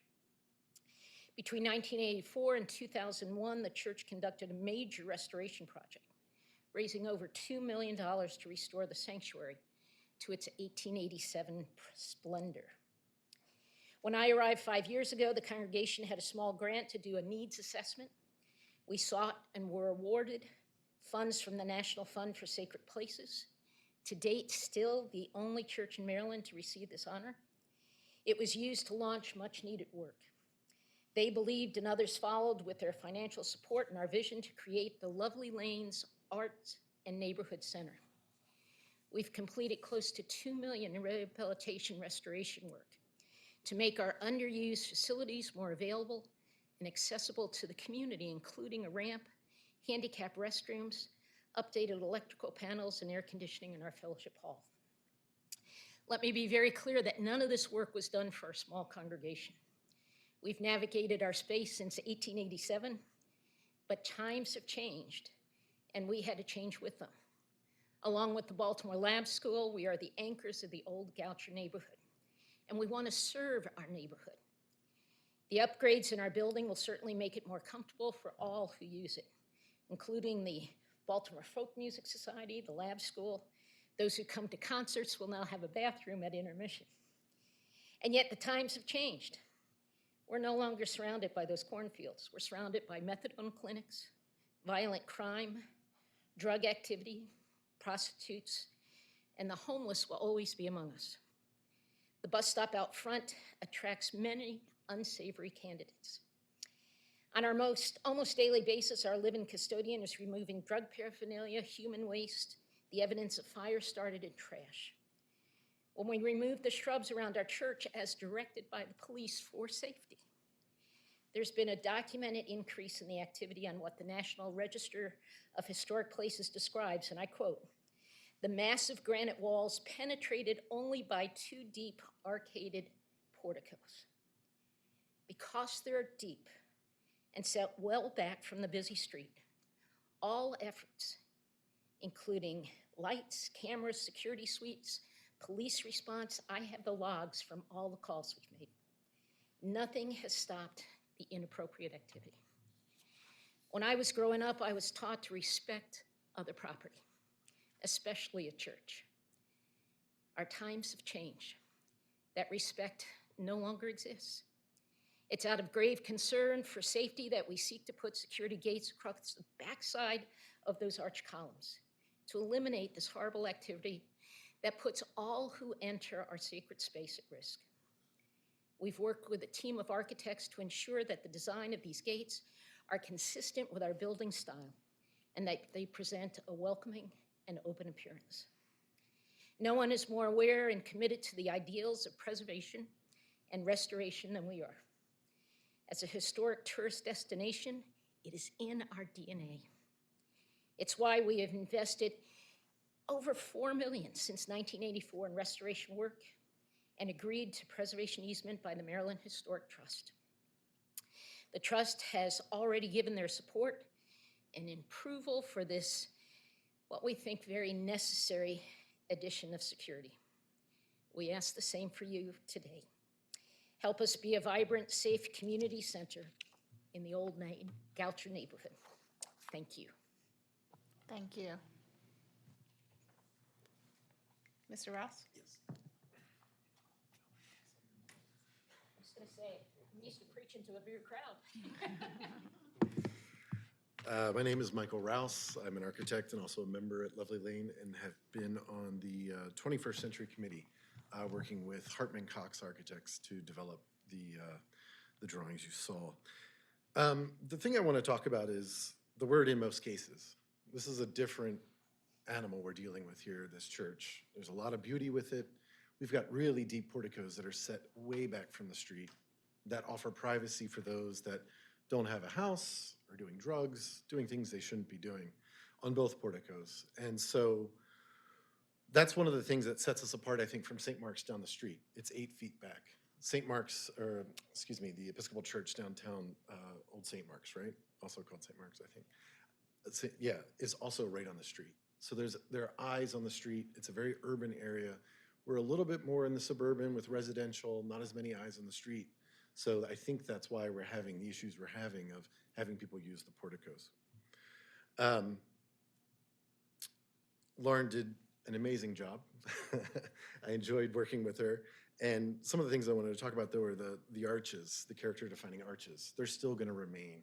We're putting these gates back behind, thank you, behind the columns, touching them minusculely. At the very top, we're going above the arches all the way up. You can't see it because it's on the portico, but all the way up behind that into the rubble stone to make sure that in the future, if we no longer need them, they can be removed, which fits with the National Secretaries of the Interior standards. For the functional requirements we're trying to do here, I feel like we came up with the lightest design possible. Lauren was terrific in working with us. We removed some kind of fortified crenellation that was on top. We showed Lauren the 20 schemes we had gone through. We really, are making an effort here to work with staff and make sure that this is something that everybody can agree with. And one of the things I do want to say, with the grill material, we'd be proposing something like this, which is not your kind of standard pulled apart kind of Roman mesh, but something with a little bit more weave to it, a little bit more heft. And we would also be placing it, in a way that it only is where the door handles are. So we would be delighted to continue working with Lauren to get those details right. And again, I think, the guidelines are great guidelines, and they're there for a lot of buildings, but in most cases, and I just want the commission to keep that in mind.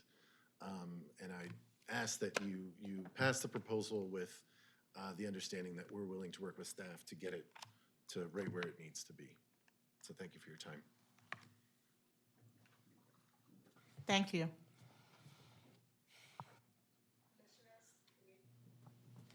Are there any questions or comments? Yeah, I have a question for staff.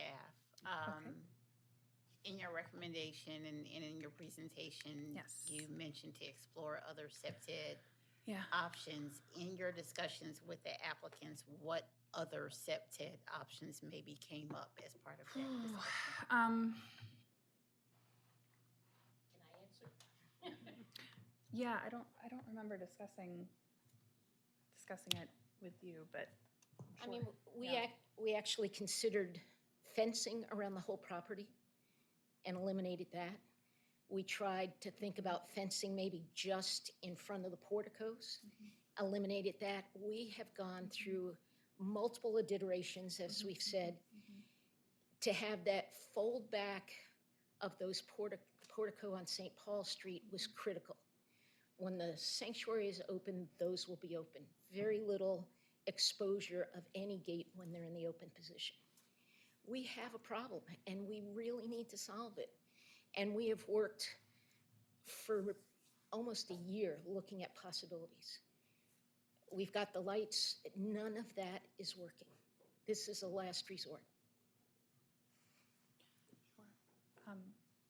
I mean, in terms of other potential ideas, when I went there, I think one of the issues is that the way that it's designed, you can see that because there are columns on the ends, those columns, and let me get back to a good photo, sort of create hidden corners.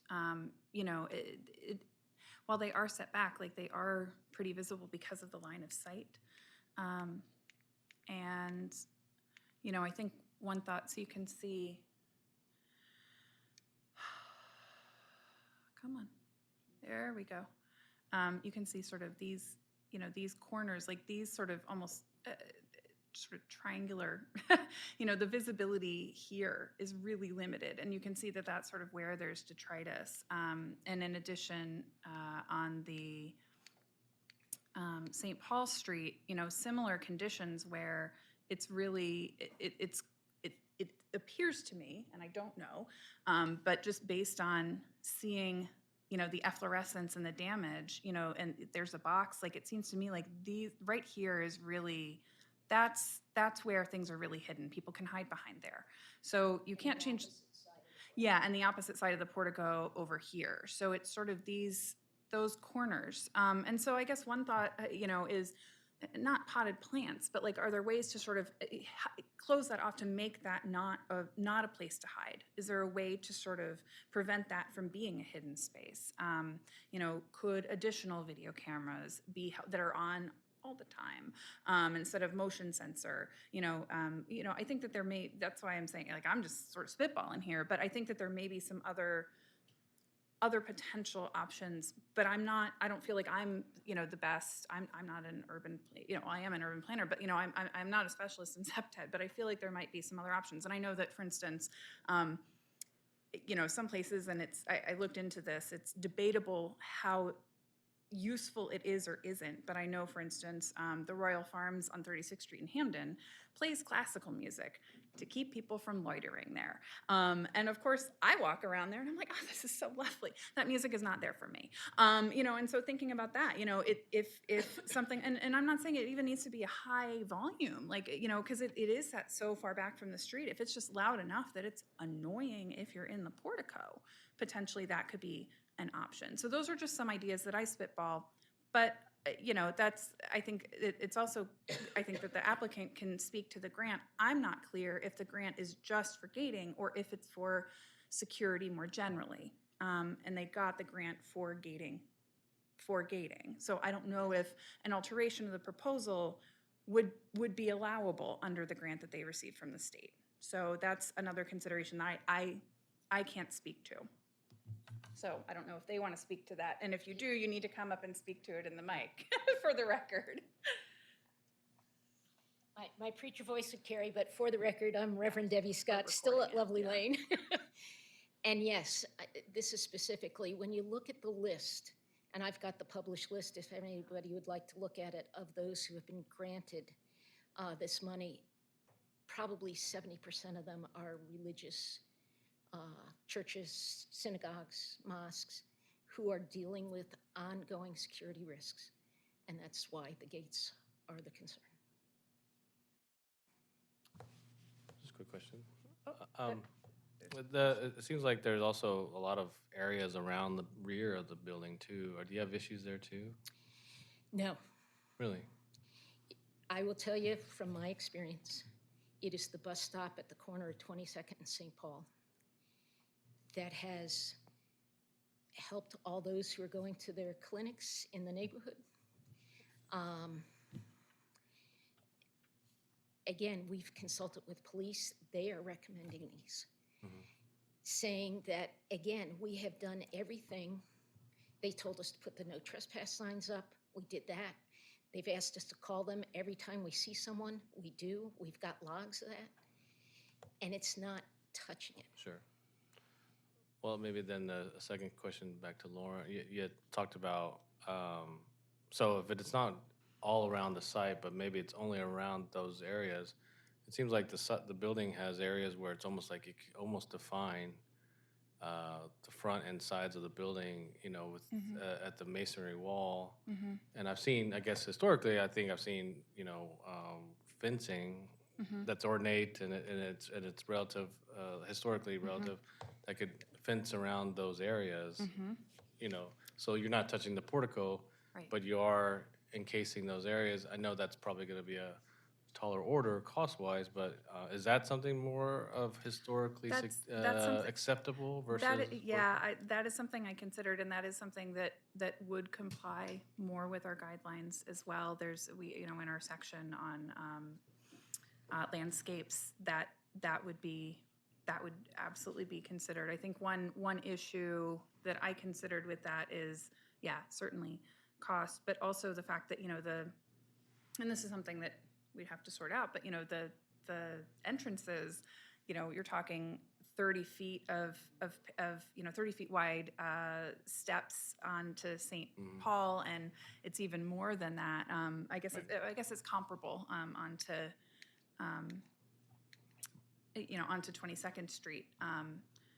So it's that would be a lot of fencing. It would be a lot, And yeah. I think also that in some think- cases, I think that I think that the wall on the 22nd Street elevation, that serves as a barrier. But you have the condition of it, being accessible from, because it's that lawn is then a clean, even line onto the St. Paul Street elevation. What do you do? Do you have like a 2.5 foot or 3 foot fence? Like people Right. are going to jump it, Right. or possibly, I don't know, maybe a 3 foot fence on that St. Paul Street side would be enough to say like, hey, this isn't sufficient.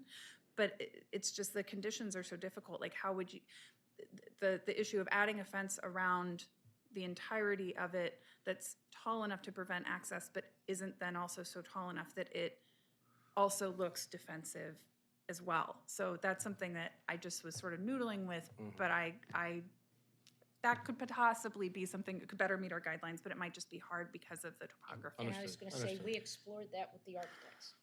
And it And it wasn't especially feasible. on St. Paul Street where you're coming down to meet the sidewalk. You've got such an expanse, and how to secure gates is unrealistic. Right. And then when you look at the gradation, to go from St. Paul to 22nd, you would have to probably have a 10-foot high fence. Sure. And trying to design that, again, these, with all the folks we've consulted with, are the least off-putting and trying to protect a valued asset. So Thank you. we've explored it. Thank you.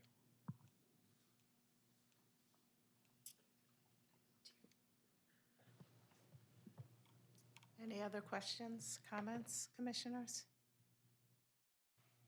I do have one other question for the applicant. Sorry to have you come stand back up, and it really is probably the craziest, simplest question, but did you explore any other colors besides black? I was going to say, the railing on the accessible ramp, which is just to the right of the sign on the right, is all black. So wanted to try to keep it. And again, the visuals that were drawn with the architect,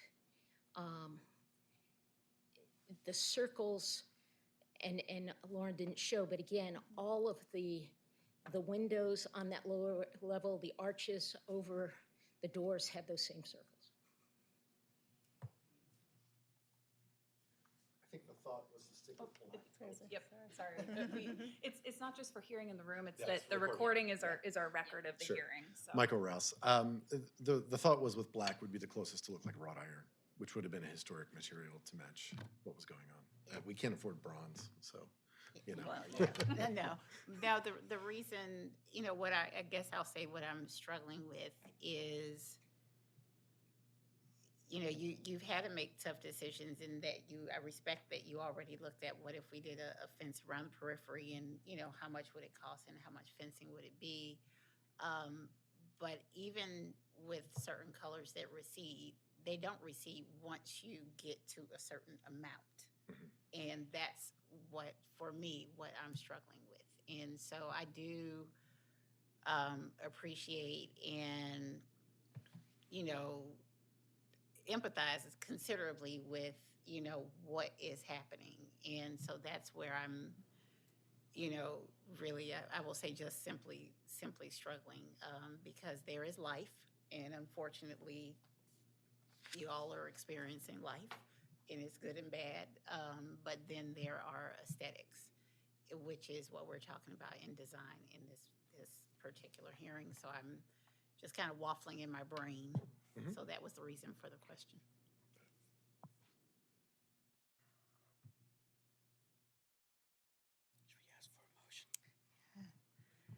I'm guessing we don't have any more questions or comments, so can we get a motion?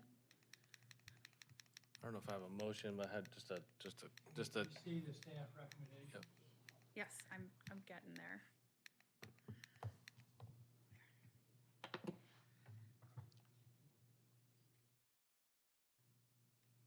So should we read it? Staff recommends disapproval of gating the porticos or using security mesh on the gates because it does not comply with design guidelines. Staff recommends that the applicants instead explore other strategies of crime prevention through environmental design to address the unintended use of the highly visible porticos. I'm not making a motion yet. I was just gonna say, just to quickly note that, you know, thank you for the thoughtful presentation and for the proposal. I think if there was a case-by-case scenario where there was like a place where it may not meet all the criteria, I think this is probably one of the more thoughtful and more sort of, practical in the sense that of a really strategic need, and I appreciate the effort or at least the intent to reverse it, I guess, in the future. So I would say that I don't want to disregard the work that Lauren's is doing in terms of not meeting the guidelines. I think we don't disagree on that. It's more that in a case by case place, I would motion, or I would at least talk about the idea that I would approve the design and the implementation of it, and agree that if there's a way to kind of work with to finalize detailing that makes sense to the project in the most thoughtful way, as well as the security issue. I don't know if it should be mesh or plexi. I'm just saying that those details will be at staff level, and so I'm just saying that if we could motion to approve the porticos and finalize details with staff. As a matter of parliamentary procedure, how could we go forward with that recommendation? A recommendation that under this special circumstance, we approve the plan, even though it doesn't comply with. Right. We can do that. Yeah, you all can We do can do that. that. That's our We per- just that's our- need to, we just need to have a justification, and I've kind of written down that there are unique circumstances for this church. It's set back, it's set up on there, the porticos are deeper than other churches, and that is really sort of attracting this nefarious behavior. That's- And I also think that we could just go, if we could also say that this is, you know, to disapprove this application would put a substantial hardship on the applicant. And to approve this is not a substantial derogation to the intents and purposes of our ordinance because it doesn't destroy an historical fabric, and it's not a detriment to the public welfare to approve this. And it's easily reversible. And it's easily reversible. Right. So I think if we, and we could put all of that, I mean, if we just had a approved design and implementation with final details at staff level, and then I could write the report of the justification we just gave. Does that work for everybody? I would certainly move that we approve the plan, Okay. subject to the qualifications you could draft. But, seems to me the best response we found, and I'm in favor of it. So that's the motion, is there, or you had a motion, or did? I wasn't. Okay, okay, you had, so, so that's the power motion, that's the, who's gonna second it? I will. So Powell was going to second the power motion. I mean, I think it's really clear, just in case people haven't really gotten there, it's very clear that this was a church that was built in the country. And therefore, its engagement with the street is completely different than the more urban churches, and that is its challenge. True. So, Okay. All right, we have a motion and we have a second. All in favor? Question, aye. Oops, questions, sorry. does that motion include them working with staff and not having to come back to this table? Yes. Yes. Yes. Thank you. So I have approved design and implementation with final details at staff level.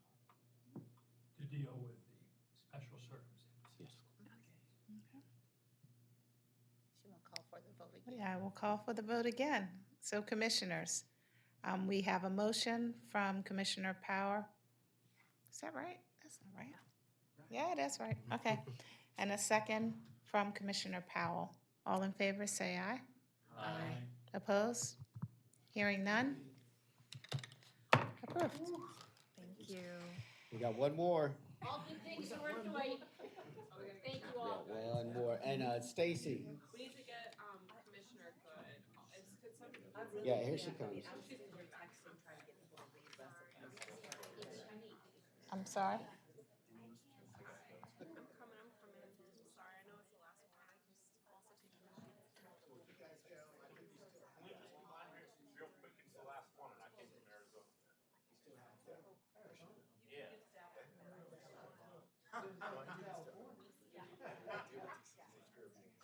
All right.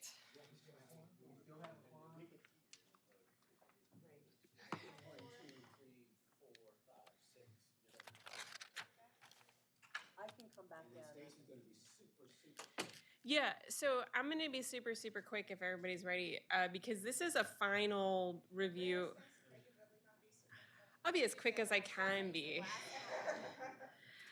I did almost pass out last time, so I'm going to try to keep my breath. But so this is a revised design, and we're going to look at two very specific things in this review. It is a revised design for the construction of a 7-story apartment building in the Howard Street Commercial Historic District at 221 West Franklin Street.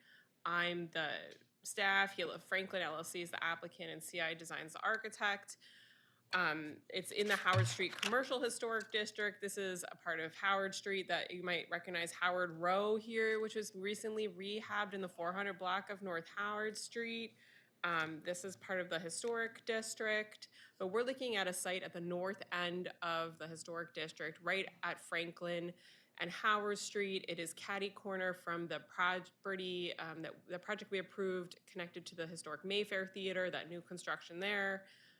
This is the historic district outlined in red, and the site is that empty lot at the north end of the historic district. We can see there's a lot of other tall buildings around it. This site is outlined in red. Here we see the site looking west. You can see I think it's like a 5-story building across the street with a 5-story addition the commission approved a few years ago. You can see, again, diagonally across the street is the hotel that I can't remember what it's called right now, 306 West Franklin Street. It's a Baltimore City landmark. They were recently rehabbed. It's a much taller building there, but there's even though the edge of the historic district is West Franklin Street, there's a bunch of Baltimore City landmarks right north of it and some taller new construction here. But here we see it facing south. Okay, sorry, it's just getting us oriented. And this is the empty lot that the site is on today. It's next to a very tall 1-story building that is the current gallery. And I will talk about that in a minute.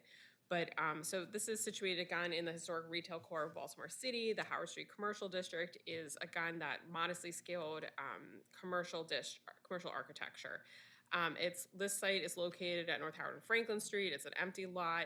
The buildings on the site were demolished due to their conditions, and it's slowly over time. There's a long background in the staff report. There were buildings here when the district was designated, but all of them, due to their condition, had to be demolished.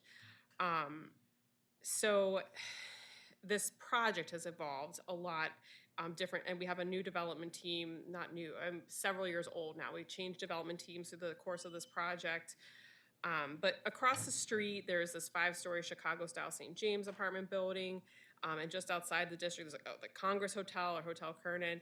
And the block is just characterized by a variety of late 19th and 20th century commercial architecture from Italianate. There's actually a Spanish Revival style building, a modern building, just a very eclectic mix of facades here. This is the site from the parking lot across the street.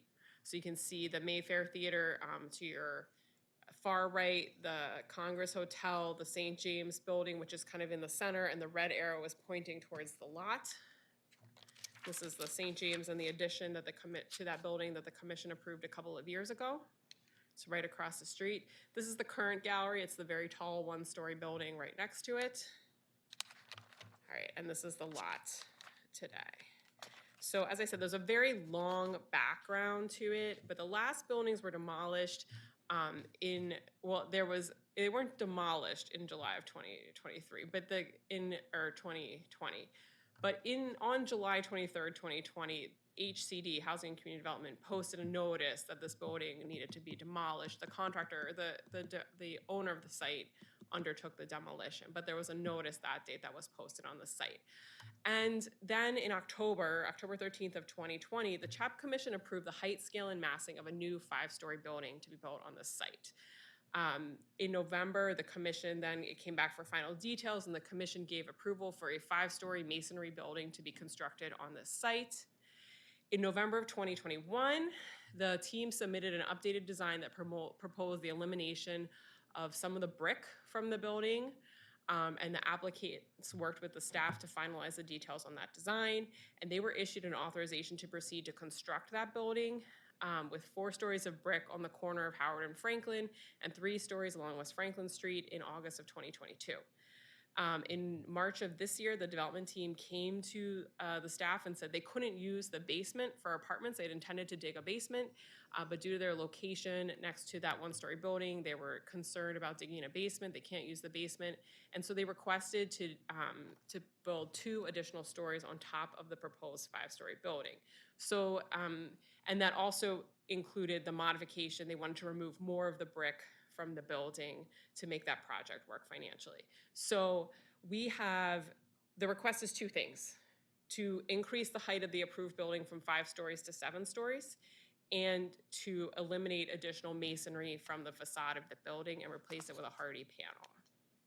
So this is the previously approved designs that they were approved for. They received an authorization to proceed for this design, this 5-story building with 3 stories and a basement of masonry along West Franklin Street, and 4 stories of masonry wrapping the corner along Howard and Franklin.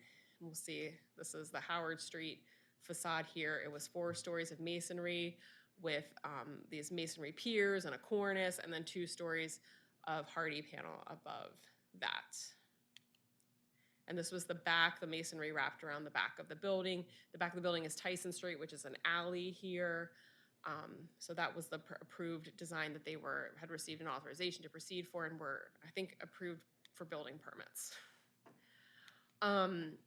So this is the new proposal. The applicant, like I said, they returned. They said they couldn't use the basement. They had to update their designs. And this is the updated proposal. So the applicant is requesting to add 2 additional stories to the previously approved 5-story building and to modify the proposed exterior cladding. The updated proposal is to construct a 7-story building that covers the entire lot from Tyson Street to Howard Street and runs along West Franklin Street. At the corner of Howard and Franklin Streets, the first 4 stories will be predominantly black brick with dark gray cementitious panels through the window openings, and used on the 5th and 6th stories, and then the 7th story is a tan cementitious panel. So on West Franklin Street, on West Franklin Street, there'll be darker sections of panel above just 2 stories of brick. And then this canopies over the entrance. These are all details that were previously approved. The canopies over the entrance. They're using a PVC cornice, which was also previously approved. But you'll see the cornice is it moved up from the 4th story to the 6th story. The brick ends at the 4th story. And this is a rendering along West Franklin Street. You can see a little bit of masonry wraps around the back end of the building, but a lot more cementitious panel along the back, which is typical of other things we've approved. And so then this is the West Franklin Street updated rendering, where we really just have 2 stories of masonry further east on West Franklin Street, but then some darker cementitious panel that comes up to the 6th story in a couple of locations. They were already approved for this like very inset entry bay. And then this is the new North Howard Street rendering, again with the brick ending at the 4th story, but the cornice being on the 6th story. And then this is, again, that rear Tyson Street elevation. And this is along facing north on Howard Street.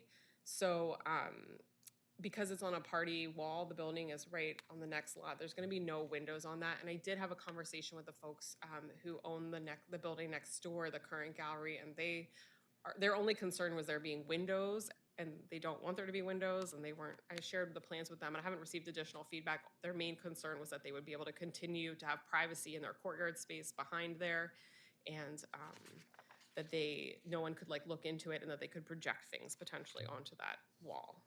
So, all right, so staff applied Chapter 2 of the design guidelines for additions, new construction, and non-contributing buildings. We looked at first Design Guidelines 2.1, Guiding Principles for New Designs. So the surrounding buildings are characterized by masonry, predominantly brick, construction with first floor storefronts, multi-light windows, and decorative cornices. At the corner of Howard and Franklin Street, the proposed apartment building is 4 stories of black brick with cementitious detailing and panels. Two of those stories. Then above that are 2 stories of gray cementitious panel and 1 story of tan cementitious panel. On West Franklin Street, the proposal is to use 2 stories of black brick with black and tan cementitious panel siding as well, and to use some brick as a decorative element that's consistent with other buildings on the block. And the use of the black brick is contemporary, and so is the cementitious panel, so it makes the building contemporary, but it still kind of fits in with that masonry look of the historic buildings. All right, so we looked at also 2.2, site design. The proposal mostly meets this guideline. The design addresses both publicly facing visible facades by carrying the brick base and piers along the North Howard Street and West Franklin Street facades. However, the brick piers stop 2 stories below the proposed cornice, which isn't consistent with buildings on that block, most of which feature brick up to a cornice and additional stories above the cornice at Howard and Franklin up to the 6th story. That would maybe create a more uniform appearance. That would help that project a lot. The 2 stories of brick on the West Franklin Street are not really proportional to the other masonry elements on the building, so eliminating brick there or adding more you need a more logical stopping place for the masonry on that elevation. It just sort of stops, and that's really the main issue with the design as proposed. For 2.3 scale and form, the project mostly meets its guidelines. The 7 stories is taller than the other buildings on this side of the block, which are generally 3 stories, and the adjacent building is a very tall 1-story building. But there are other 5-story buildings on the west side of Howard Street, and generally taller buildings to the north that aren't in the district but are landmarks, including the new construction at the Mayfair Theater. The use of a heavy cornice at the top below the roof line is similar to what we see across the street at 424 North Howard Street, and similar to the change in roof line at 306 West Franklin Street, which is a landmark. And so bringing the brick up to the 6th story below the cornice of the building would really help to fully meet the guidelines there. And the floor-to-floor heights, they vary, but that's okay, that meets this guideline. All right, and then 2.5.2 materials. Brick is, again, the predominant building material on this block. However, there are other masonry buildings on the block with all metal or wood storefronts. The proposed building will be clad in this black brick on the first floor, 4 stories at the corner of Howard and Franklin Streets, and on 2 stories on the eastern portion of West Franklin Street. So, and just a little bit on Tyson Street. And the use of this black brick as the predominant building material was previously approved in the design. In contrast, the 5th, 6th, and 7th stories on Howard and Franklin Streets, would have more, a lot more of the dark gray and tan cementitious panel. Additional stories, and one course around the south elevation would really help to this project to more fully meet the guidelines. So more brick, like I said, more brick at the corner of Howard and Franklin Street, and something different happening further west or further east on the building would make the building more fully meet the guidelines. So this is an image provided by the architect. The green area shows the current location of brick on their proposal. And as per the staff review of it, the brick sort of just stops. There's really not a rhyme or reason to it. And so the staff recommendation is really to carry the brick up to a logical stopping point. I think at the corner of Howard and Franklin Street, that's at that 6-story cornice. What happens on the what is the east side, but the left side of the entry bay where you have 2 stories of brick, I think is more open to other options that may not be brick. But they're just, the 2 stories seem sort of, there's not a lot of logic there. So that's really the recommendation there. And here we see, this is along North Howard Street. And again, the brick stops on the Howard Street elevation 2 stories below the cornice. There's not a lot of logic there. That's not a historic trend. It's not a current trend. So carrying that brick up to a cornice here would be really, really important. This is the Howard Street elevation. Everything else on this side of the street is brick. More brick here would be good. And then we can see along the rear wall that there's just a little bit of brick, and removing that would be okay. In many of our rear elevations, they tend to have less masonry. So there's currently no architectural review committee in this area. CHAP did notify the Mount Vernon Belvedere Association, since their area comes into here, and the Market Center CDC. And we also did communicate with the neighboring property, like I said before. I haven't received any formal written comments on the project, but like I said, I did talk to the property owner next door, and they expressed their concerns about, they weren't concerned, they asked about windows on the south elevation, and I told them that was not an issue, but I did share the plans with them, and they haven't provided additional comments since then. So the staff recommendation is this. Staff recommends approval of the proposed design for the 7-story apartment building with the following condition: that the brick is used for the 6 stories below the cornice at the corner of Howard and Franklin Street on those facades around the south elevation. And that removal of the brick along Tyson Street, the Tyson Street elevation, and the east of the entry bay on West Franklin Street would be acceptable to allow for more brick to be placed at the corner of Howard and Franklin Street. Thanks, commissioners. Any questions? Yes.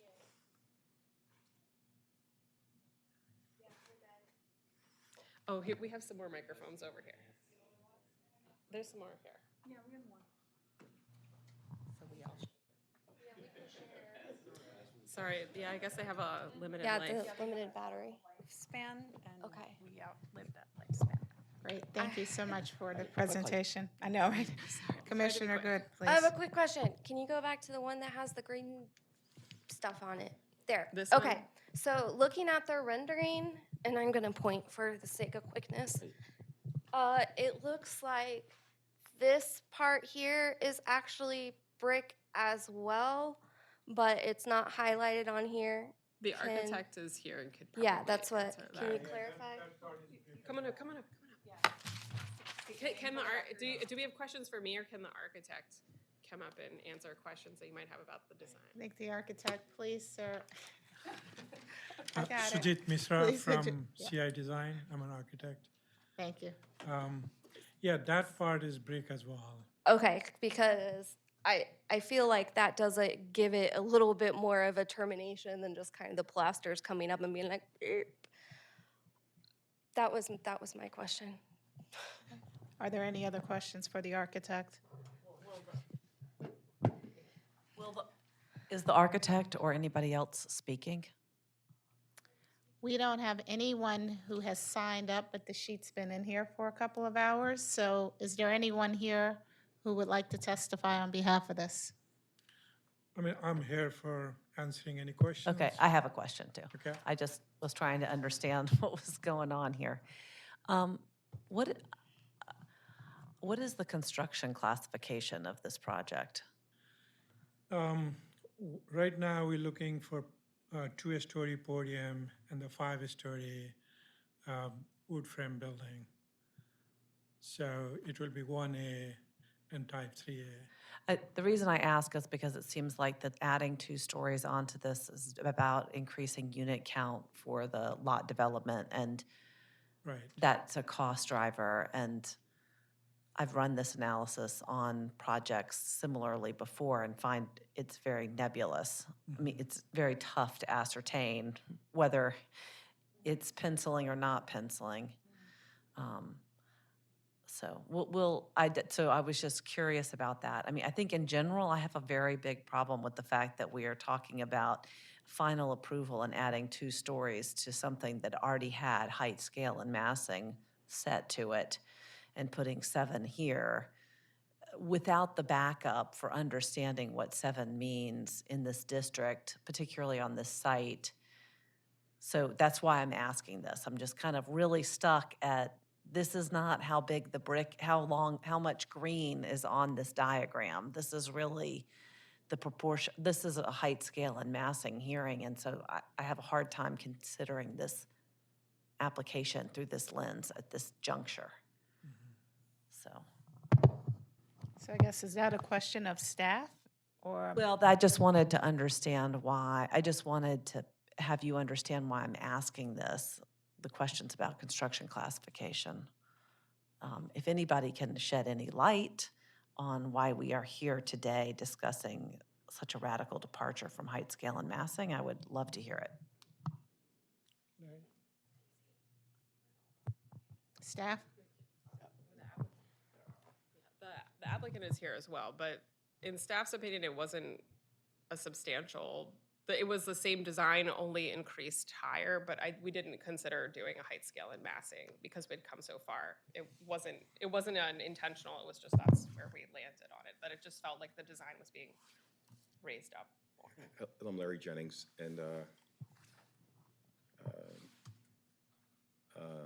you had a good observation on the height proportion. It was a 6-story building, but 1 story was sitting in the basement. And as it turned out, the risk associated with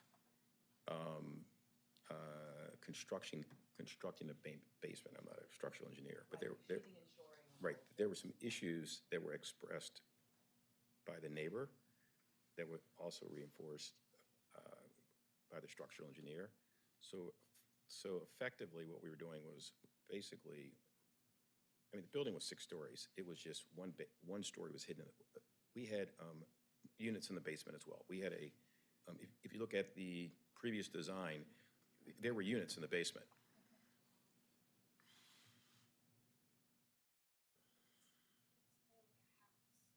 Yes, so there were units in the basement previously, if you can see them there.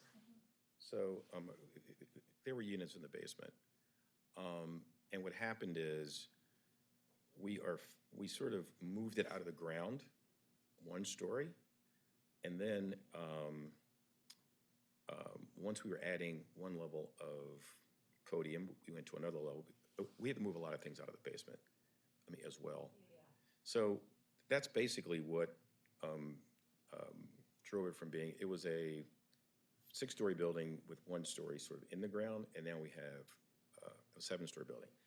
I should mention that what I didn't see is that there was so much focus on the west side of this building, but the east side of this building is closer to Park Avenue and closer to 500 Park Avenue, which has absolutely no brick on that building. So there is a transition from what's happening on the Howard Street to the Park side. Those are my only comments.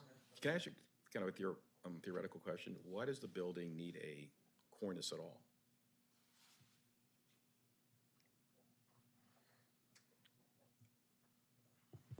That's not what we were asked to consider, so we're just reacting No, to what was I'm just submitted. asking a theoretical question. We have people here. I mean, I think it needs a holistic design. So I'm not going to tell you that a Right. cornice, I don't need a cornice, but, you know, it's got to be wholly considered. And so that's where we're stuck a little bit. For me is, you know, yeah, it's kitty corner from the Mayfair site too, right?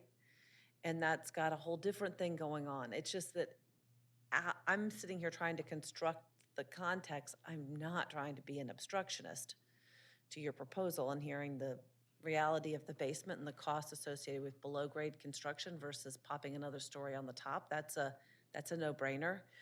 But I just was, without the story being painted for us, I can't really jump behind this, what's being presented, because I don't think that it's a subtle change. I think it's kind of a big change, and maybe it's all justifiable, but that story has not been told to us today. And that's where I struggle as somebody that's been, you know, seeing this building and this site for a long time.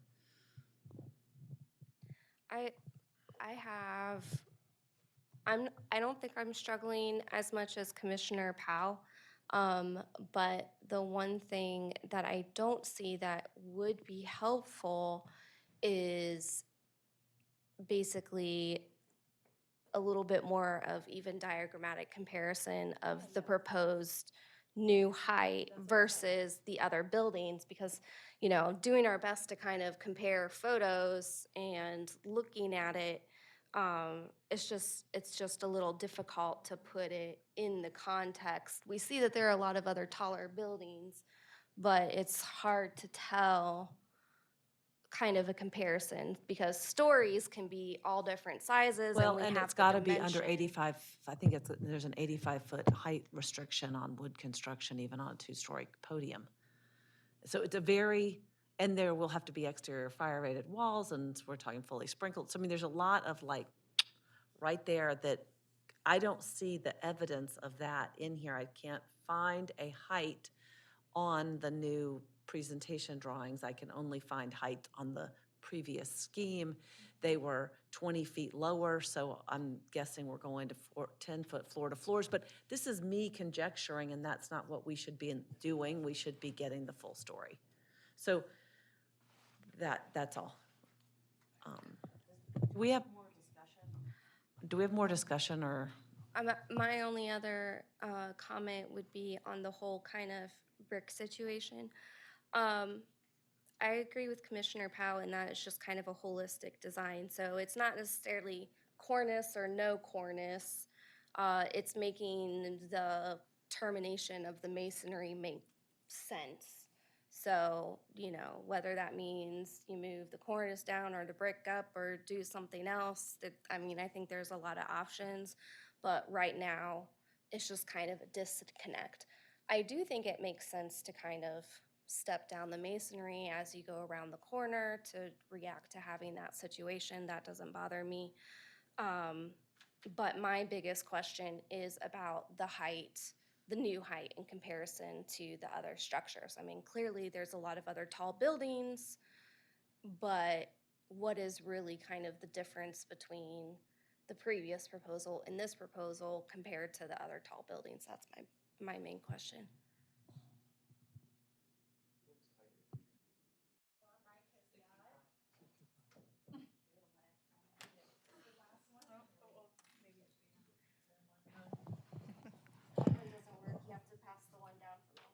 Okay.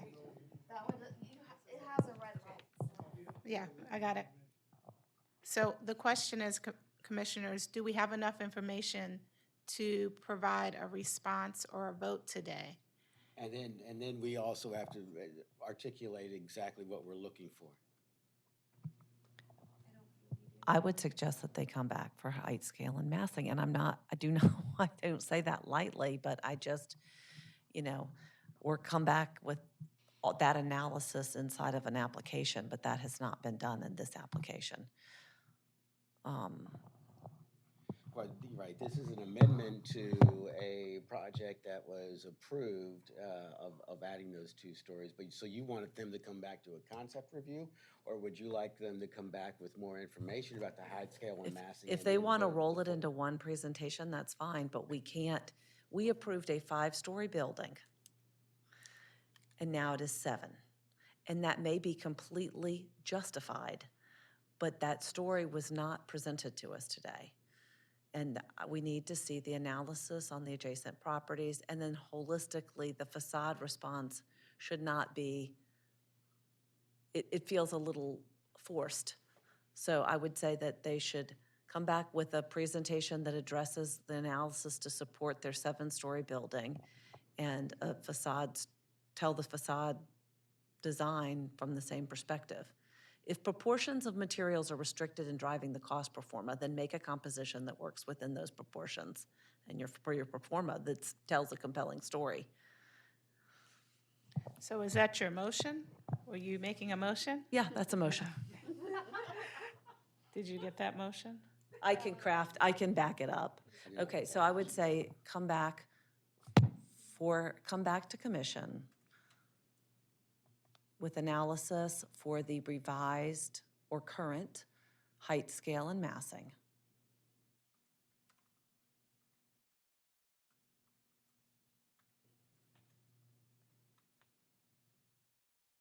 And an elevation design that, works with that height, scale, and massing, that considers it. I mean, I don't want to say that, I think we need to say something about Just the, say an elevation design. yeah, The end. but it needs to be holistic, I think, there's a real priority on the corner of Howard and Franklin. Hearing this motion, do we have someone who second it? I'll second it. There, did I yell loud enough? I believe the mic got it. All in favor, say aye. Aye. Is there anyone who objects? Hearing none. Thank you. Can we move to close the meeting? Yes, at 6:15, this meeting is adjourned. Thank you all for your commitment and your time today.